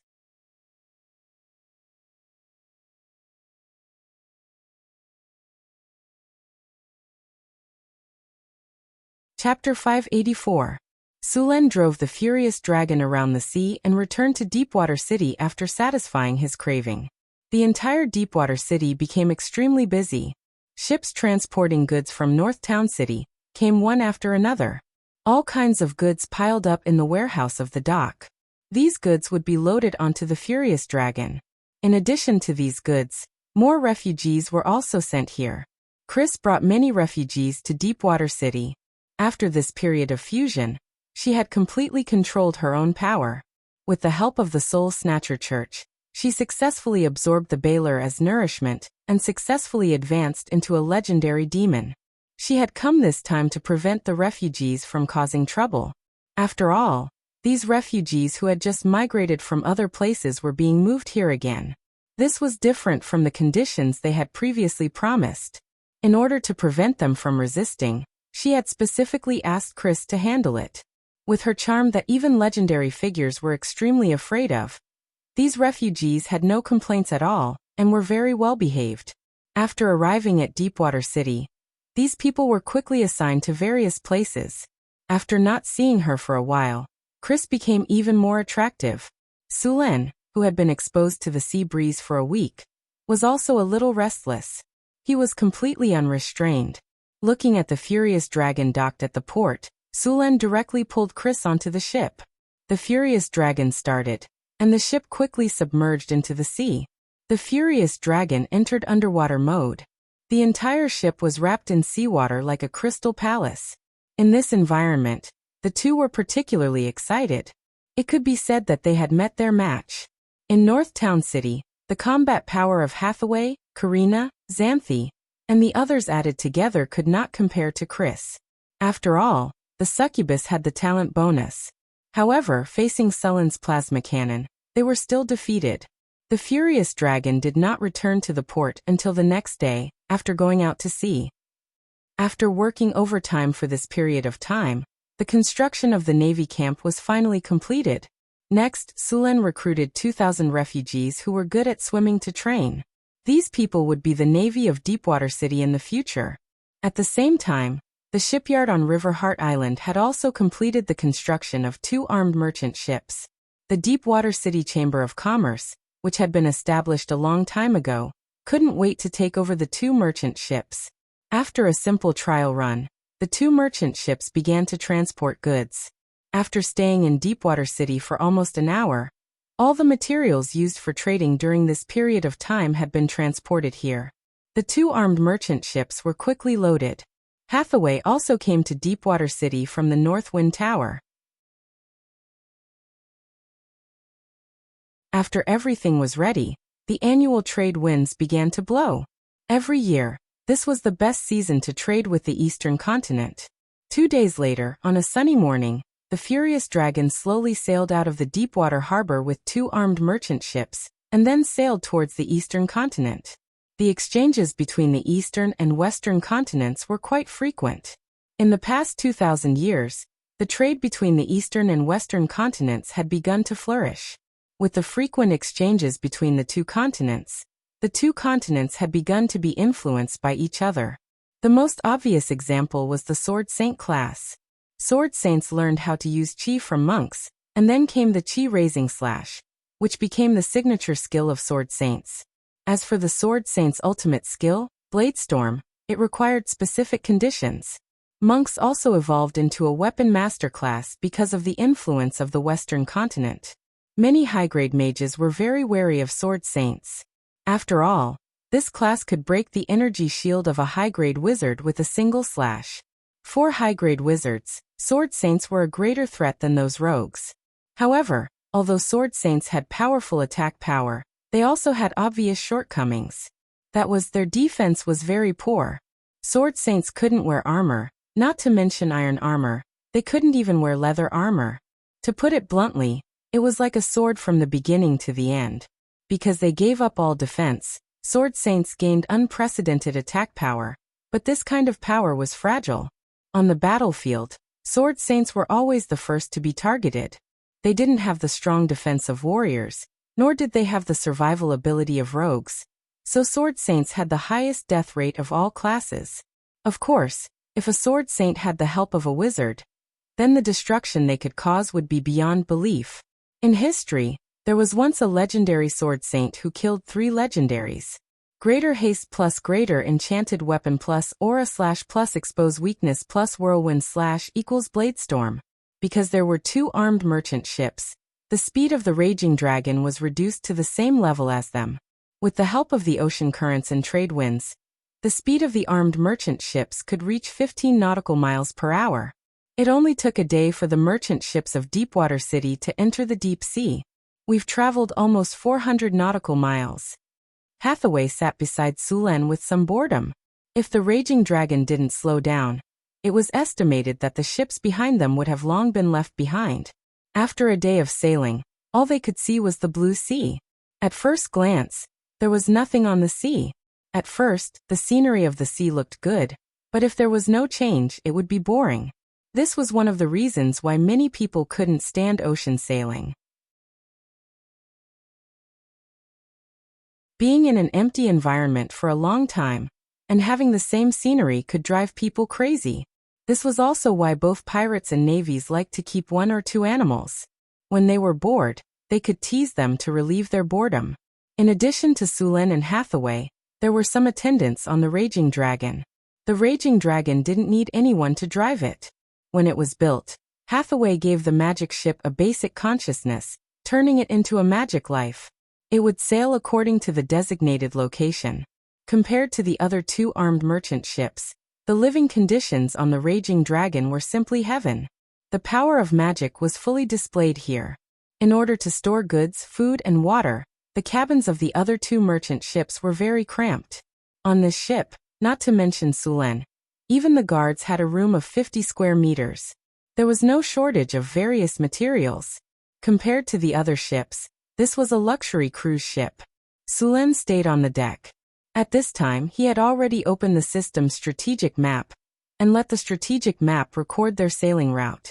At the same time, it was also an opportunity to expand the strategic map. Through the strategic map, Sulen could see the surrounding scene with a radius of 30 kilometers. Sailing in the sea was not a problem for him, but it was not so easy for the other ships. If they could find some islands to stop at on this route, it would be good news for this route. Warning! Warning! A large number of hostile creatures have been detected. The target is approaching the fleet. At this time, a large number of red dots suddenly appeared on the strategic map. These dots gathered densely in one place and were quickly approaching the fleet. What's that? Sulen frowned slightly. Investigating. In the next second, a flash of light appeared on the watchtower of the furious dragon.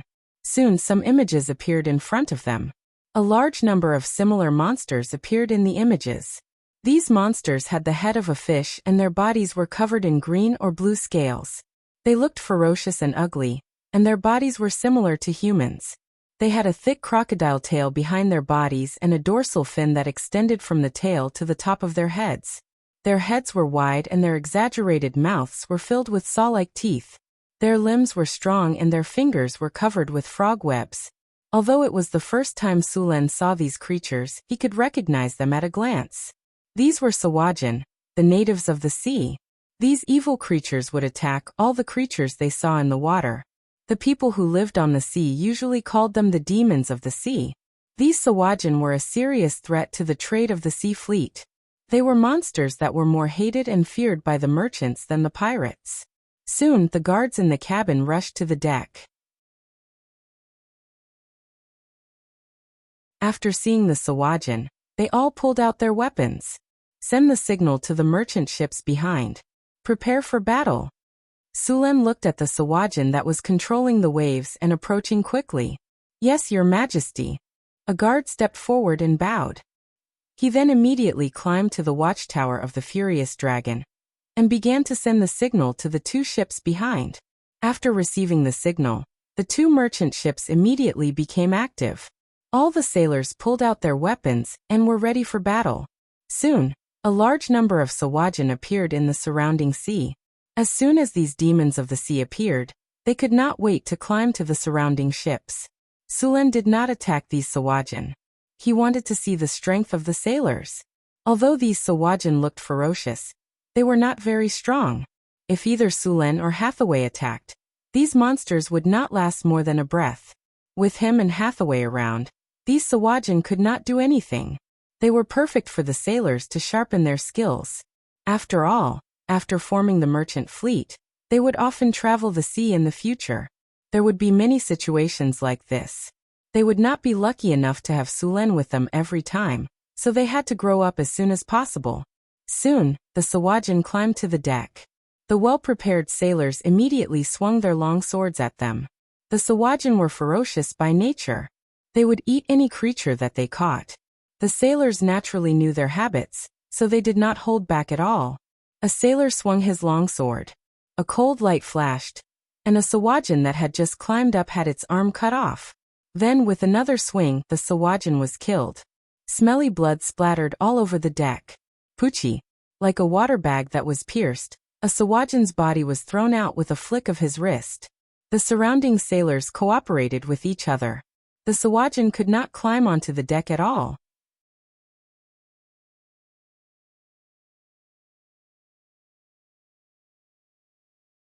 Chapter 585. There were also a large number of Sawajin on the Furious Dragon ship, but they obviously chose the wrong opponent. Although there were not many guards on the ship, they were more than enough to deal with the Sawajin. Sullen's guards were all level 3 professions, and they could easily crush the Sawajin who were only level 1 or 2. Not a single Sawajin could get close. Perhaps it was because the Sawajin priest saw that the Sawajin had suffered heavy casualties, but the progress was limited.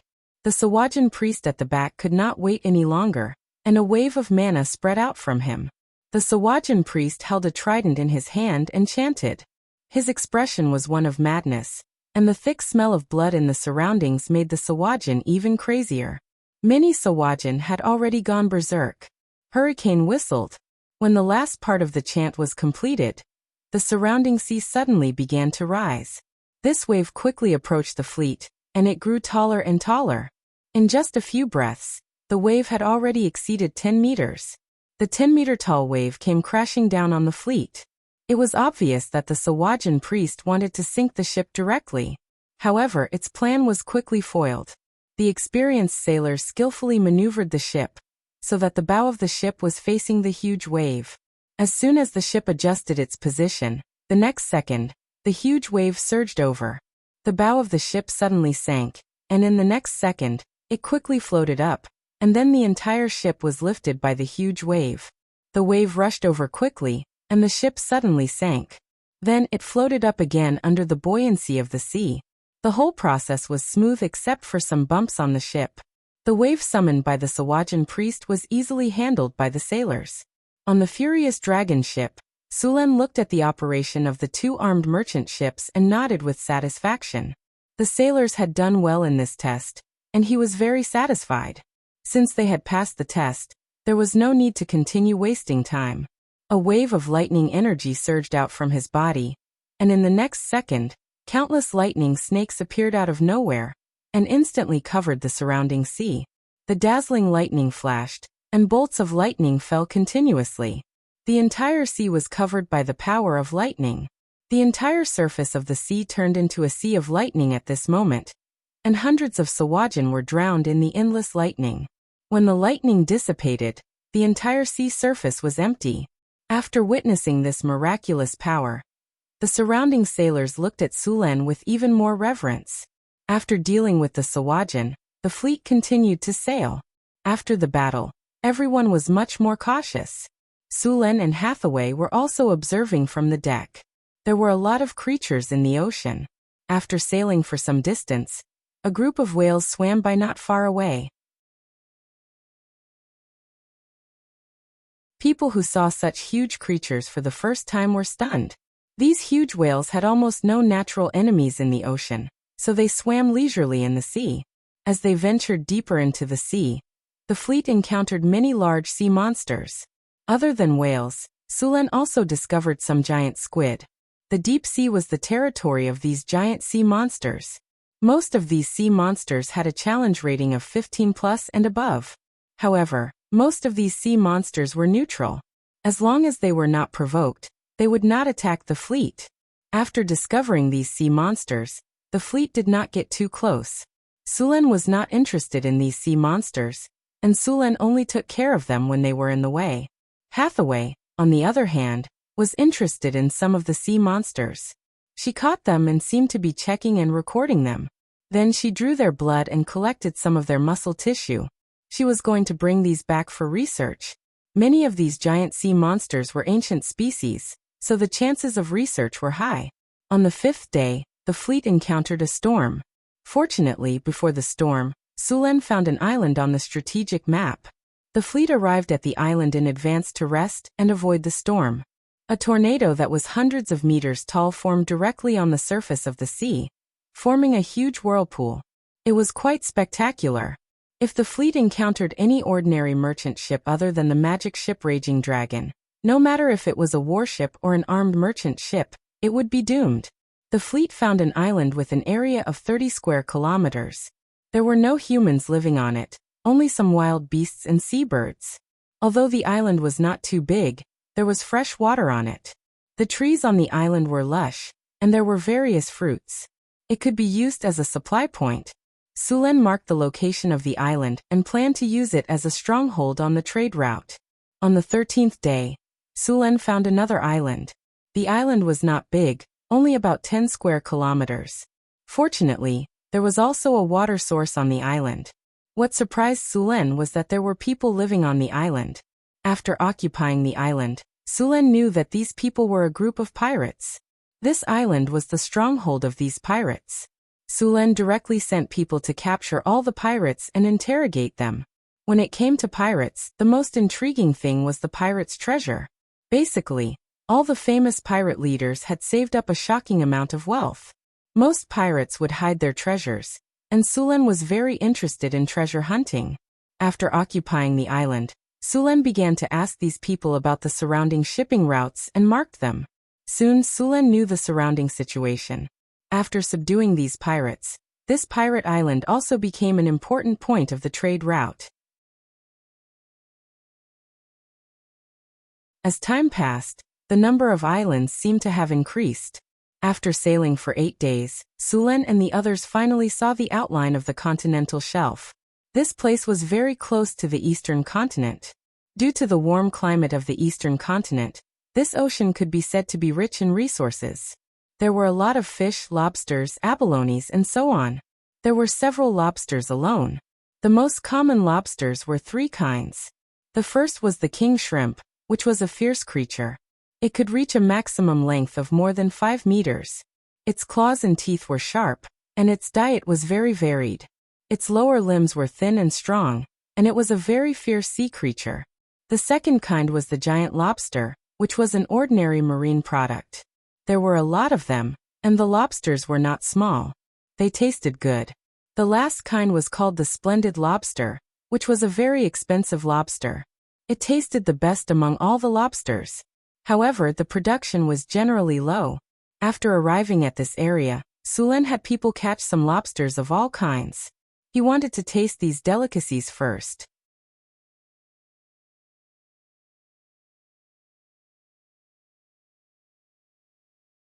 Chapter 586. Now that he had decided to try it, Suluan directly stopped the ship in this area, and then went into the sea to catch some seafood himself. A 1-meter-long ornate embroidered lobster was caught. Such a big ornate embroidered lobster waved its 2 big pincers, and looked very intimidating. However, it was not facing the sea creatures this time. Sulen snapped his fingers and a tiny lightning flashed. The lobster was electrocuted and twitched all over. After handing the lobster to the chef, Sulen was ready to go to the sea again. He saw a clamshell in the sea just now. Maybe there were pearls inside. The underwater world was very beautiful. Suluan found many beautiful corals and colorful fish swimming back and forth in the corals. The coral reef was unexpectedly lively. On the surrounding rocks, there were a large number of shells, oysters, shrimps and crabs living. A few turtles the size of millstones were leisurely paddling in the water. At this time, a little blue fluorescent light flashed in the sea not far away. Soon the fluorescent light swam over. When it got closer, it was discovered that the fluorescent light was actually a large number of jellyfish. Jellyfish were widely distributed in the sea. These beautiful creatures that looked almost transparent were very dangerous. 90% of jellyfish were highly poisonous. Although they looked beautiful, they were actually carnivorous. A large group of light blue fluorescent jellyfish appeared in front of them. There were hundreds of jellyfish in this group. The small fish around the coral reef were all scared and hid in the crevices. A few turtles that were paddling nearby immediately became spirited after seeing the large number of jellyfish. They quickly swam over. These jellyfish that were very dangerous to other creatures were the best food for the turtles. The usually slow-moving turtles quickly caught up with the jellyfish. Then they bit down on one of the jellyfish as if they were drinking water. In an instant, more than half of the jellyfish were sucked in. Then, with another bite, the jellyfish was eaten by the turtles. The group of jellyfish that were showing off suddenly panicked. Hundreds of jellyfish fled in panic under the onslaught of the turtles. Sulen watched for a while and lost interest. He was going to look around for the giant clams. The pearls of the Eastern Sea were very popular in the Western continent. These pearls were not only beautiful, but also had magic power. They were important materials for enchantment. The most precious one was a kind of pearl called mermaid pearl. It was said that this pearl could only be cultivated by mermaids in the Eastern continent. It was very rare and very precious. Sulen quickly found a giant clam in the sea. The giant clam seemed to feel danger, and closed its shell tightly. Sulen gently knocked on the clam's shell. The clam's shell was as hard as iron. A flash of lightning flashed on Sulen's hand, and then it instantly disappeared to enter the shell. A burst of thunder and lightning sounded. Soon, a gap opened up on the clam's shell. The thunder and lightning just now had paralyzed the giant clam's body. Sulen easily opened the clam's shell. A pearl swayed slightly in the clam's shell. The pearl had a diameter of 10 centimeters, and its color was light blue. It was very beautiful. Sulen directly took out the pearl. After taking out the pearl, Sulen let go of the giant clam, and then looked around for more clams. When Hathaway called him for lunch, he had already found more than 10 pearls. However, other than the first pearl, the rest of the pearls were not big. Lunch was very sumptuous. The chef that Sulen brought this time was the best student of the halfling Frodo. His cooking skills were very good. The 1-meter-long splendid brocade lobster was made into a full lobster feast. The crystal-clear lobster meat was neatly cut on the plate, and there was a layer of ice below. The ice was emitting a faint chill, which made the lobster meat even more chewy. Together with the carefully prepared dipping sauce, the lobster meat was delicious. Of course, other than this way of eating, there was also a serving of stir-fried lobster meat. The lobster meat was stir-fried with onion, bell pepper, and pepper. Every bite was blissful. On the side, there was also a serving of lobster soup. The lobster meat was braised with some seaweed and seaweed. It was delicious. After enjoying the delicious meal, Sulen gave the pearls that he had just collected to Hathaway. After seeing the big pearl that was more than 10 centimeters long, Hathaway's eyes lit up. She could not wait to snatch the pearl. "It's so beautiful. Is there more?" Hathaway asked while holding the big pearl with both hands. "There are still some small pearls. If you like them, you can have them all." Sulen took out the rest of the pearls and gave them to Hathaway.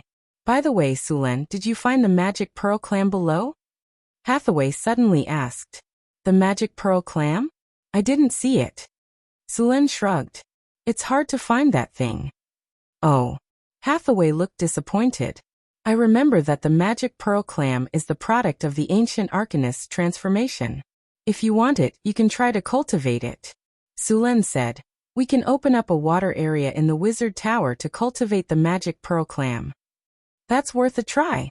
Hathaway thought for a moment and nodded in agreement. Then the two went into the sea again, and searched for many different kinds of shells and clams. Then they opened up a room on the Furious Dragon, poured seawater into it, and put the clams in.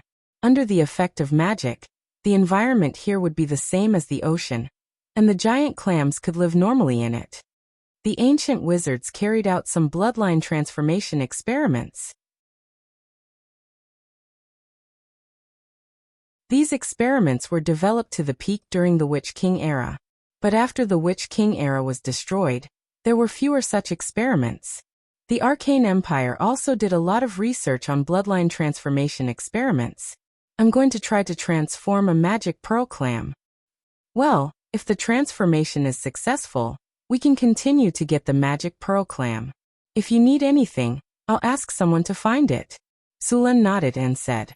The most successful example of bloodline transformation was the warlocks. Hathaway's idea of transforming the magic pearl clam was not whimsical. There was a creature that was very successful in bloodline transformation in the North Town, the Crystal Beast. The Crystal Beast was originally just an ordinary beast. It might swallow rocks to increase the hardness of its scales, but it would not produce crystals. It was the product of the Arcanist's bloodline transformation. Similar creatures were the mining worm, the metal eater, and so on. It was difficult to transform a kind of magic pearl clam out of thin air, but it was much easier to do research when there was a complete information. Moreover, the transformation of the magic pearl clam was much easier than that of the crystal beast. In modern terms, the Witch King era was a time when biological modification technology was very important. During the Witch King era, every powerful wizard controlled a country. They were called Witch Kings. The country controlled by a Witch King usually lasted for hundreds, or even thousands of years until the Witch King died. In the Witch King era, the wizards were very powerful, but their skills were skewed. They put too much energy into biological bloodline transformation technology. In the end, the Witch King era did not enter the Interstellar era. Of course, part of the reason was that the Witch King era was interrupted by the Arcane Empire. It was unknown if the Witch King era could enter the Interstellar era without the Arcane Empire's interruption. Of course, the feasibility was very low. The Witch King era was very rigid, and technological progress was slow. Sulan estimated that even after a few thousand years, the Witch King era could not enter the Interstellar era. The biological bloodline transformation technology was still very advanced, and it was also studied during the Arcane Empire. The Beastmen were the products of the Arcane Empire. During the Arcane Empire, the Arcanists had almost no respect for life, and in the end, they even regarded themselves as gods. There were even many Arcanists who would create intelligent life by themselves. They carefully cultivated it through genetic transformation technology, and then used enlightenment to unlock the intelligence of the finished product. After confirming that the product had the ability to reproduce, it was basically a success.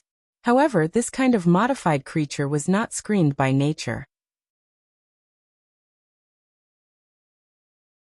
Without other interference, it was easy to be eliminated by nature, such as reproductive degradation, natural enemies, environmental adaptation, genetic defects, and so on. Most of the intelligent creatures created by the Arcanists had gone extinct.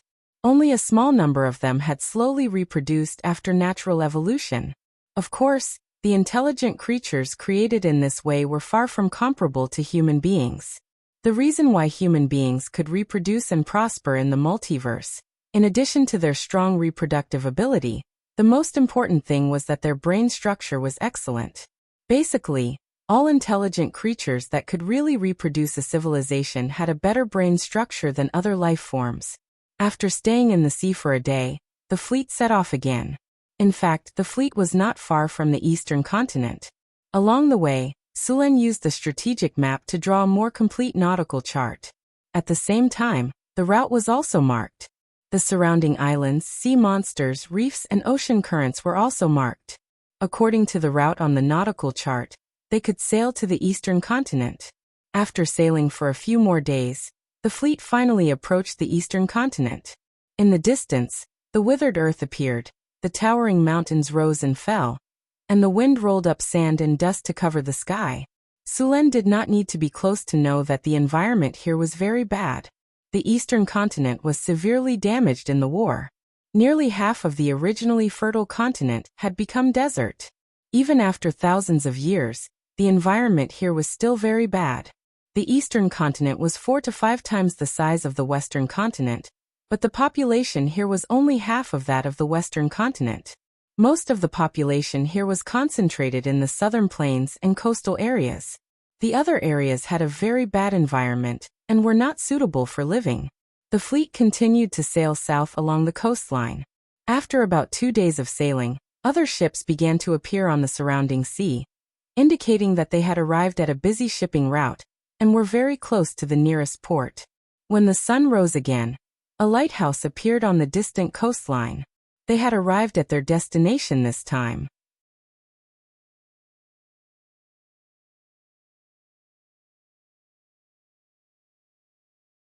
Chapter 587.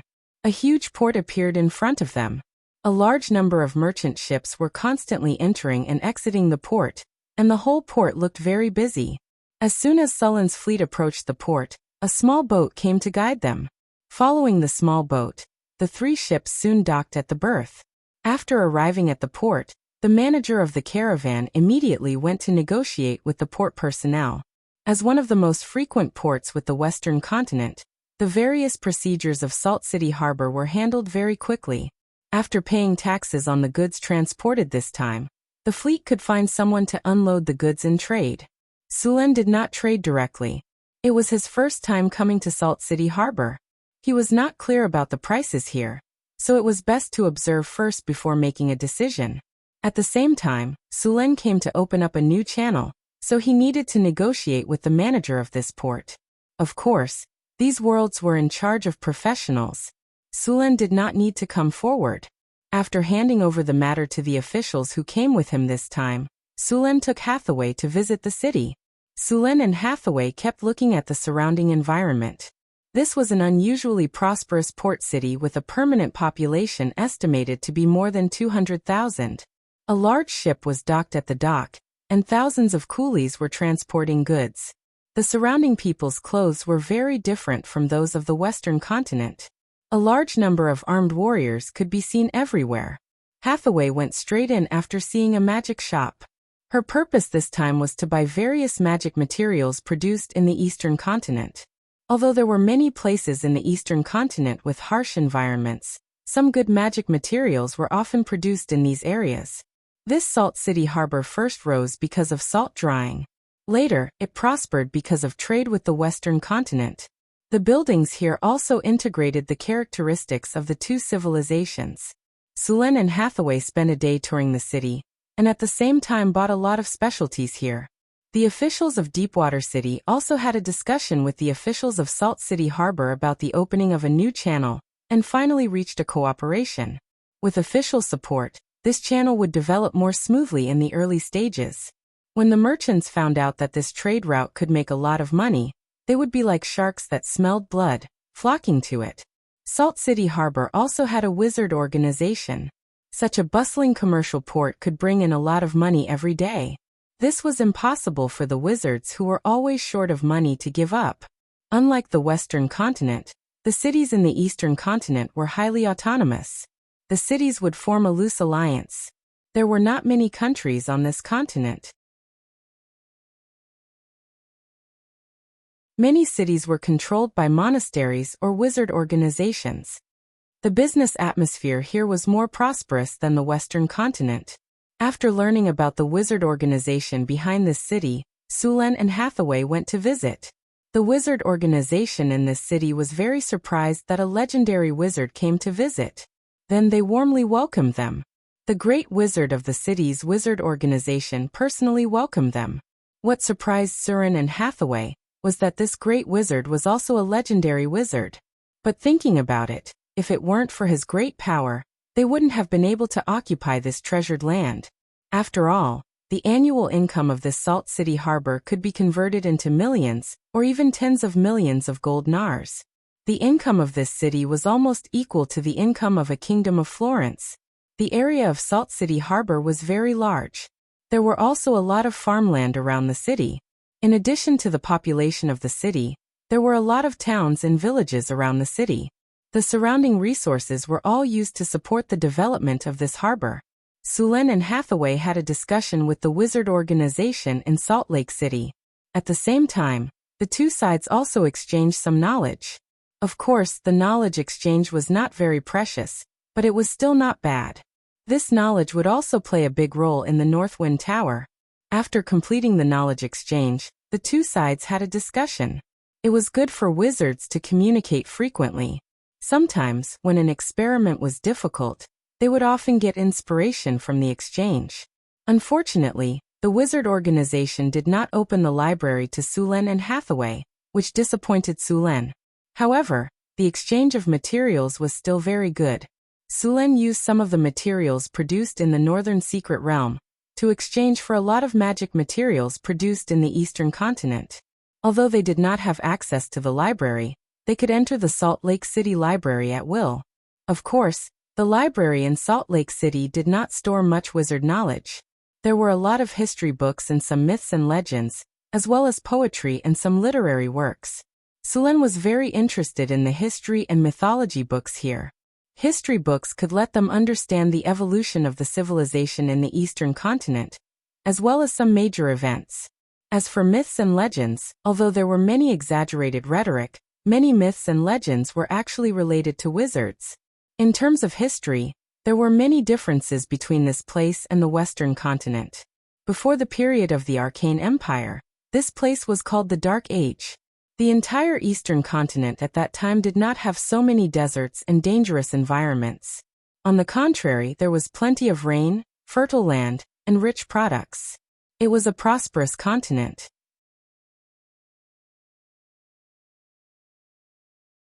At that time, the kingdom that ruled this place practiced blood sacrifice. The god that they believed in should be the god that was born here. Every blood sacrifice would kill thousands of slaves. This cruel blood sacrifice quickly led to a rebellion, and was eventually overthrown by the wizards.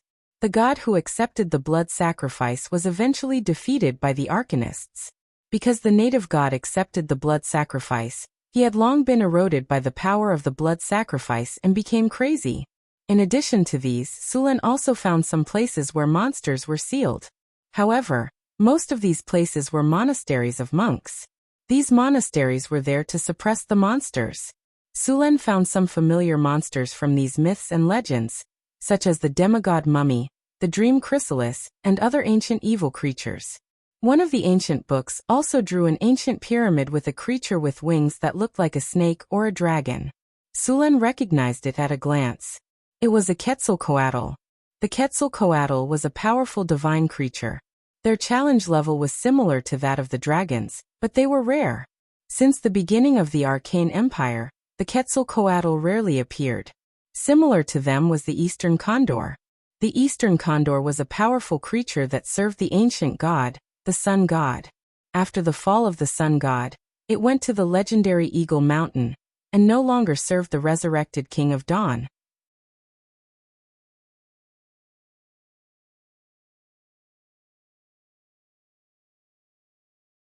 Chapter 588. Sulen opened the book and looked at it. The book recorded a race that had disappeared. There were many buildings left by this race in the book.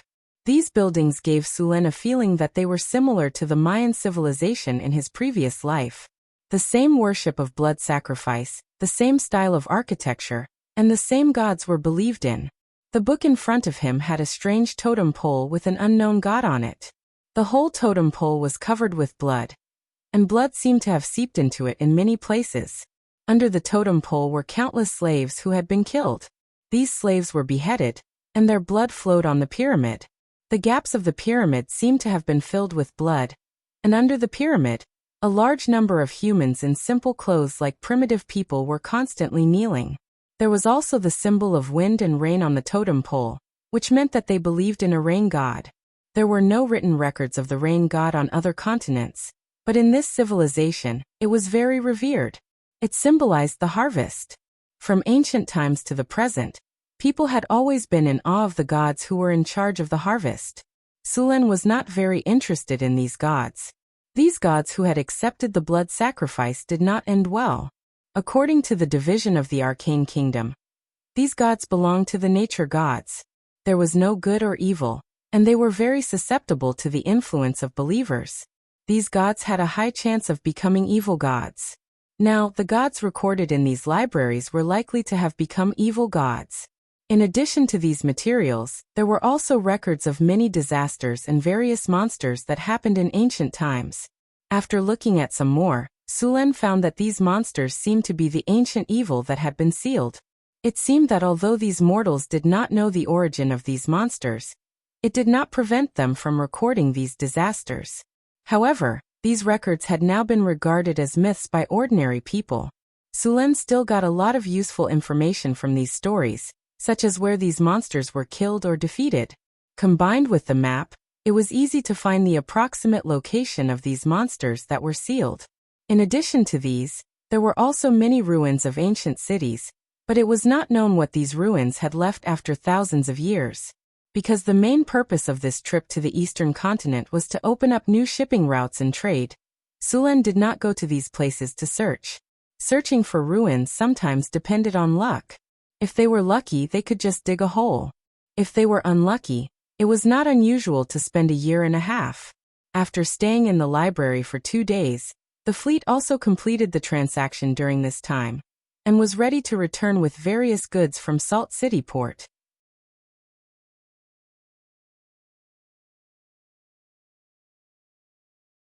Most of the goods they purchased from the eastern continent this time were tea leaves, cotton, silk, porcelain, spices, pearls, and some enchanted materials. According to the calculations of the manager of the caravan, the profits of this trip were between 200,000 to 250,000 gold nars. Originally, Hathaway wanted to purchase some mermaid pearls, but there were no mermaids living in Salt City Port. Of the sea pearls were only produced in small quantities in the southern part of the continent. After all, mermen were too few in number.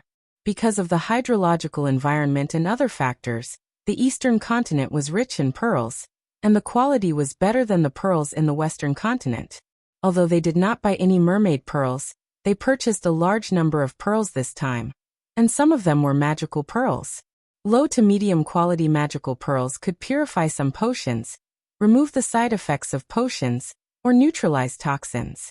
High-quality magical pearls could be used to make magical items, rare-grade equipment, and could also be used to store spells.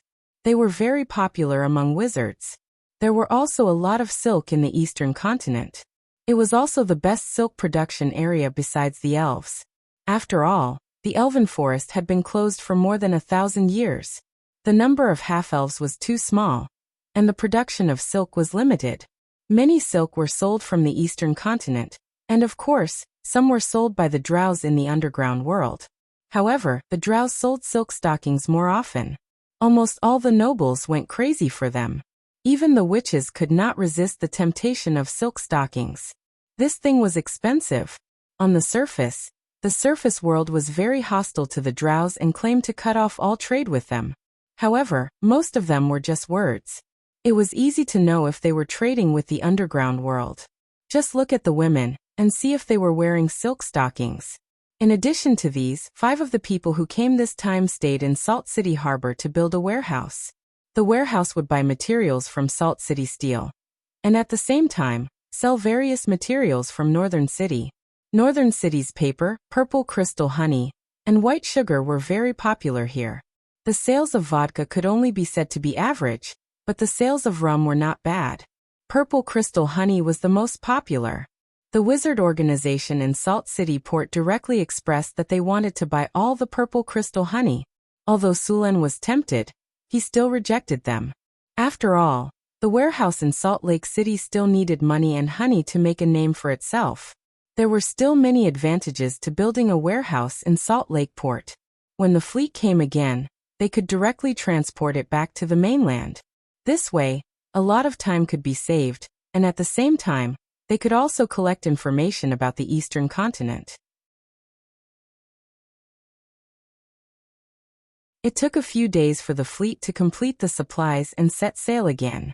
This time, in addition to the 3 ships from Deepwater City, Salt City Port also sent 2 armed merchant ships to follow. These people were going to Deepwater City to trade. At the same time, they also planned to build a warehouse in Deepwater City. The return journey was slower than before. After all, when they came, the wind was with them, but now it was against them. Fortunately, the sailing technology of this era was very good. They could still sail against the wind, but the return journey was much slower than when they were with the wind. The 5 ships were lucky this time. They did not encounter those Sawajin. It was also possible that they were badly damaged in the last battle, and could not continue to live here. The Sawajin also had many enemies in the sea. Once they declined, their enemies would not let go of this good opportunity.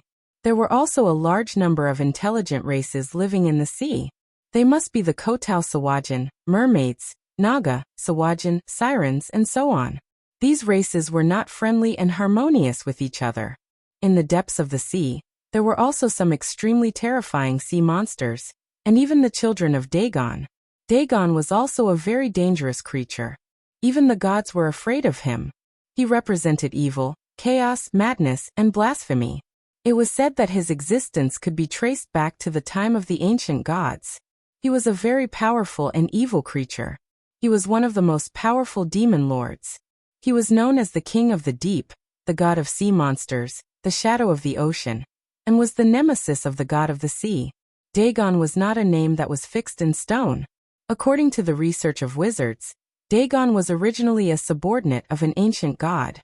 This name was more like a title, and only the most powerful of them could be called Dagon. It looked like a creature mixed with fish, mollusks, and eels. Although Dagon was evil, chaotic, and very dangerous, there were still his cult in the coastal area. Many pirates believed in this creature. Legend said that a pirate leader was favored by him and became his follower. He gained great power and the ability to command sea monsters. However, this ability came at a great cost. Dagon's power would change the appearance of humans and make them look like sea monsters. For example, they would grow tentacles like an octopus, or shells like mollusks, sharp claws, and so on. Because they accepted Dagon's power, they would be ostracized by other gods. They would never be able to land and could only drift in the sea forever. Even so, there were still people who were willing to accept Dagon's power. On many islands, many indigenous savages still worshipped Dagon as a god. This worship had lasted for thousands of years. The current Dagon lived in the dark sea of the bottomless abyss. In the records left by the sorcerers, this powerful demon lord was recorded. Some natives would mate with other creatures, mainly swamp giants and half-fish creatures, in order to obtain rich fish and rare treasures. They believed that this ritual could give their offspring great power. Of course, not all sea monsters believed in Dagon. The ancient arcanists had studied and classified the sea monsters. They could be roughly divided into several types. The first type was the tentacle-type sea monsters. These sea monsters looked like giant octopuses. Most of them were Dagon's followers. The second type was the fish-type sea monsters, such as the dragon whale, giant kraken, dragon turtle, and so on. These sea monsters were special demigods. They were neutral sea monsters. Under normal circumstances, as long as you did not get close to them, they would not take the initiative to attack. The third type was the multi-headed sea monsters. The most representative of these was the Hydra. These sea monsters were usually the servants of the goddess of the ocean. The fourth type of sea monster was the dinosaur. This sea monster originated from the father of dinosaurs. This powerful god created a giant beast to expand his power into the sea. This monster was also called the Abomination. The fleet repaired and replenished some water on the islands marked by Sulen before they continued to sail in the direction of the deep water port. Sulen had decided to send people to build transit stations on the islands when they returned. These stations would provide water and food for the fleet, and shelter the ships from storms. After all, apart from pirates and sea monsters, the biggest risk of sailing at sea was getting lost, storms, and other shipwrecks. With these islands, they could at least provide a shelter for the fleet in the event of a storm. This would reduce the occurrence of shipwrecks. This was very important for maritime trade. In this era, there was almost a 1/5 chance of losing one's life. Every time they went out to sea, they would be prepared for the worst. Sailors in this era were brave men. They returned to the deep water port without a hitch. At this time, it had been more than 2 months since the fleet left. Deepwater City had also undergone tremendous changes.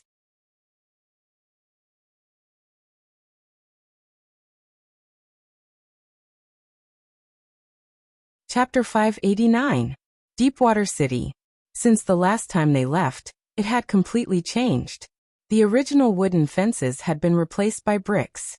The city wall was about 8 meters high and 6 meters thick. There were also arrow towers built on top of it, which were used to guard against pirates.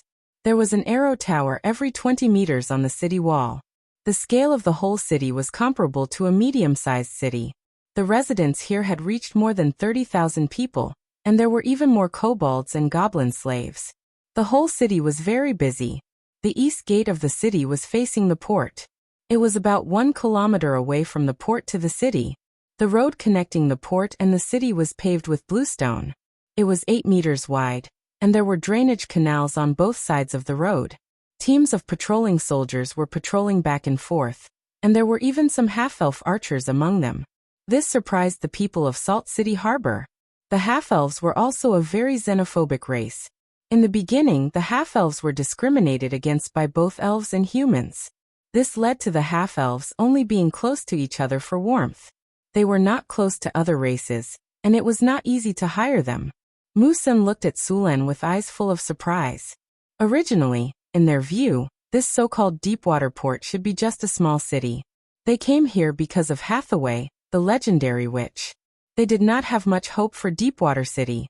Their original plan was to set up a warehouse and send a few ships every year to buy some paper, white sugar and purple crystal honey back. They did not expect to be shocked by the scene in front of them as soon as they arrived. The wide port, the flat road, and the elite soldiers. Although the city was still a bit simple, it looked lively. After entering the city, Musen found that the city was so neat and clean. The streets were straight and flat, and there was no debris on the ground. The scene of sewage and feces in other cities did not happen. It could be said that this was the cleanest city he had ever seen. There were neat houses on both sides of the street. The style of the houses was almost identical. Although they did not look exquisite, they were durable and easy to build. There were many pedestrians on the street, but there was no congestion. The pedestrians all walked to the right. Just as they walked into the city, several people who looked like officials hurried over. When they came close, they immediately bowed respectfully and said, "Your Majesty, welcome back. Get up." Sulen waved his hand to let Holland come over. He then pointed to Musan next to him and said, "This is the steward sent by Salt City Harbor. We have reached an agreement with Salt City Harbor to officially open the channel. They will set up an office here. You have to communicate more about the business in the future." "Yes, Your Majesty." Holland nodded and agreed. "I'll leave the rest to you." After a brief introduction, Su Luan left with Hathaway. Now that the city's route had been opened, the rest of the things were left to them. Sulen then patrolled Deepwater City. The construction of the city was progressing very quickly. Carts of bricks and tiles were transported from the west gate. The surrounding land had been divided and was full of busy craftsmen. There were also well-equipped soldiers patrolling around. A large number of kobolds, goblins, and gnolls were working under whips. On the island in the middle of the river outside the city, warships and armed merchant ships were under construction in the shipyard. According to Sullen's requirements, the fleet of Deepwater Port needed at least 12 merchant ships. Half of them would be used for the eastern route, and the other half would be used for the southern route. At the same time, the city's navy needed to be completed as soon as possible. In the south of the city was a newly opened farmland. Some crops would be planted here to maintain the food supply of Deepwater City. In fact, the land here was not fertile. It was close to the sea, so the farmland was not suitable for farming. The first year's harvest would be poor, so it needed high-quality fertilizer. Not far away, a fertilizer processing plant had been built. All the feces in the city had been sent here to be fermented. At the same time, 3 fishing boats went out to sea to catch fish and replenish their food supply. Deepwater Port could now replenish some of the food consumption. After patrolling the city, Sulen and Hathaway returned to Northwind Tower with the various enchanted items they had bought from the eastern continent. A teleportation light descended from the sky, and Sulen and Hathaway appeared on the astrology platform. It took more than 2 months to travel to the eastern continent. Hathaway had accumulated many experimental projects to complete. After saying goodbye to Sulen, she hurriedly left. Just as Sulen was about to check on the northern city, Chris came into the room. "Sulen, let me tell you a piece of good news. Alex has successfully advanced." Chris was very happy to see Sulen return. "Alex has advanced?" Sulen was pleasantly surprised. The northern city now had 3 legendary figures: Sulen, Hathaway, and Chris. Now there was Alex. If you only counted the top fighters, the northern city could easily beat some small countries. Furthermore, another important reason why Alex had successfully advanced to the legendary rank was that he could now prepare to construct the Northwind Tower's mystery. Hathaway had already studied the puzzle thoroughly. The reason why the northern city had not built it was because they did not have enough manpower. A large puzzle required the cooperation of at least 3 legendary wizards. Although the northern city had 3 legendary figures, Hathaway was the only one who was a proper wizard. Sulen and Chris were both a warrior and a succubus sorcerer. Although they could cast spells, they were still far from being a proper wizard. Alex and Chris were different. Alex was also a wizard and a sorcerer. He did not rely on the power of his bloodline to become a legendary sorcerer. Instead, he relied on his wizard profession to become a legendary sorcerer. Otherwise, with her qualifications, she would have already advanced. After all, she had divine energy in her body. Now that Alex had become a legend, it was the same as having 2 legendary wizards. Although Suren and Chris weren't legendary wizards yet, the 2 of them together were barely enough. Great, let her prepare. We will build the puzzle of the Northwind Tower together, Sulen said excitedly. Hathaway has already prepared all the information. Take a look at it. When the time comes, you'll need our cooperation. Don't worry, I will prepare these. Chris nodded and took the information.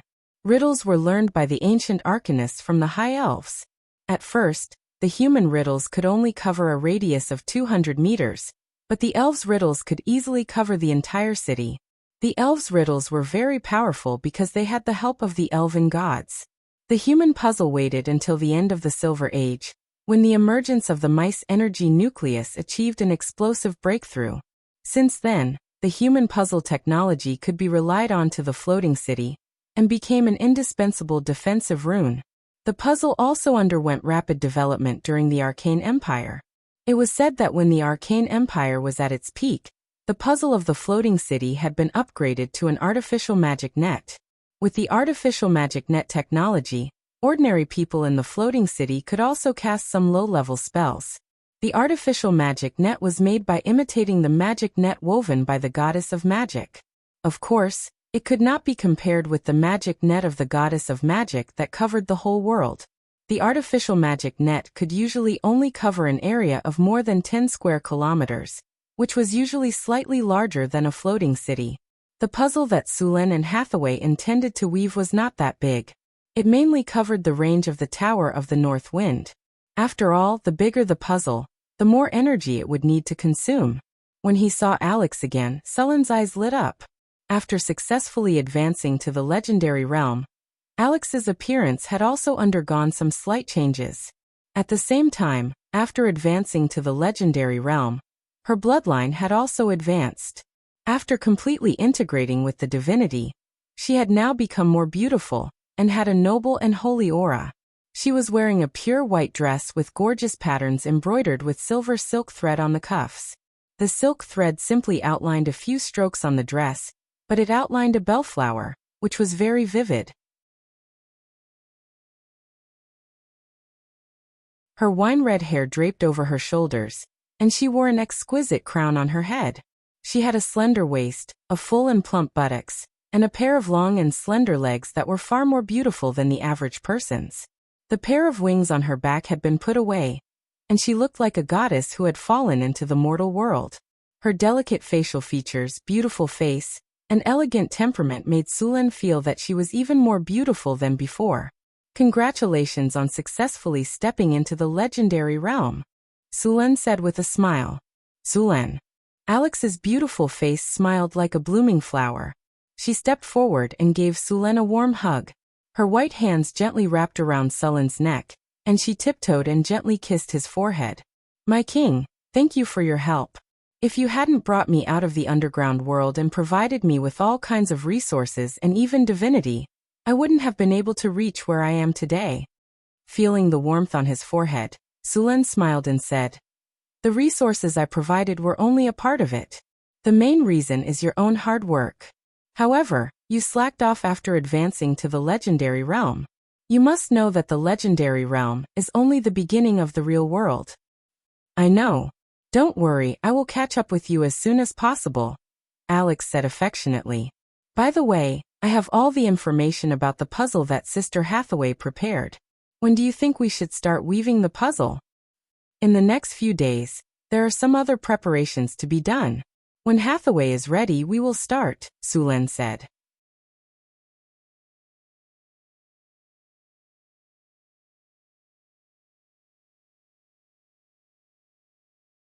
Chapter 590. In the North Wind Tower, Sulen was looking through the information on elemental fission. The principle of elemental fission was not too difficult. He had almost finished the research. The theory was already mature, and he only needed to put it into practice. Even the theory of elemental fusion reaction had been successful. However, because elemental fission required high strength of materials, Sulen was a little hesitant. Elemental fission reaction would release unimaginable energy. If the elemental fission furnace was not strong enough, or if the elemental fission reaction was too fast, it was likely to cause a violent explosion.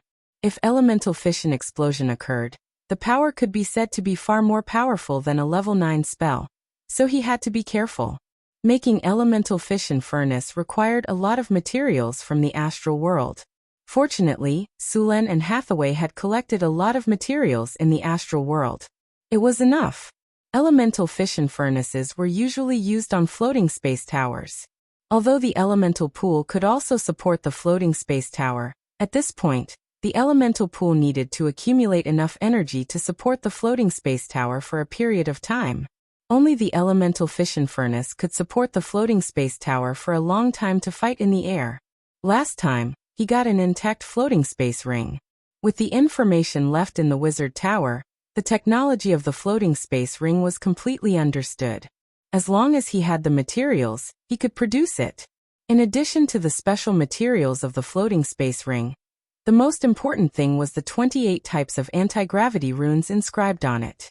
These runes were the crystallization of the command during the Arcane Empire era.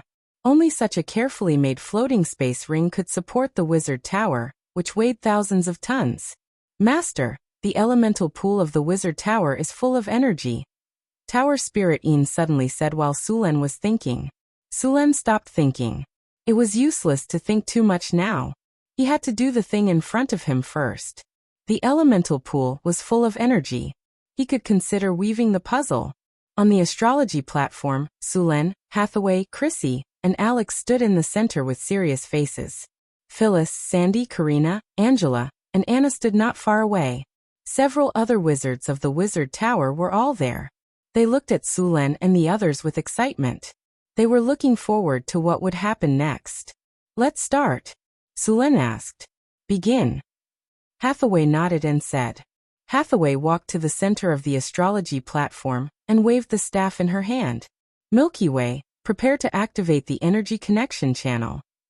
Light blue elemental energy gushed out from the elemental pool, and the entire runic magic circle slowly lit up. In the center of the runic magic circle, an engraved puzzle core slowly lit up. A large number of runes were engraved on the core of the mystery lock.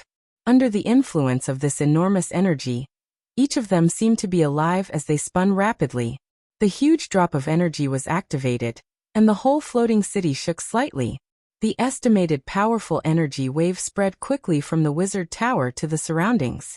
At the bottom of the adept's tower, multiple energy channels formed by magic crystals quickly connected with the surrounding ley network.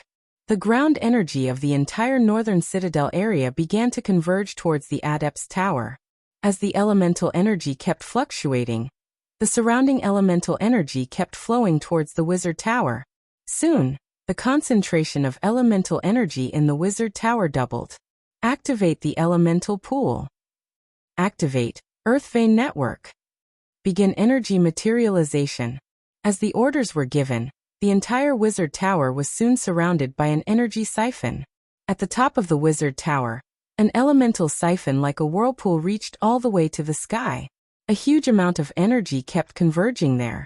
At this moment, the whole sky had already darkened. Countless lightning bolts were swimming in the sky. Sulen, Chris, and Alex stood around each other.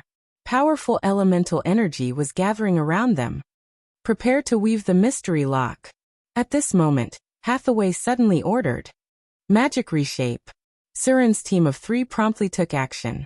Next, powerful streams of mana surged out from their bodies.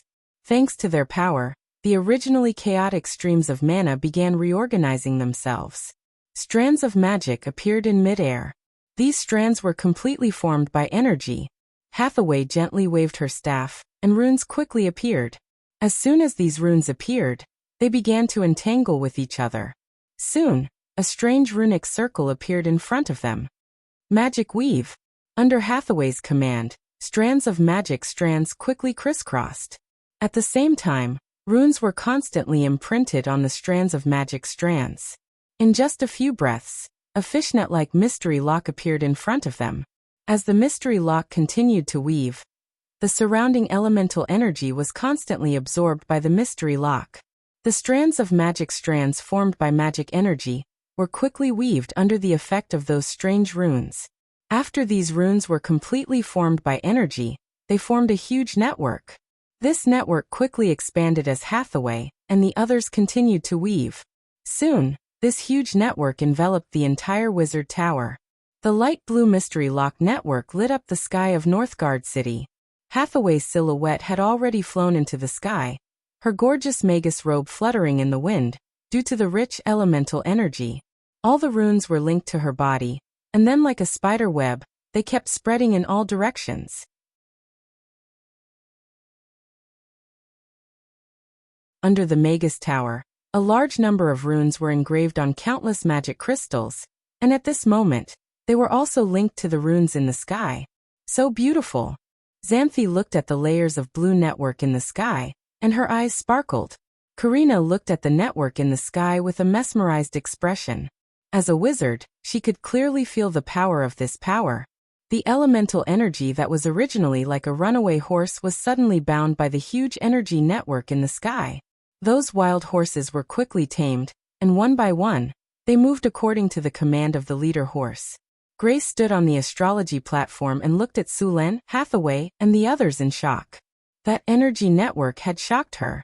How powerful was this power? This is the power of a god. When it came to the mystery lock network, the stronger one's spellcasting ability was, the more deeply they could feel it. Being in the range of this network, they felt like they were little insects that had fallen into a spider web. The stronger one was, the more they could feel the restriction of this mystery lock network. Layers of the magic network were quickly woven, and the entire network extended outwards with the wizard tower as the core. The surrounding elemental energy was slowly bound. In the end, the entire Northgard city was covered by the magic network. On the astrology platform, Hathaway slowly descended from the sky. After the mystery lock network in the sky was completed, it slowly merged into the surrounding space and disappeared. Although it couldn't be seen with the naked eye, the power from the mystery lock network had covered the area. In essence, the mystery lock network was originally unrestrained elemental energy arranged in frames according to certain rules. The mystery lock weaved by runes covered the surrounding space, and the energy in the area was also controlled by the mystery lock network. The originally unruly elemental energy was now very obedient. It was easy to command it, and the difficulty of casting spells had been greatly reduced. In this area, all the elemental energy was controlled by the mystery lock network. No one could control the energy to cast spells. The mystery lock network covered an area of 10 kilometers with the wizard tower as the center. The scale of this mystery lock network could only be considered a medium-sized mystery lock. During the ancient Arcana Empire, the mystery lock network of the floating city could easily cover hundreds of square kilometers. That kind of large-scale mystery lock network had unbelievable power. The surrounding energy waves slowly calmed down, and the huge elemental siphon disappeared. The power of the mystery lock network slowly retracted, and finally returned to the wizard tower. The light blue elemental energy slowly dissipated, and finally, a layer of energy barrier like a translucent eggshell covered the entire wizard tower. After the hard work of Hathaway, Sulen, and the others, the Mystery Lock network of the Northwind Tower was finally completed. At this time, the Mystery Lock network did not have many functions, and it would need to be constantly added in the future. The entire Mystery Lock network cost about 20 million kinnars worth of materials, which directly emptied half of the Northgard city's wealth. If all the functions of the Mystery Lock network were to be perfected, it would cost an estimated 50 million kinnars worth of materials. Building the Mystery Lock required more than just kinnars worth of materials. There were many rare materials that Kinnar could not buy. If Sulen had not obtained a lot of benefits during this period, he would not have been able to build such a large-scale legendary rune. However, a legendary rune like the Mystery Lock network was indispensable because its effect was too powerful. As long as one was in the range of the Mystery Lock network, the Mystery Lock network's effect would be enhanced. The Mystery Lock network was the home field of the Arcanists. Its effect was similar to that of the Gods' Kingdom of the Gods. Of course, compared to the Gods' Kingdom of the Gods, the Mystery Lock network was far inferior. Of course, if the Mystery Lock network could be mounted on the floating city and supported by the Mice Energy Nucleus, it would basically be comparable to the Gods' Kingdom of the Gods with intermediate divine power. According to the division of the Arcane Empire, the strength of a great Arcanist with a top-level floating city was close to that of an intermediate divine power. Of course, there were still some differences in the specific strength. Looking at the Mystery Lock in front of him, Sulen's heart was full of joy. After the Mystery Lock was completed, Sulen also obtained the authority of the Mystery Lock. A huge amount of elemental power entered Sulen's body from the Mystery Lock. Sulen's wizard profession, which had reached grade 4, began to improve in an instant. A little light flashed in his soul from between his eyebrows, and then his whole soul quickly transformed. His originally powerful soul became even stronger. A strange energy was integrated into Sulen's body. After a while, Sulen slowly opened his eyes. A flash of lightning flashed in the depths of his eyes, and then disappeared. After completing the weaving of the Mystery Lock, Sulen successfully advanced into a legendary wizard with the help of the Mystery Lock's feedback.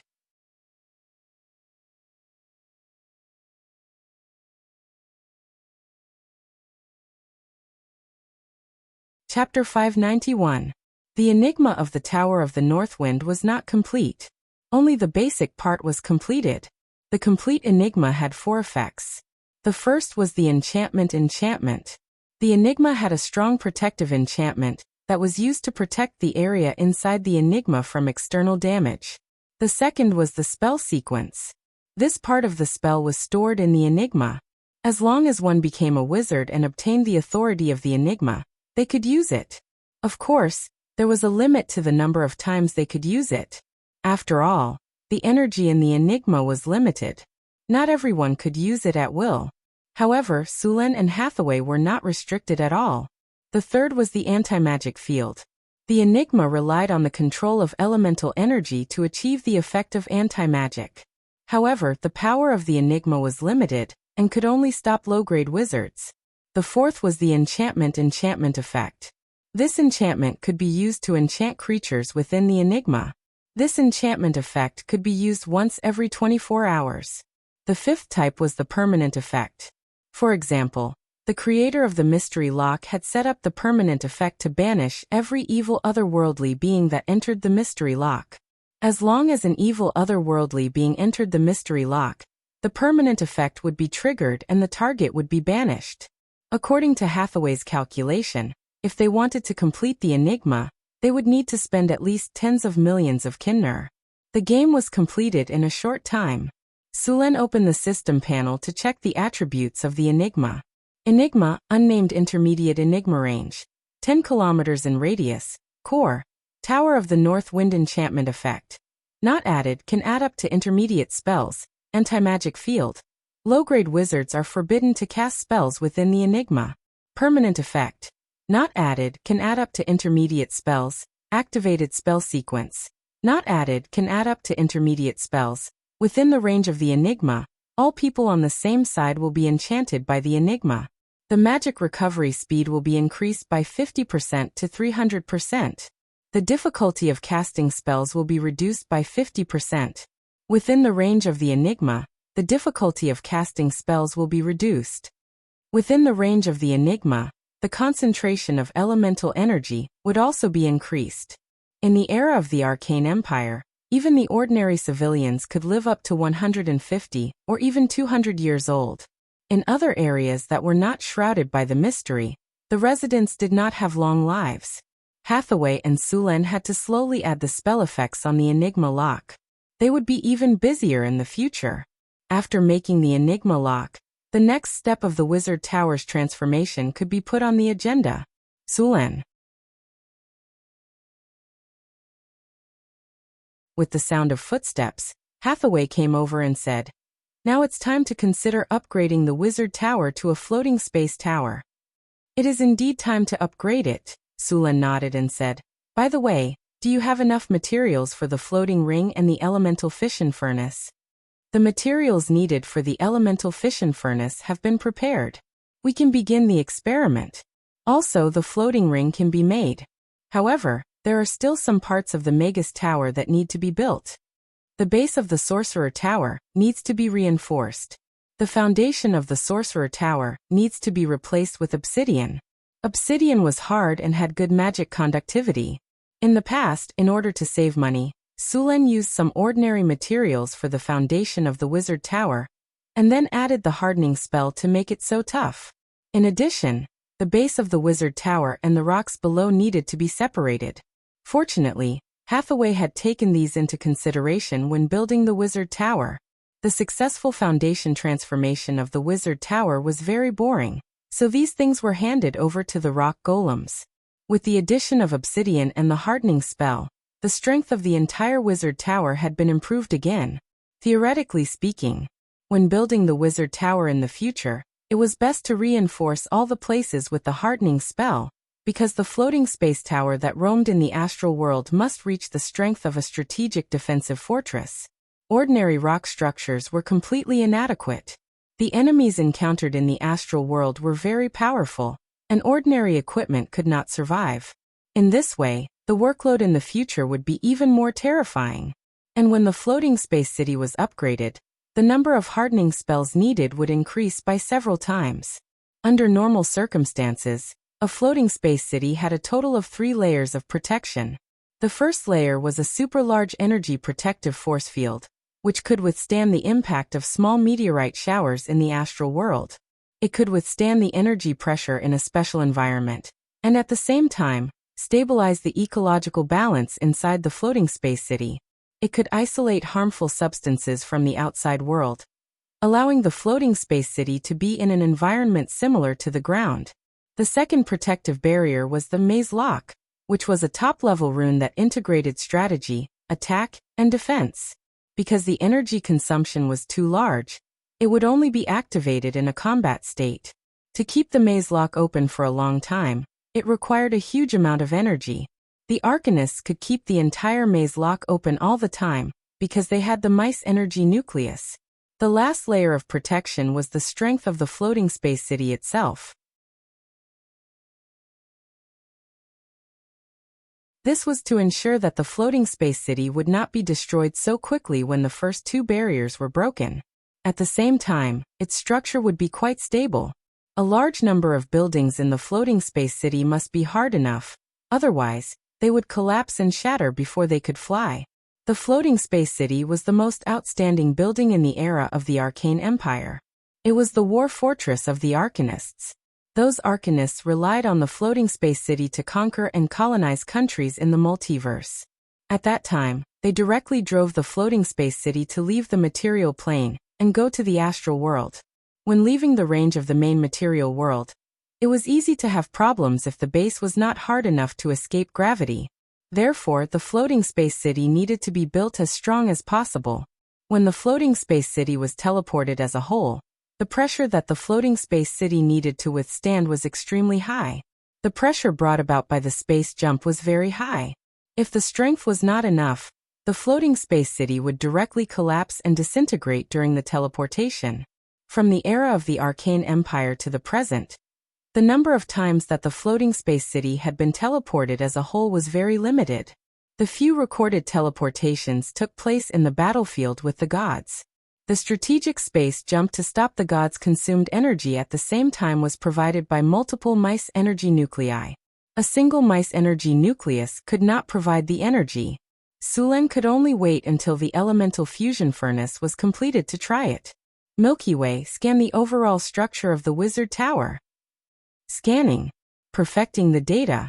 Drawing the three-dimensional image. Soon, a series of data flowed quickly, and the three-dimensional image of the wizard tower appeared in front of them. In addition, Milky Way also marked the situation of the wizard tower. The linked area needs to be disconnected. The link separation components also need to be reinstalled here to support the wizard tower when taking off and landing. The structure of the wizard tower is stable. The energy channel is normal. The energy budget of the elemental pool is insufficient. It seems that before the completion of the elemental fission furnace, the floating space city can only be airborne for a period of time after storing energy, Sulen said after looking at the energy consumption budget. Although using the elemental pool could allow the floating space city to take off, it could not be airborne for a long time, and the means of attack were limited. What is the energy transmission efficiency? 70%. The energy transmission consumption is a bit high. Sulen checked and said, the energy channel needs to be optimized, or too much energy will be wasted. Sulen swiped his finger on the three-dimensional image in front of him, and the three-dimensional image world was divided into two, showing the plane of the wizard tower. Then he tapped on some parts of the wizard tower a few times, and soon several images of the energy channel like a spider web appeared. Milky Way, calculate the energy consumption of all the energy channels, and calculate the energy channel optimization plan at the same time. It was a huge project to rely on manual labor to calculate the energy channel consumption, but with the help of the wizard tower spirit, Milky Way, it was easy to put her in charge. Soon, a large number of data flowed in front of Sulen's eyes, and a large number of red marks appeared on the energy channel like a spider web in the wizard tower. There were many areas of the floating space city that needed to be optimized. While Sulen was busy remodeling the wizard tower, Hathaway was not idle. After experimenting with the elemental fission furnace again, she finally began to try to make it. In addition to Hathaway, Alex was also assigned some tasks. As a legendary wizard, she also had the ability to make the materials needed for the floating space city. Alex was making the floating space ring. The floating space ring required a lot of precious materials. The main material was mithril, and some orichalcum and arcane dust also needed to be added. In addition to arcane dust, astral silver sand and arcane steel were also needed. In the case of using elemental fire and astral sand to forge, ordinary steel could be added with a small number of rare materials to make arcane steel ingots in batches. Arcane steel ingots were very durable and had good magic conductivity. Its strength was about 7 or 8 times that of ordinary steel, and it could be permanently reinforced with hardening. Its final strength was more than 10 times, or even more than ordinary steel. In the future, this material would be used in many places. The surface of the smelted arcane steel ingots looked similar to titanium alloy. In the future, a large number of arcane steel materials would be used to make legendary golems. About 1 pound of astral sand and 1 pound of arcane dust were added for every 100 pounds of arcane steel. The astral sand and arcane dust collected by Sulen and Hathaway last time were used very quickly. About 1 pound of astral sand and 1 pound of arcane dust were added for every 100 pounds of arcane steel. The astral sand and arcane dust collected by Sulen and Hathaway last time were used very quickly. About 1 pound of astral sand and 1 pound of arcane dust were added for every 100 pounds of arcane steel. The astral sand and arcane dust collected by Sulen and Hathaway last time were used very quickly. About 1 pound of astral sand and 1 pound of arcane dust were added for every 100 pounds of arcane steel.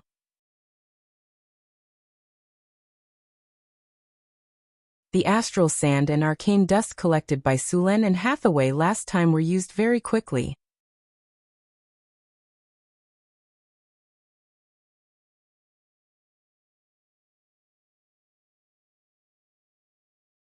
Chapter 592. Hathaway gently waved the magic staff in her hand. A light flashed and a few fist-sized magic pearls flew up. The energy in the elemental pool was constantly being drawn out, and the concentration of elemental elements in the room was shockingly high. Making an elemental furnace required a lot of energy, and now more than half of the energy in the elemental pool was being used here. On the enchantment table next to her, adamantine, mithril orichalcum, arcane steel, arcane dust, astral silver sand, magic gems, and other materials were all prepared. Along with the light, a few magic pearls of different colors turned into powder, and the colorful pearl powder quickly merged with the light. The originally blue spirit light now flickered with a rainbow-like radiance. Change form. Hathaway gently pointed the magic staff, and her eyes turned silver. Magic light flew out from the magic staff, and the arcane steel ingots on the enchantment table directly floated up and gradually melted.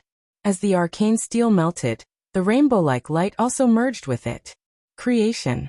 The melted arcane steel quickly turned into silver metal under the light, and this piece of metal continued to transform into the shape that Hathaway wanted. At the same time, the arcane dust on the enchantment table quickly disappeared, and a few blue-silver crystals appeared in front of her. Elemental fire. With a light shout, the surrounding mana instantly surged. In the next second, a cluster of light blue flames appeared out of thin air, and then instantly grew stronger like adding oil to a fire. The light blue elemental fire had a very high temperature, but this kind of fire that was researched by wizards was very easy to control. It was suitable for refining potions, and it was very useful for making other things. As the fire grew stronger, pieces of metal ingots quickly melted in the elemental fire. Hathaway gently waved her hand, and a few magic gems instantly turned into countless sparkling powder that merged with the fire. The originally silver liquid in front of her quickly turned into a blue-silver liquid. Large amounts of liquid metal continuously fused with various materials, and then transformed into various shapes under the spell of creation. The structure of an elemental fission furnace was very complicated, and it required a lot of parts. Hathaway constantly controlled the elemental fire to refine. A day quickly passed. Even a legendary wizard would feel a little tired after such a long time of high-intensity casting, but the results were very good. While Hathaway was making the elemental furnace, Sulen was also commanding a large number of workers to modify the bottom of the wizard tower. The bottom of the wizard tower had to be replaced with obsidian, and the connection to the ground had to be disconnected. This kind of work couldn't be done by ordinary workers.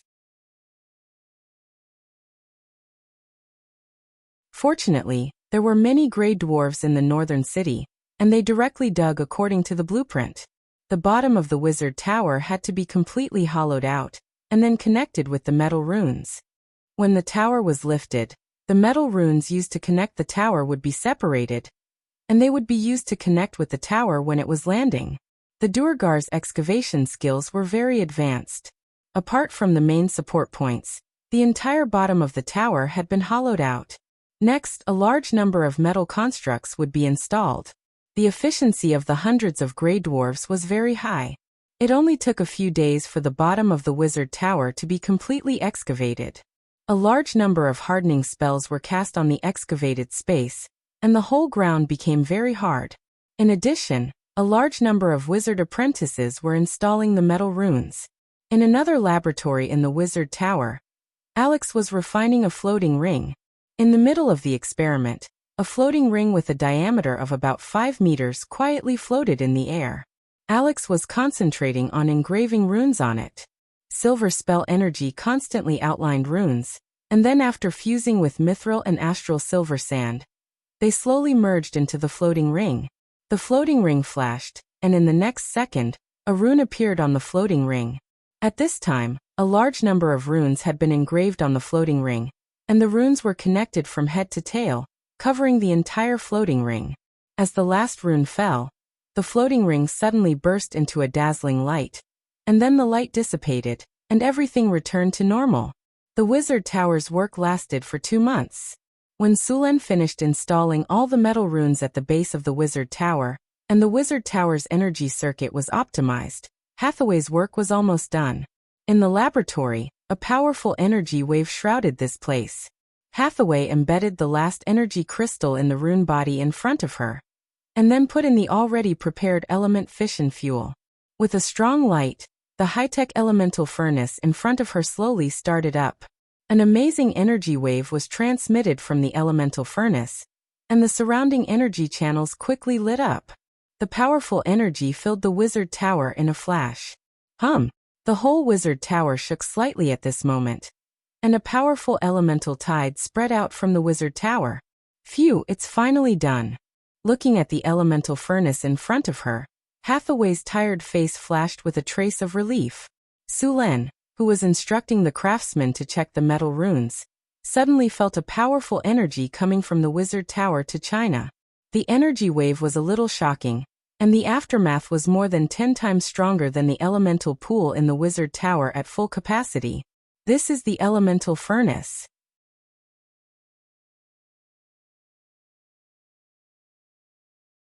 Sulen was slightly stunned, and then he reacted. Hathaway did it. Then a teleportation light flashed on Sulen's body, and in the next second, he appeared on the astrology platform. Without stopping, Sulen walked directly to the laboratory. As soon as he arrived at the door of the laboratory, the originally closed door suddenly opened, and a thin figure walked out. It was Hathaway. Seeing Sulen walking in hurriedly, Hathaway smiled at him and said, "It's done. You've worked hard." Sulen looked at the tired Hathaway, stretched out his arms, and directly pulled her into his arms. "Don't worry about these things for now. You're tired now and need to rest. Everything can wait until you've rested. Okay." Hathaway nodded gently, and then lay in Sulen's arms like a kitten. Sulen waved his hand gently, and the door of the laboratory suddenly closed. Then Sulen pointed his finger lightly, and streaks of lightning shot out from his hand. As soon as these streaks of lightning appeared, they quickly merged and connected, and soon formed a lightning net that enveloped the entire laboratory. Seeing that the lightning net had sealed the laboratory, Sulen nodded, and then smiled at Hathaway. He directly lifted her up with his arms, and in the next second, the teleportation light flashed, and the two disappeared from the wizard tower. Sulen put Hathaway on the bed in the bedroom, and then watched her fall into a deep sleep. Only then did he walk out of the room, and put away his smile, and restored his dignified expression. Guards. 2 guards appeared in front of him. "You two stay here. Without my order, no one is allowed to go in and disturb her," Sulen ordered directly. "Yes, sir." The 2 guards bowed and saluted. After arranging Hathaway, Sulen left. The preparation work in the wizard tower was almost done, and the next step was to wait for the test. Sulen came to the wizard tower. On the astrology platform, Karina, Chris, Grace, and the others were already there. When they saw Sulen coming, they all greeted him. "Sulen, that energy just now was from the elemental furnace? Sister Hathaway finished making the elemental furnace?" Chris couldn't wait to ask. Sulen nodded and said, "Yes, it's done. That energy just now was the energy wave when the elemental furnace was operating." "Really? That's so powerful. It's amazing," Karina couldn't help but say. "Since the elemental furnace is finished, does that mean our wizard tower can fly?" Phyllis asked excitedly. Sulen reached out and knocked on her head. "What are you thinking? We'll have to wait until Alex finishes making the floating ring." "Ouch, it hurts." Phyllis rubbed her head with a wronged expression. "After the elemental furnace is finished, the elemental pool can basically be eliminated. Even the elemental fission furnace at full power produces more than 100 times more energy than the elemental pool.